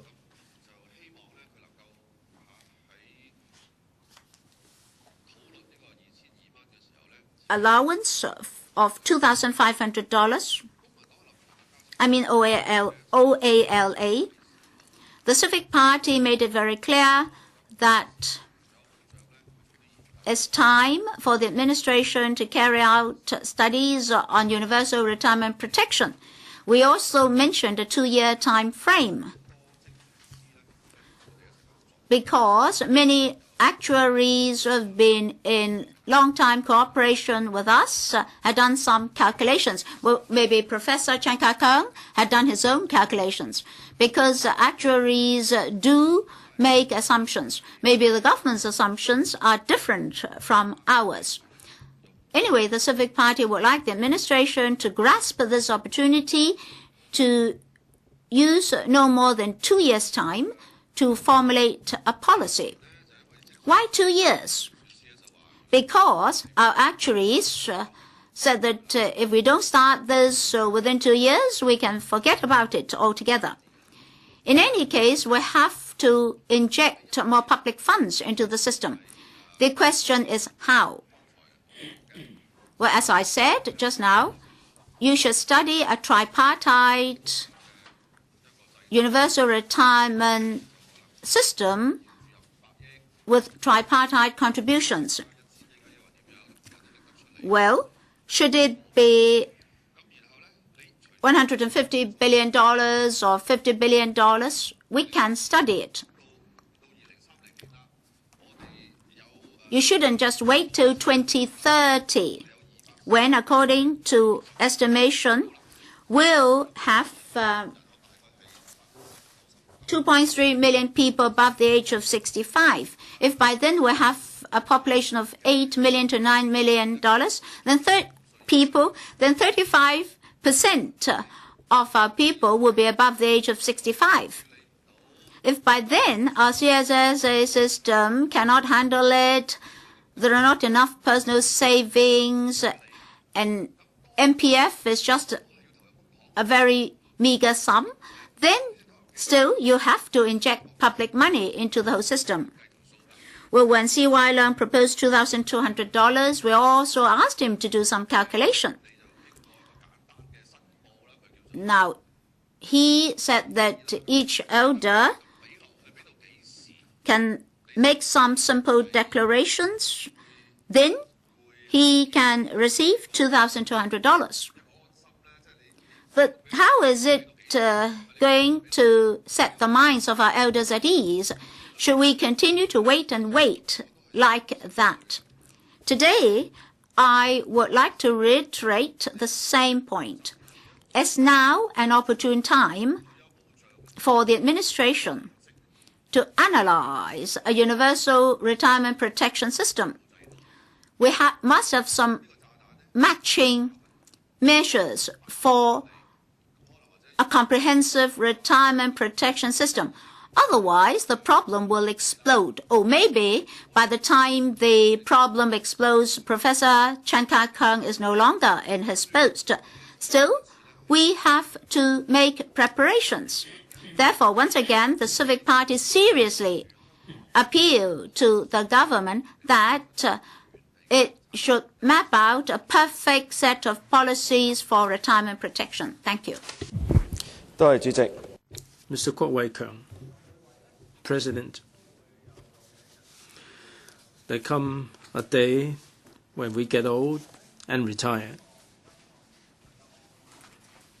we all would look forward to a decent retirement. But if you look at the retirees nowadays, how many of them can enjoy a decent retirement?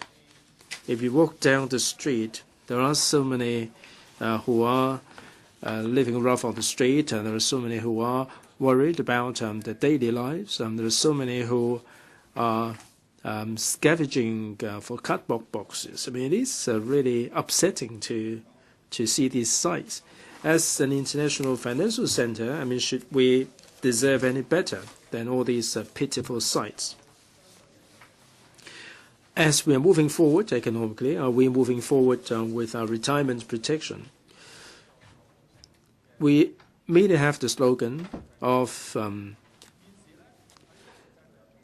providing protection for retirement. 180,000 of the CSSA recipients are senior citizens. Those collecting OAA, the number stands at 500,000. If we merely rely on the 3 pillars for retirement protection, that would be a very backward mindset. It would be difficult for us to meet the needs of most people in retirement. It is precisely for this reason that the FTU has been urging the administration to be concerned about the pressing needs and come up with a plan for retirement. We've been talking about these for so long. The government is reluctant to do that. And if they are not prepared to do that, they should improve the MPF scheme.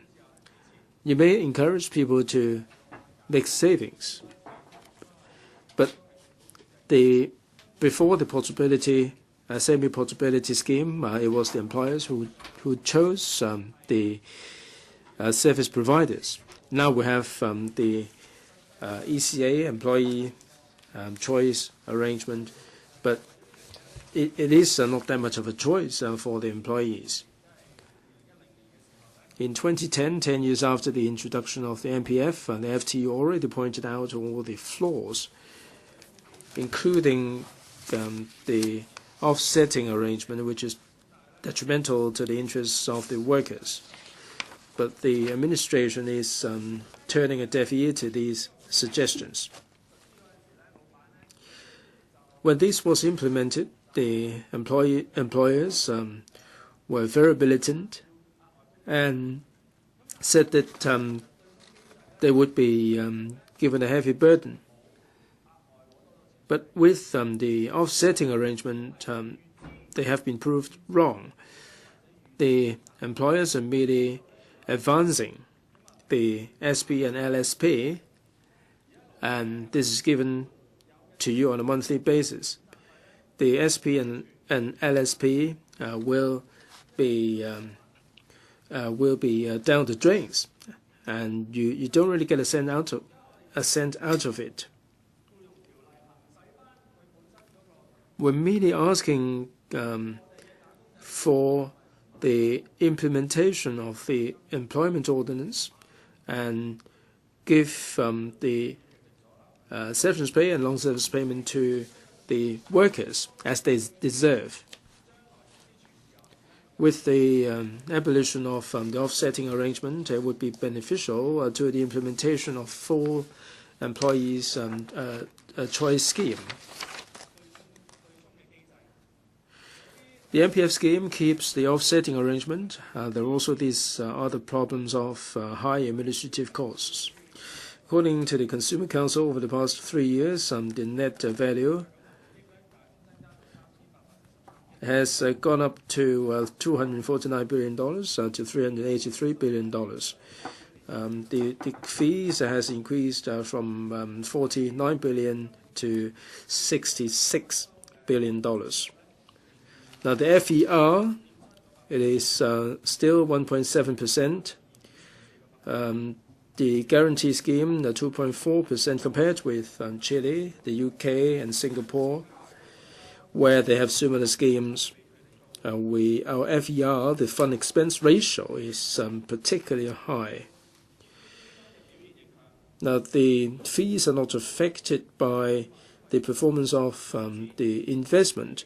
Even if they're making a loss, the contributors still have to pay into the pocket of the sponsors and the trustees. You may pick and choose the preservation fund, but they're not offering you any preservation element at all. And these funds are making a loss, and you still have to pay for the administrative costs nonetheless.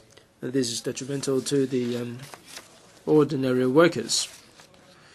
The trustees are concealing the actual expenditure in terms of fees and charges, and the workers afford. As a result, it will be very difficult for us to have access to the actual statistics. There should be proper supervision in this regard. To safeguard the interests of the workers, the offsetting arrangement should go to start with, and there should be greater transparency with regard to fees and charges. And also a full member choice scheme should be arranged. And a public trustee should be established. Many expressed the concerns of whether the public trustee would be in a position to make wise investment. But the thing is that the public trustee would be able to provide a capital preservation arrangement. It would be far better to have the contribution put in equities market, which is more like a gamble. Thank you. Mr. Leung Kwok-hong, President, yesterday when we took part in the impeachment motion debate, we allowed room for him to do something. I mean, if you look at the official representation, we have only one official here. Now, when we asked about the details, he mentioned the three pillars, the CSSA, the savings, and the MPF. MPF is viewed with the dollar sign. Why do you allow them time? Where has Matthew Cheung gone? The MPF is a scheme which is supposed to offer retirement protection as part of the three pillars. In his manifesto, Mr. C.Y. Leung said that he will look at the sustainability of the three pillars. I mean, sitting here representing the government is someone with dollar signs in his eyes. It is really disappointing to see this. The FTU was forced into it at the very beginning. I mean, they said they would be happy with just a rotten orange, then nothing. But this will give you diarrhea. Now, Chen Zhou, an official from the liaison at the Hong Kong Macau Affairs Office, reprimanded Mr. Kwong Ki-chi, saying that Hong Kong will be destined for disaster, like a fatal car crash. His own daughter is making money at the CPU. I mean, Chen Zhou's daughter doesn't need any MPF at all. Maybe it is precisely for this reason that Chen Zhou was favored.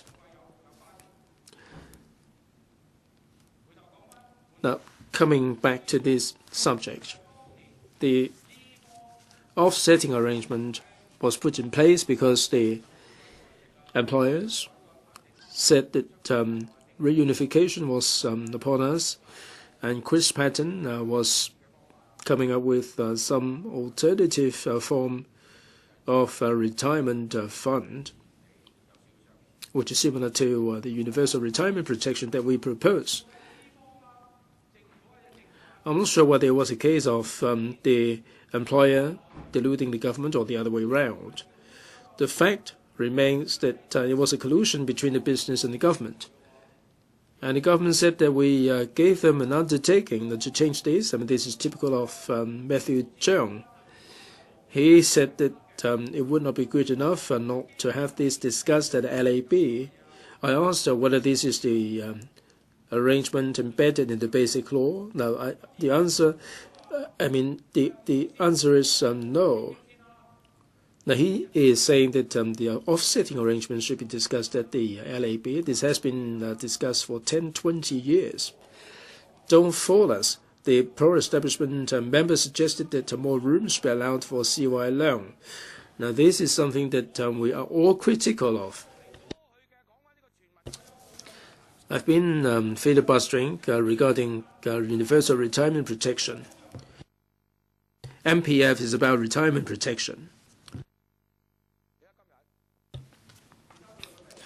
When you look at the government lineup, yesterday, for the sake of CY Leung, they had all these officials are represented here. Today, Matthew Cheung is not here. He said that this is one of the 3 pillars. Why just Casey Chen? Casey Chen is in charge of finance. Is it the case that we either have the semi-portability or full portability? This is not the crux of the matter. Now, we need universal retirement protection. Tam Yu-jung yesterday raised a hue and cry. He was the chairman of the Poverty Commission under C.H. Dong. He was in charge of that in 1997. Where has he disappeared to? He has done a runner here. He has divorced himself from the FTU. At that time, Tam Yu-jung and FTU joined hands, and now he has become in charge of the DAB. In Hong Kong, when Chris Patten said that there should be payment to the elderly people, these people have become senior citizens from the time Chris Patten ruled Hong Kong. Tung Chee-hwa could not make an improvement. Donald Tsang couldn't make any difference. The pro-establishment members said that he should be given more time. It would be difficult to for his company's share prices to go up from $5 to $30. Now, yesterday, those who supported CY Leung, those loyalists, said that we should give more time to Donald Tsang. Now we have CY Leung. He has lost all credibility, and he is mired in all these difficulties.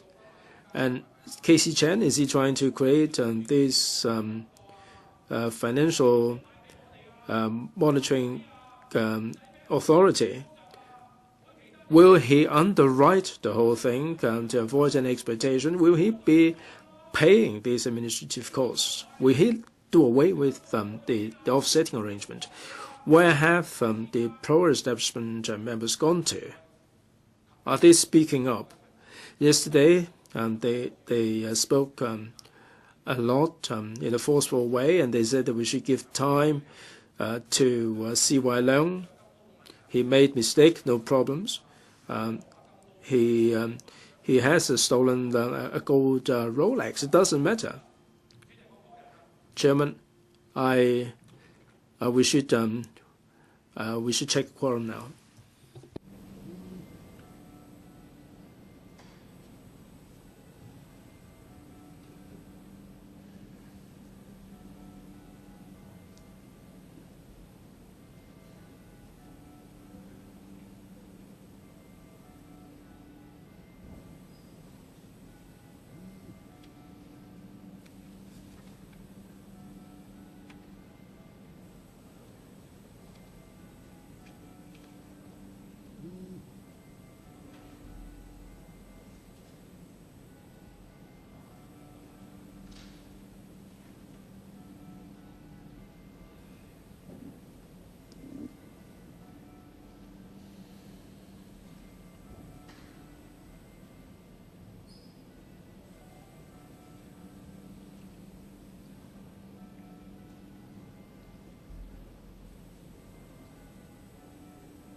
有冇其他議員要發言？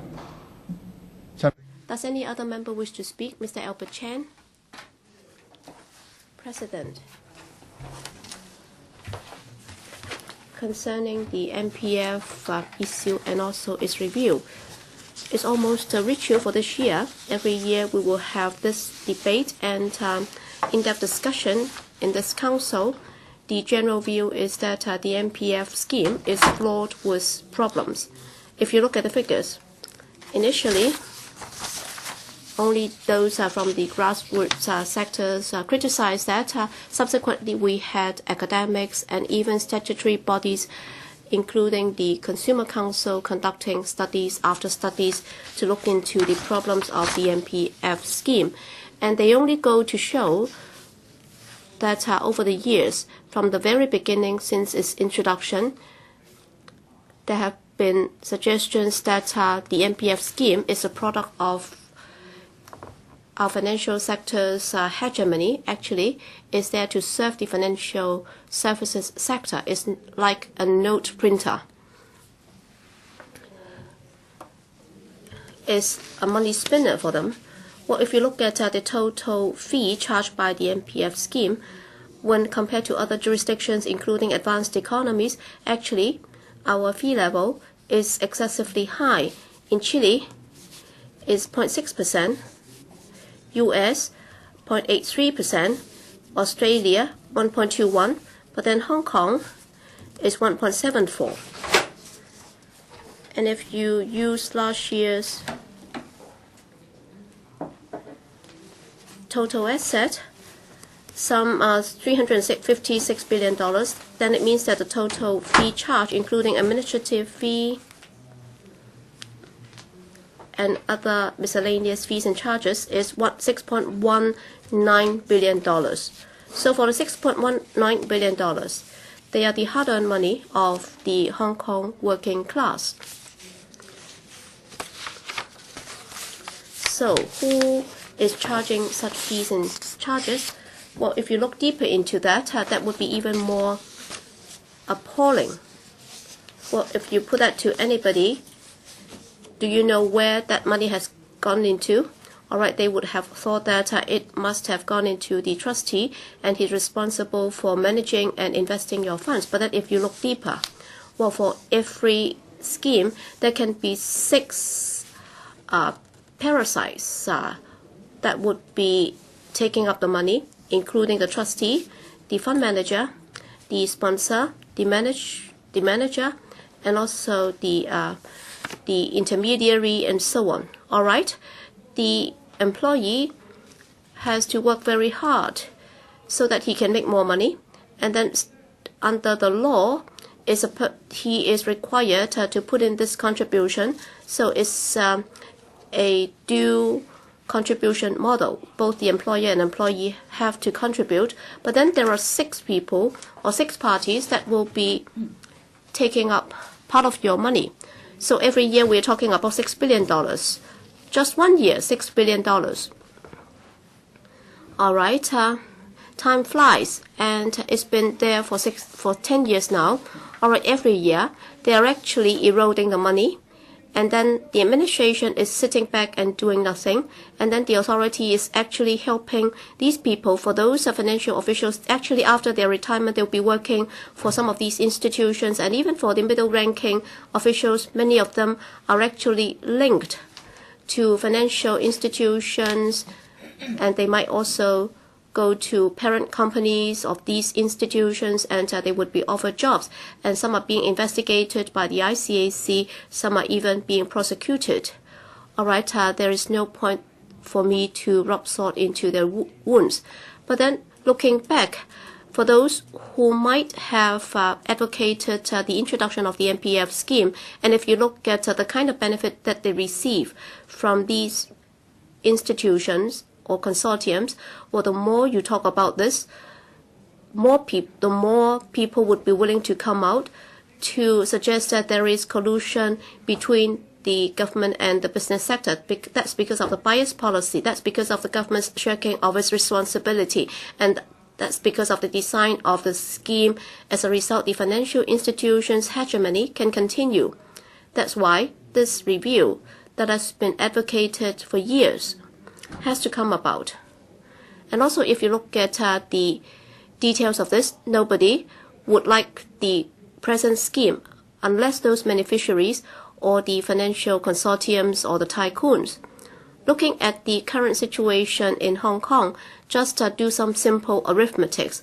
We've been saying that we should introduce a universal retirement protection scheme, and according to many institutions, basically, if you're talking about some $3,000 plus for everyone every month is the basic level of retirement fund, and adopting the current scheme, if you look at the total, and all you need to do is to top that up with a very small sum of money. And of course, the administration will have to take up the responsibility of managing these funds instead of allowing the consortiums to do the job. All right, looking at the current level, looking at the CSSA spending and also the OALA, all right, long hair has been shortchanged. And if you look at the OALA, together with the WITS, and together with other allowances and charitable organizations that are running certain funds and so on, and if you add up all these, even if you were to include some administrative fees, all right, at present, if you look at the different funds like the WITS and the application procedures and even the textbook allowance, if you add up everything, if you add up the administrative cost, and if you add the total, and if you can put that into a centralized organization, a central body that will be made responsible for that and sharing that out, in fact, the cost will not be too cumbersome, and therefore we will have to scrap the present scheme and we will have to replace it with the universal retirement scheme.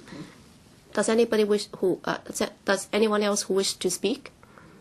Mr. Tang Ka-piu. Mr. Tang Ka-piu, you may now speak on the 4 amendments. The speaking time limit is 5 minutes. Thank you, Mr. President. Very seldom do I hear Mr. Albert Chan speak so gently and modestly. We're apart from the Liberal Party and the New People Party,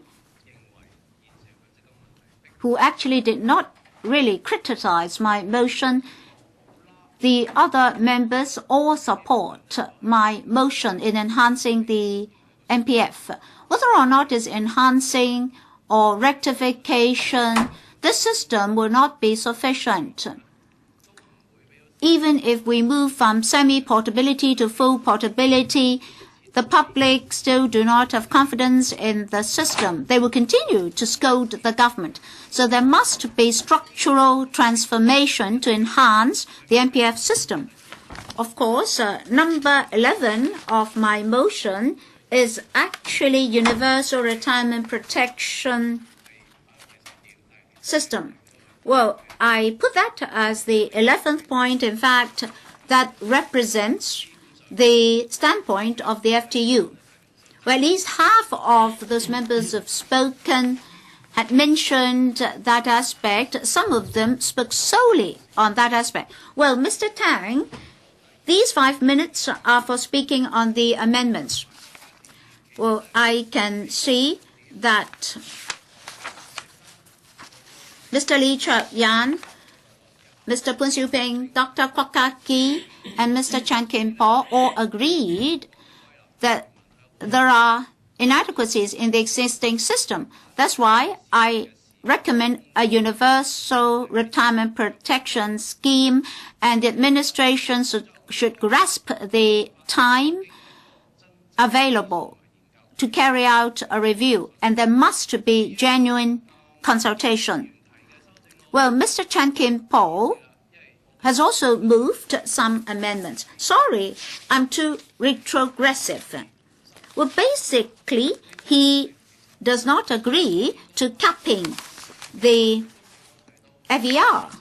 I cannot agree. Secondly, he does not support the abolition of the offsetting mechanism.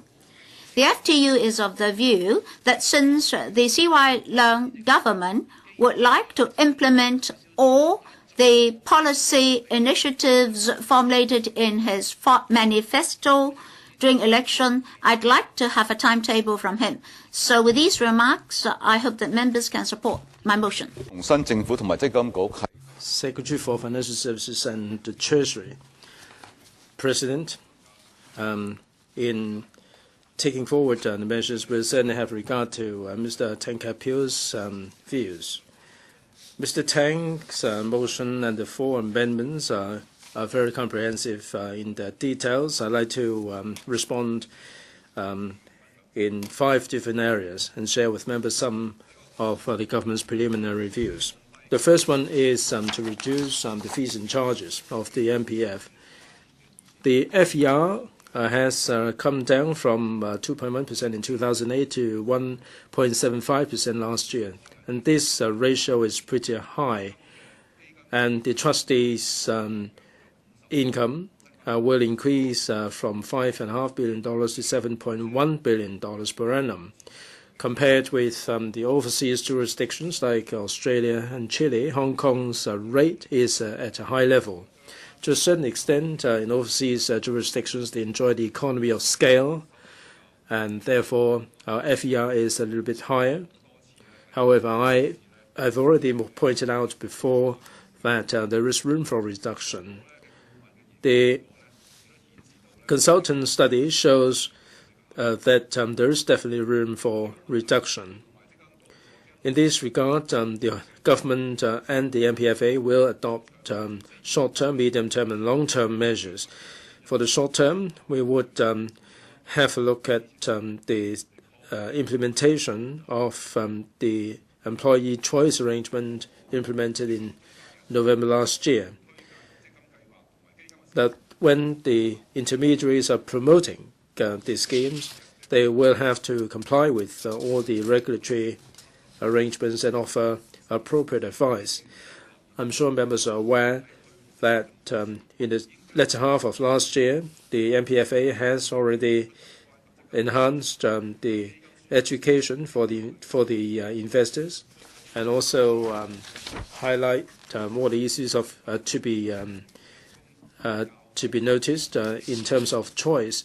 They've also have the fee table for lower fee funds, and also the details regarding the FER, the actual fees, the return, and the service level. They've also these also will put pressure on the trustees to reduce their fees. The government, the MPFA, will liaise with the trustees and the sponsors to urge them to reduce the fees in line with public expectation. I understand that some of the trustees have already made a positive response to reduce the fees, or they have undertaken to make investment in index funds and offer more inexpensive choices for the employees. We will do more in this regard going forward. As I said at the very beginning, in terms of reducing the fees and charges, we have had the cost study completed. The MPFA is following up on the measures that can be implemented within the context of existing legislation. At the moment, there are 7 million accounts. A lot of the members are not really actively looking after their accounts. And starting from 2013, the MPFA will be notifying 1 million or so account holders, making them aware of the accounts and help them to consolidate their accounts. There will also be large-scale activities to educate the fund members. Other than the short-term measures mentioned a moment ago, there are other measures that would require consultancy study or legislative amendments. The MPF ordinance is regulating the trustees to make sure that they are in compliance. The consultant is of the opinion that the fees and charges and choice of the MPF schemes are decided by the sponsors, and that there should be some elements of imposing responsibilities on the sponsors.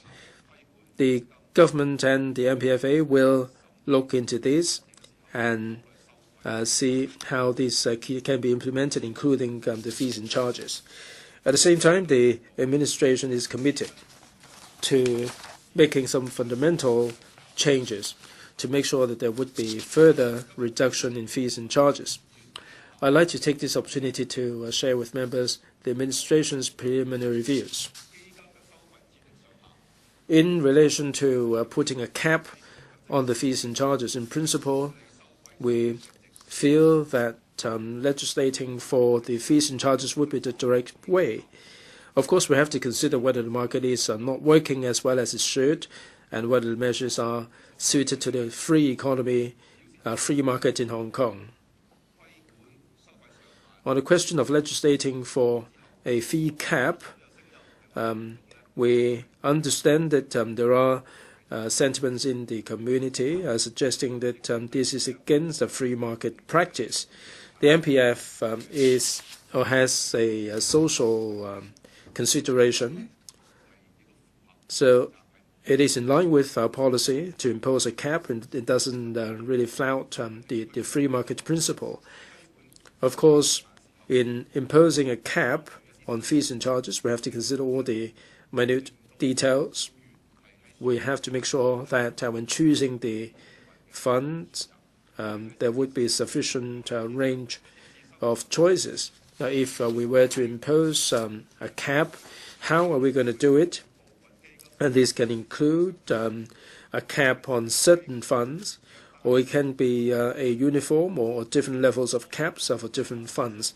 Different models would make a difference regarding the effectiveness, but at the same time, it would make a difference to the range of choices. If we have a uniform cap, of course, we can bring down the fees and charges, and we can achieve certain effects, but we would also reduce the choices in the market. So in terms of market consolidation and choices, we have to strike a proper balance in consultation with the members of the public. Of course, we cannot underestimate the difficulties involved in this process.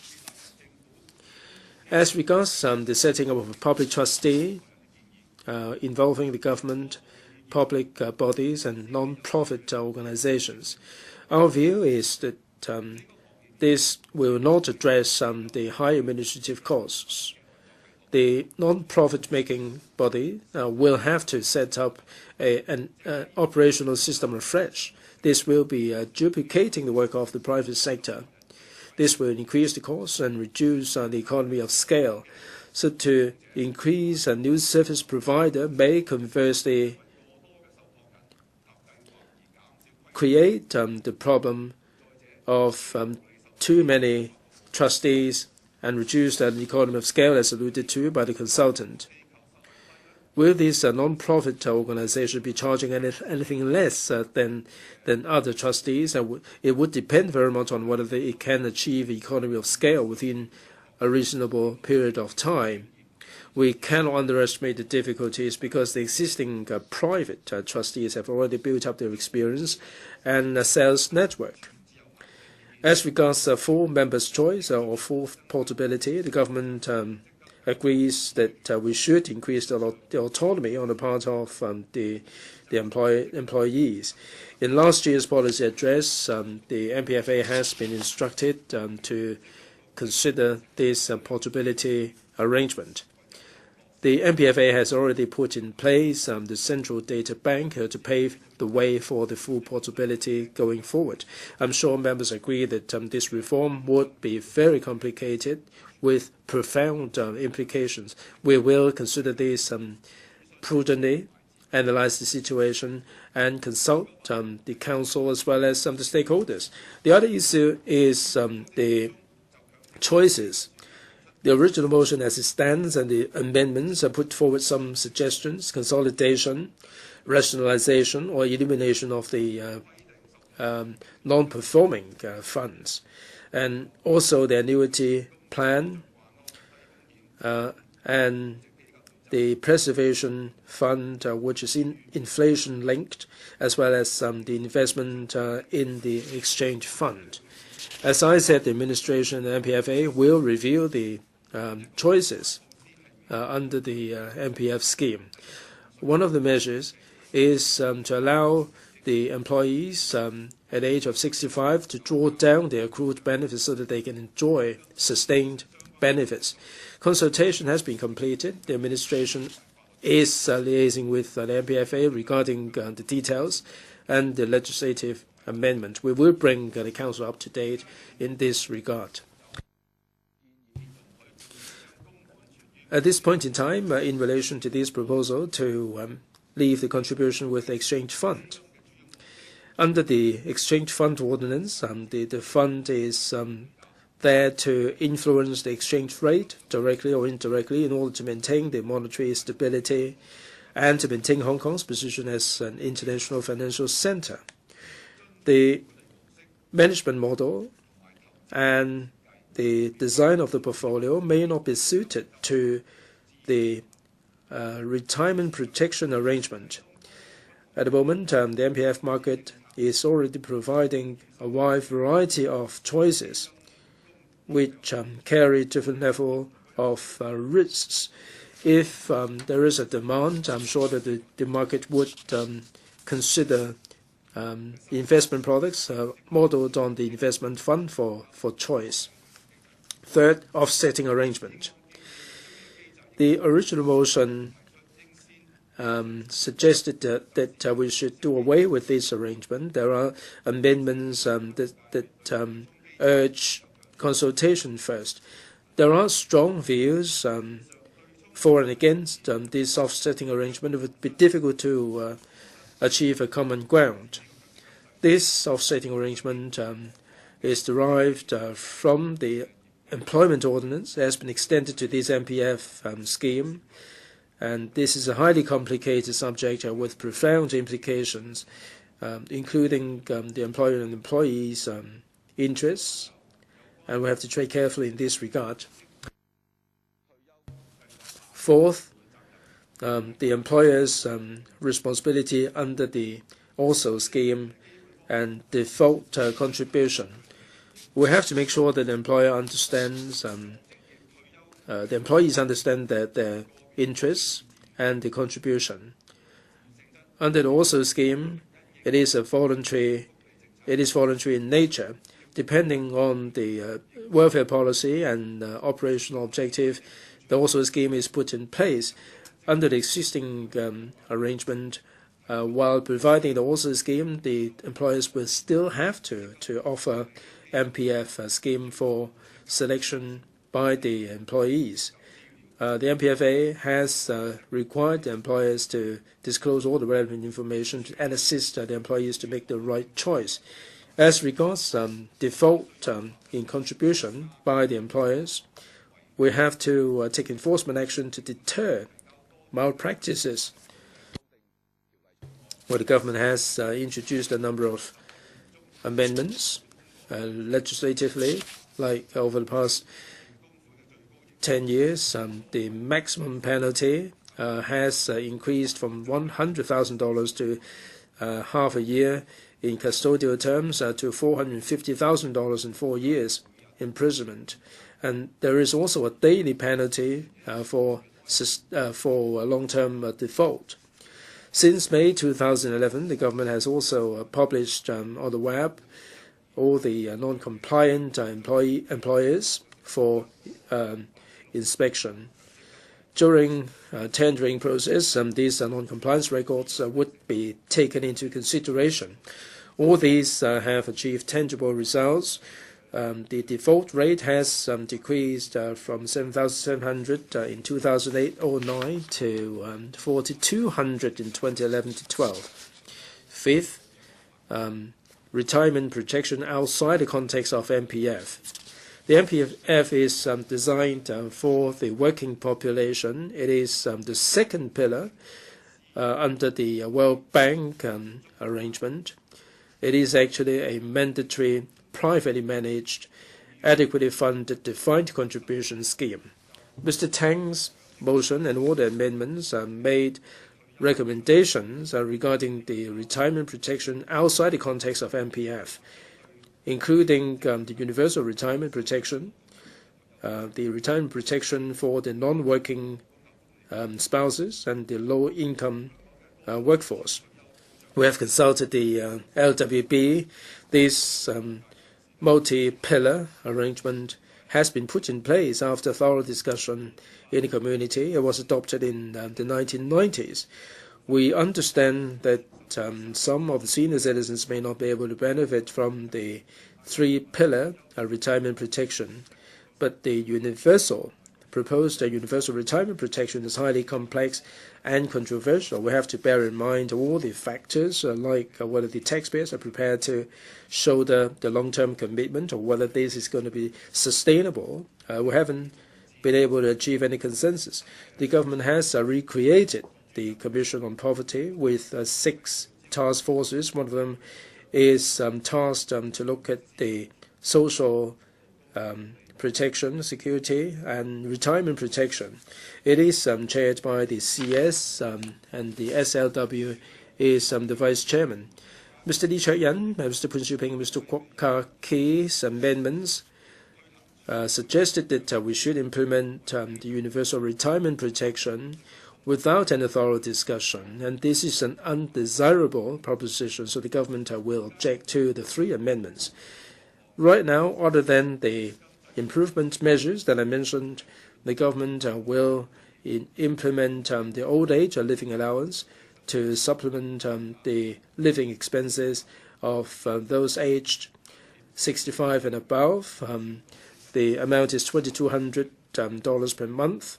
This will benefit 400,000 senior citizens, and this would buttress the social security pillar of the retirement arrangement. President, the MPF has been around for 12 years, has made contribution to retirement protection. It is going to be more obvious in its contribution as time goes by. The MPFA and the administration will be optimizing the system and implement deeper-seated reform. We will bring the council up to date and consult the public. I now call upon Mr. Lee Cheuk-yen to move the amendment to the motion. President, I move that Mr. Tang Ka-piu's motion be amended. I now propose the question to you, and that is that the amendment moved by Mr. Lee Cheuk-yen to Mr. Tang Ka-piu's motion be passed. I now put the question to you as stated. Will those in favor please raise their hands? Those against, please raise their hands. I think Mr. Chan Kam Lam claims a division. The division bell will ring for 5 minutes.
開始表決。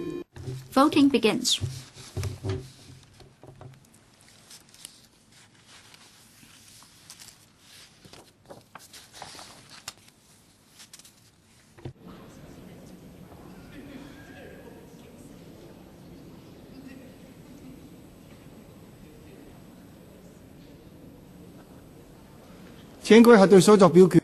Members, please check your votes. If there's no question, voting is now closed. Display results.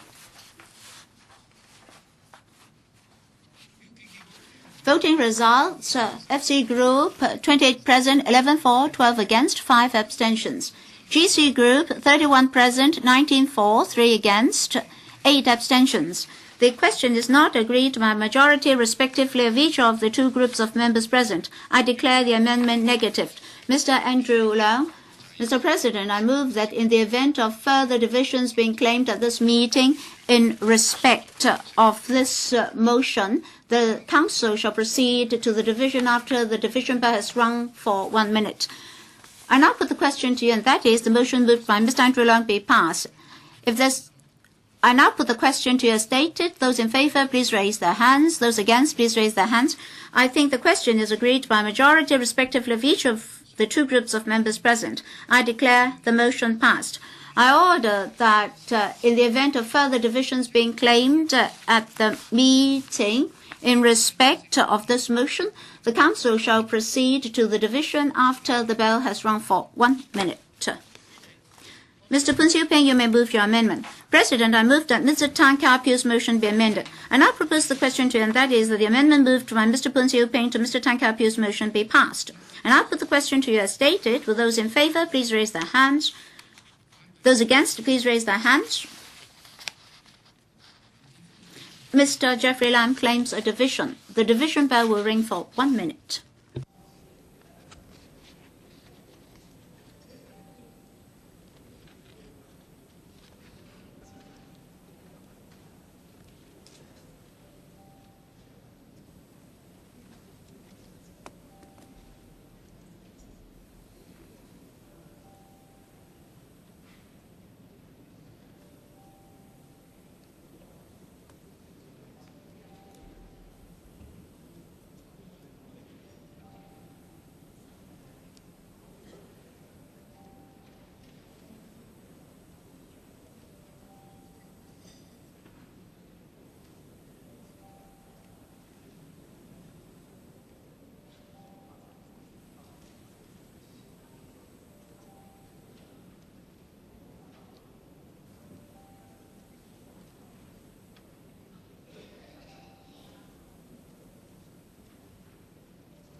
Voting begins.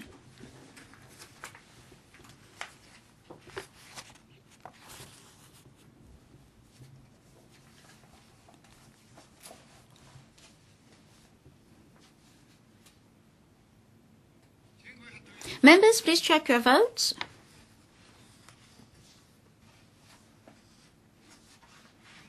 If there's no question, voting is now closed. Display results. Voting results, FC Group, 28 present, 9 for, 12 against, 7 abstentions. GC Group, 31 present, 14 for, 3 against, 13 abstentions. The question is not agreed by a majority, respectively, of each of the two groups of members present. I declare the amendment negative.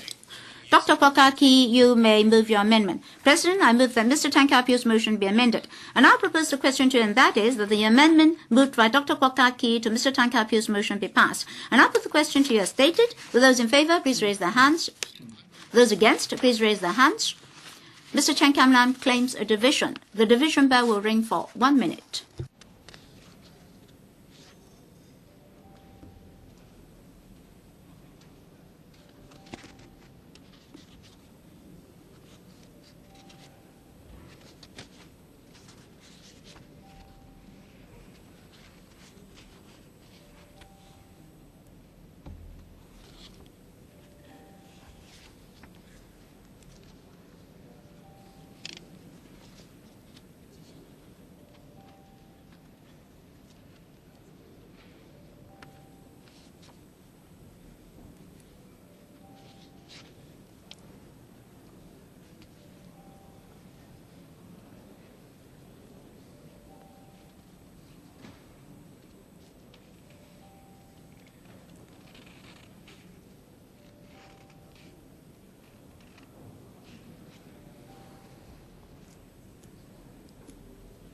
開始表決。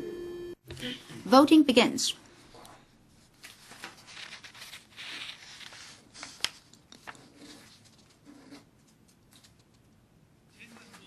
Members, please check your votes. If there's no question, voting is now closed. Display results. Voting results, FC Group, 28 present, 11 for, 11 against, 6 abstentions. GC Group, 31 present, 19 for, 3 against, 8 abstentions. The question is not agreed by majority respectively of each of the two groups of members present. I declare the amendment negatived. Mr. Chen Kin-po, please move your amendment. President, I move that Mr. Tang Ka-piu's motion be amended. And I propose the question to you, and that is that the amendment moved by Mr. Chen Kin-po to Mr. Tang Ka-piu's motion be passed. And I put the question to you as stated. Will those in favor please raise their hands? Those against, please raise their hands. I think the question is, Mr. Chang Wa-fong claims a division. The division bell will ring for 1 minute.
Voting begins.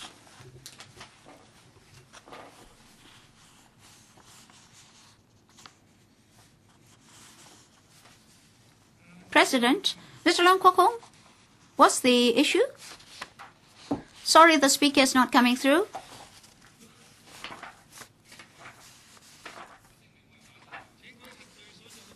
Members, please check your votes. Mr. Leung Kwok-hong, what's the issue? I wrongly pressed the green button. I should have pressed the red button. I pressed the wrong button. If there's no question, voting is now closed. Display results.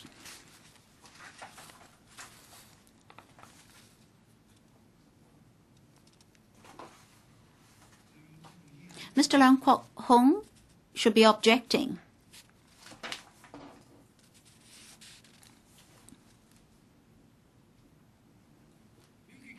Voting results, FC Group, 28 present, 2 for, 19 against, 7 abstentions. GC Group, 31 present, 3 for, 19 against, 8 abstentions. I think the question is not agreed by majority respectively of each of the two groups of members present. I declare the amendment negatived. As Mr. Tang Ka-piu has already used up his speaking time, he can no longer reply. I now put the question to you, and that is that the motion moved by Mr. Tang Ka-piu be passed. Will those in favor please raise their hands? Those against, please raise their hands. I think Mr. Chen Kam-lam claims a division. The division bell will ring for 1 minute.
Voting begins.